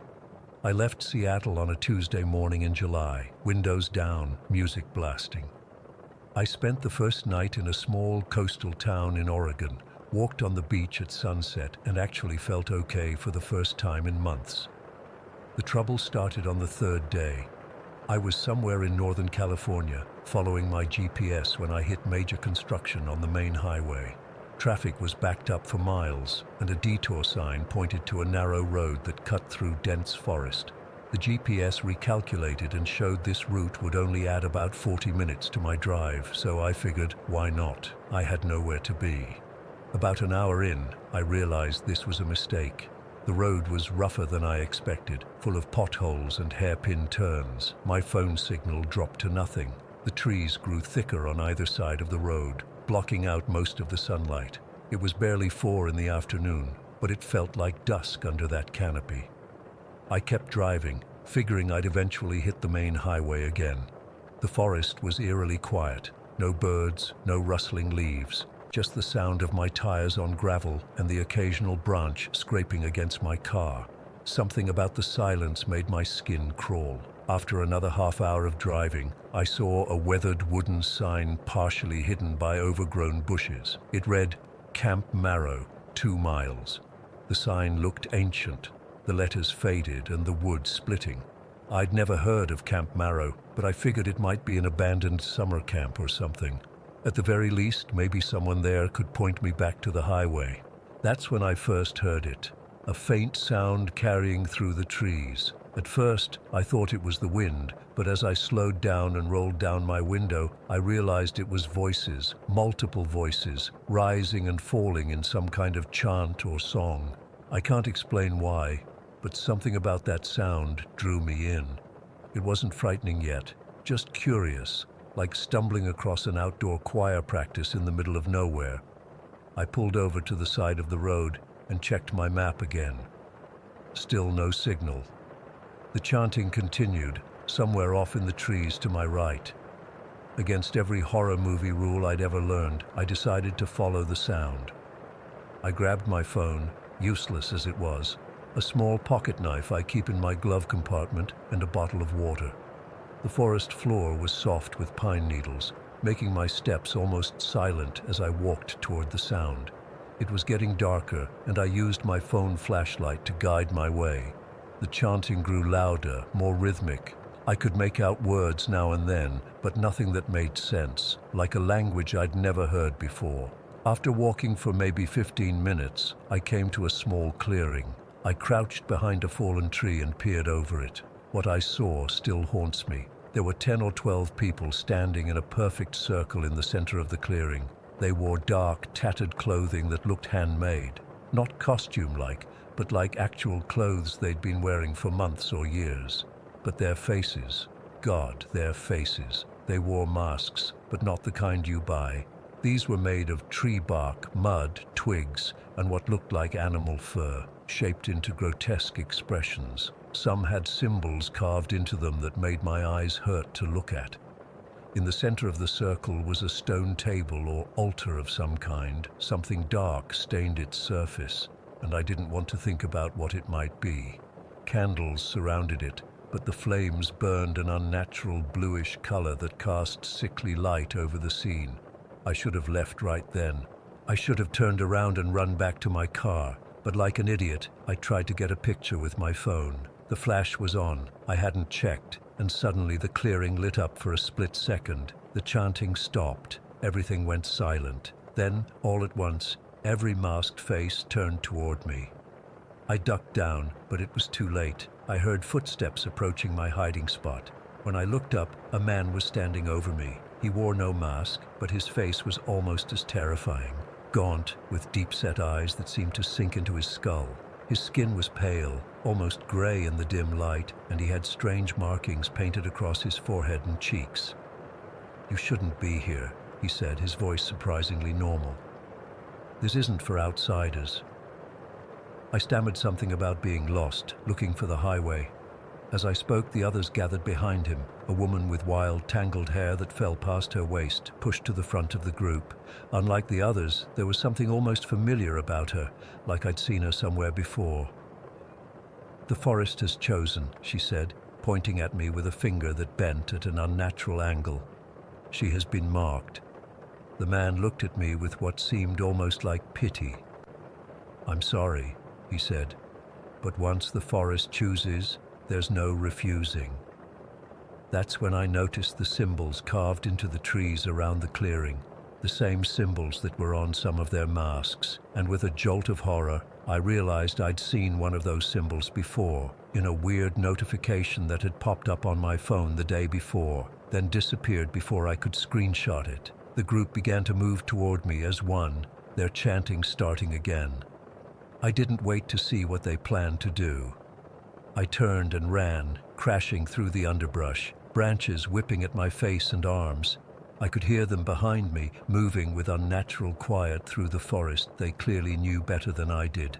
Somehow, I found my way back to the road and my car. My hands shook so badly I could barely get the key in the ignition. As I pulled away, I looked in my rearview mirror and saw the man with the deep-set eyes standing at the edge of the trees, watching me go. He didn't chase after my car. He didn't need to. Somehow, I knew this wasn't over.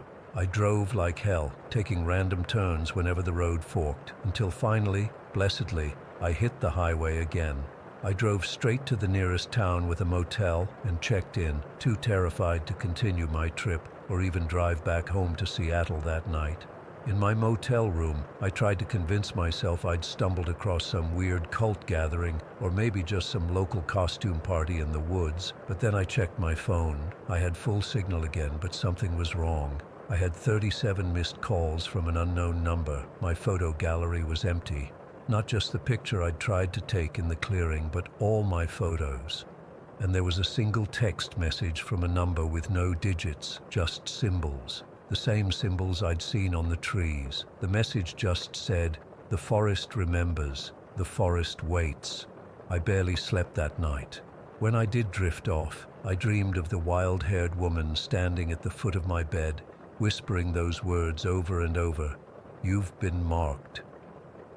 The next morning, I checked out early and drove straight back to Seattle without stopping. I told myself once I was home, everything would be normal again. I was wrong. The first week back, I noticed shadows moving at the edge of my vision, always disappearing when I turned to look directly at them. My phone kept showing strange notifications in a language I couldn't read, then deleting themselves before I could show anyone. I started feeling watched everywhere I went, at the grocery store, in my apartment, even in the shower. I would find small arrangements of twigs and stones on my doorstep in the morning, arranged in those same symbols. Then the package arrived. No return address, no postmark, just my name written in flowing script. Inside was an old leather-bound journal, the pages yellowed with age. It detailed the history of Camp Marrow, how it started as a logging camp in the 1880s, but the loggers discovered something ancient in the forest, something that spoke through the trees. The journal described rituals performed to appease whatever lived in those woods, and how the camp eventually became a permanent settlement for those who had been marked. The last entry was dated 1973, written by someone named Margaret. "The forest has chosen another. I've seen her in my dreams. A woman with auburn hair driving alone. She will come to us soon. The circle will be complete. My hair is auburn. The wild-haired woman at the ritual had looked familiar because she looked like an older version of me. I couldn't eat, couldn't sleep. I installed security cameras in my apartment, but they would mysteriously turn off at 3:33 every morning, coming back on at 4:44 with no explanation. I went to the police, but what could I tell them? That I saw some people in the woods doing a ritual, that I was getting weird text messages. They took a report, but said there was nothing they could do. 2 weeks after I returned home, I woke in the middle of the night to find my apartment filled with the scent of pine and soil. My bedroom window was open, though I always keep it locked. On my nightstand was a small doll made of twigs and moss with a lock of auburn hair, my hair, bound to it. That's when I knew I had to go back. Whatever had marked me wasn't going to leave me alone. I needed to confront it, end it somehow.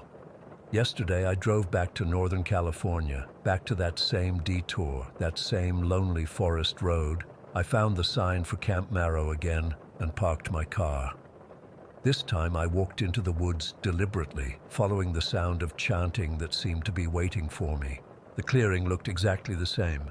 The stone altar, the masked figures, the blue-flamed candles. They were expecting me. The circle parted and the wild-haired woman stepped forward, arms outstretched. "You've come home," she said, her voice echoing strangely in the clearing. "The forest has waited long enough." The group began to move around me, their chanting growing louder. I felt darkness pressing in from all sides, like it was a physical thing trying to envelop me. The deep-eyed man approached with a bowl of dark liquid. "Drink," he said. "Become part of the forest, part of us." Something inside me snapped. I don't know where I found the courage, but I knocked the bowl from his hands. "No," I said. "I don't belong to the forest. I don't belong to you." The chanting stopped. The wild-haired woman's face contorted with rage. "You've been marked," she hissed. "You have no choice." "I do have a choice," I said, backing toward the edge of the clearing. "And I choose to leave." That's when they rushed me all at once. I felt hands grabbing at my clothes, my hair, my skin. The darkness seemed to solidify around me, pressing against my mouth and nose, suffocating me. In desperation, I reached into my pocket and pulled out the only weapon I had, my car keys. I slashed outward blindly and felt the key connect with something. There was a shriek, inhuman and piercing, and suddenly the darkness receded. I ran. I ran faster than I've ever run in my life, crashing through the forest until I somehow found myself back at my car. I don't remember driving away, but suddenly I was on the highway, miles from Camp Marrow, sobbing and shaking. I drove straight through the night and got back to Seattle this morning. My apartment looks untouched. My phone is working normally, and the security cameras show nothing unusual. But I know it's not over. The forest marked me somehow, and I don't think it's done with me. I'm writing this down because I need someone to know what happened. If I disappear, if something happens to me, at least there's a record. I've changed all my locks, salted my doorways and windows, something I read about online, and I'm not going anywhere alone.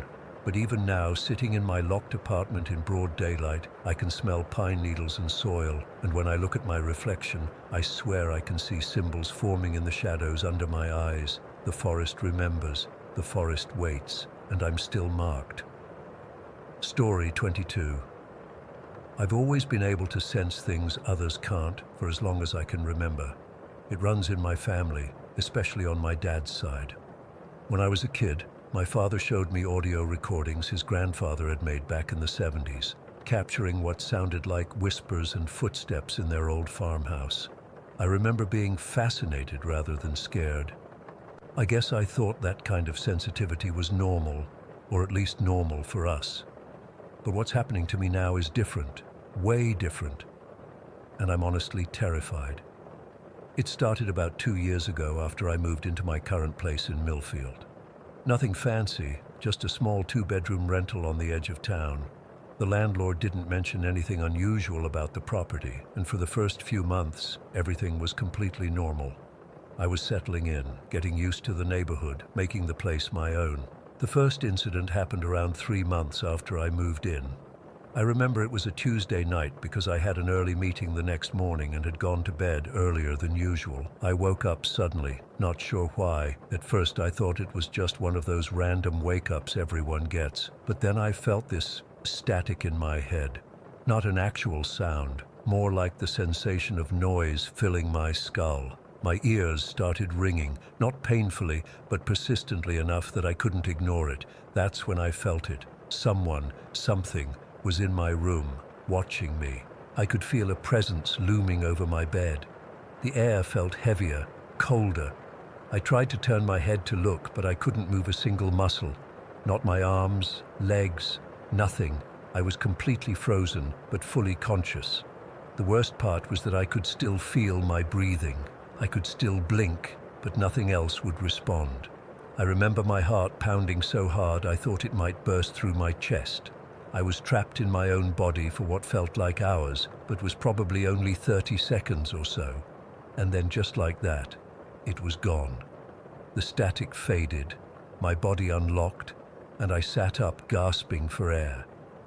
I turned on every light in the house and sat on my couch until morning, trying to convince myself it was just sleep paralysis. I'd read about it before, the feeling of being awake but unable to move, sometimes accompanied by hallucinations. That's what I told myself. Just my brain playing tricks. Nothing supernatural. I almost convinced myself too. For a few weeks, I didn't experience anything unusual. Life went back to normal, and I started to relax again. I even joked about it with a coworker, laughing about how I'd freaked myself out over nothing. Then it happened again, about 3 weeks after the first incident. This time, it was different, worse in a way. I woke up around 1 in the morning with that same feeling of being watched. The hairs on my arms and the back of my neck stood up. But this time, I could move. I wasn't paralyzed like before. As I lay there, trying to calm my racing heart, I felt my mattress sink down beside me, like someone had sat on the edge of my bed. I can't describe the fear that washed over me in that moment. I shot up immediately, scrambling to turn on my bedside lamp. There was nothing there, no depression in the mattress, no one in my room. But I felt it. I know I did. The distinct weight of someone, or something, sitting right next to me. I didn't sleep the rest of that night. I went through the entire house, checking closets, under beds, behind shower curtains. Everything was locked up tight, windows closed, doors secured. I was alone in the house, yet something had been there with me. After that second incident, I started feeling uneasy all the time, especially at night. I began leaving lights on, playing music or podcasts while I slept, anything to make me feel less alone, less vulnerable. I considered moving, but my lease wasn't up for another 10 months and I couldn't afford to break it. The third incident is the one that convinced me something truly unexplainable was happening. It was a Friday night, or technically Saturday morning, 2:50 a.m. according to my phone. I'd fallen asleep listening to music with my earbuds in, something I'd started doing to help me feel more secure. I was in that half-asleep state, drifting but not fully unconscious, when I felt it. 3 distinct taps on my upper back, not gentle, forceful. I could feel the shape of a finger pressing into my skin through my t-shirt, like someone was trying to get my attention. Tap, tap, tap.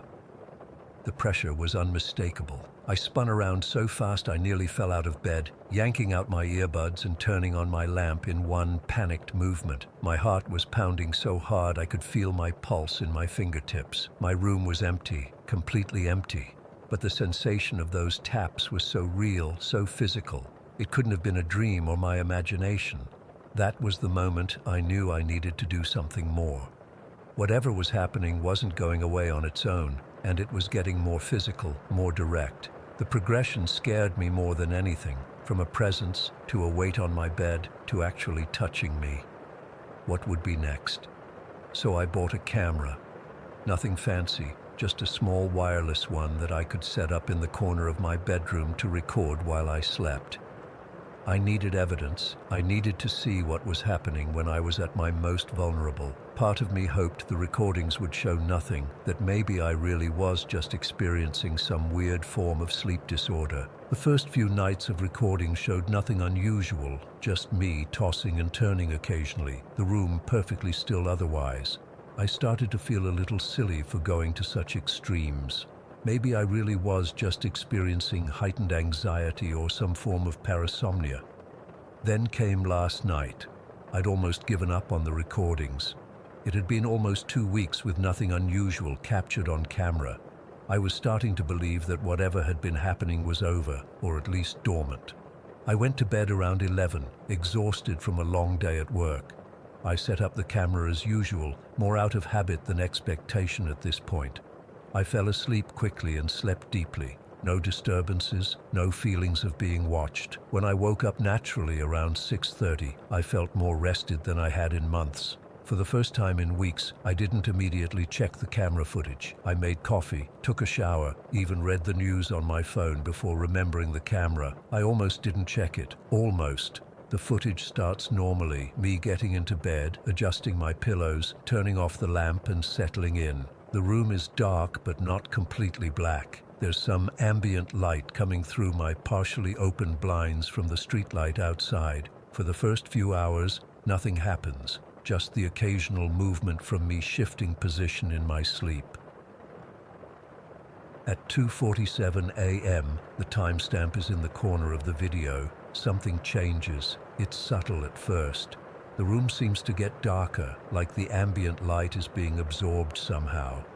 I replay this part several times, and it's definitely not just a cloud passing over the moon or anything like that. The darkness seems to thicken, especially in the corner opposite my bed. At 2:51 a.m., I roll over in my sleep, my back now facing the camera. I'm completely still after that. Too still, actually. It's like I'm suddenly in a deeper sleep than before.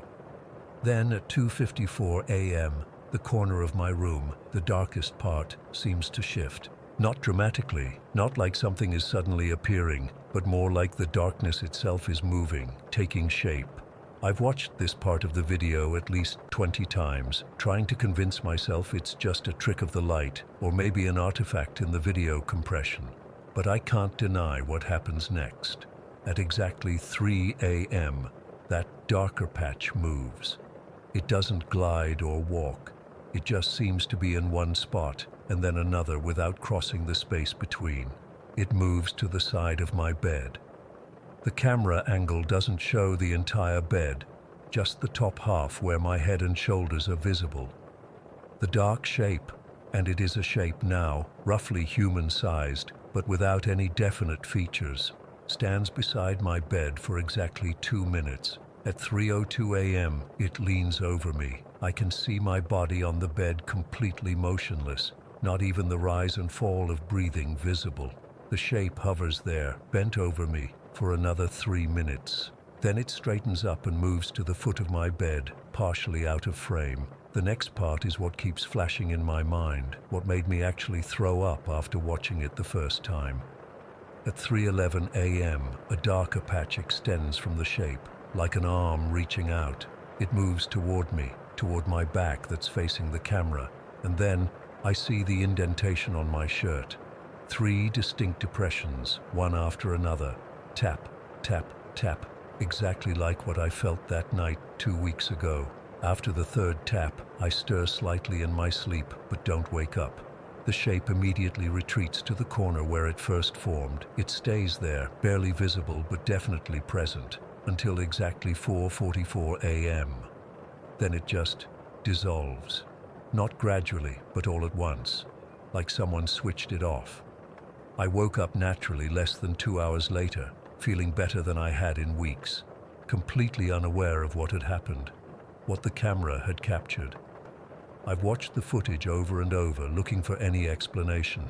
A bug on the lens, a shadow from outside, anything rational, but there's nothing that explains what I saw, what I recorded. The thing is, I should be terrified right now. I should be packing my bags and breaking my lease. But instead, I feel calm, Almost like whatever this thing is, it's been with me longer than I realized. Like maybe it's always been there, watching me sleep, and I'm only now aware of it. I'm setting up the camera again tonight. Part of me doesn't want to know what will happen, but a bigger part needs to understand. Whatever this entity is, it's interested in me specifically. It's not trying to harm me. It could have done that already, if that was its intention. It's trying to communicate. And tonight, I think I'm going to try to communicate back.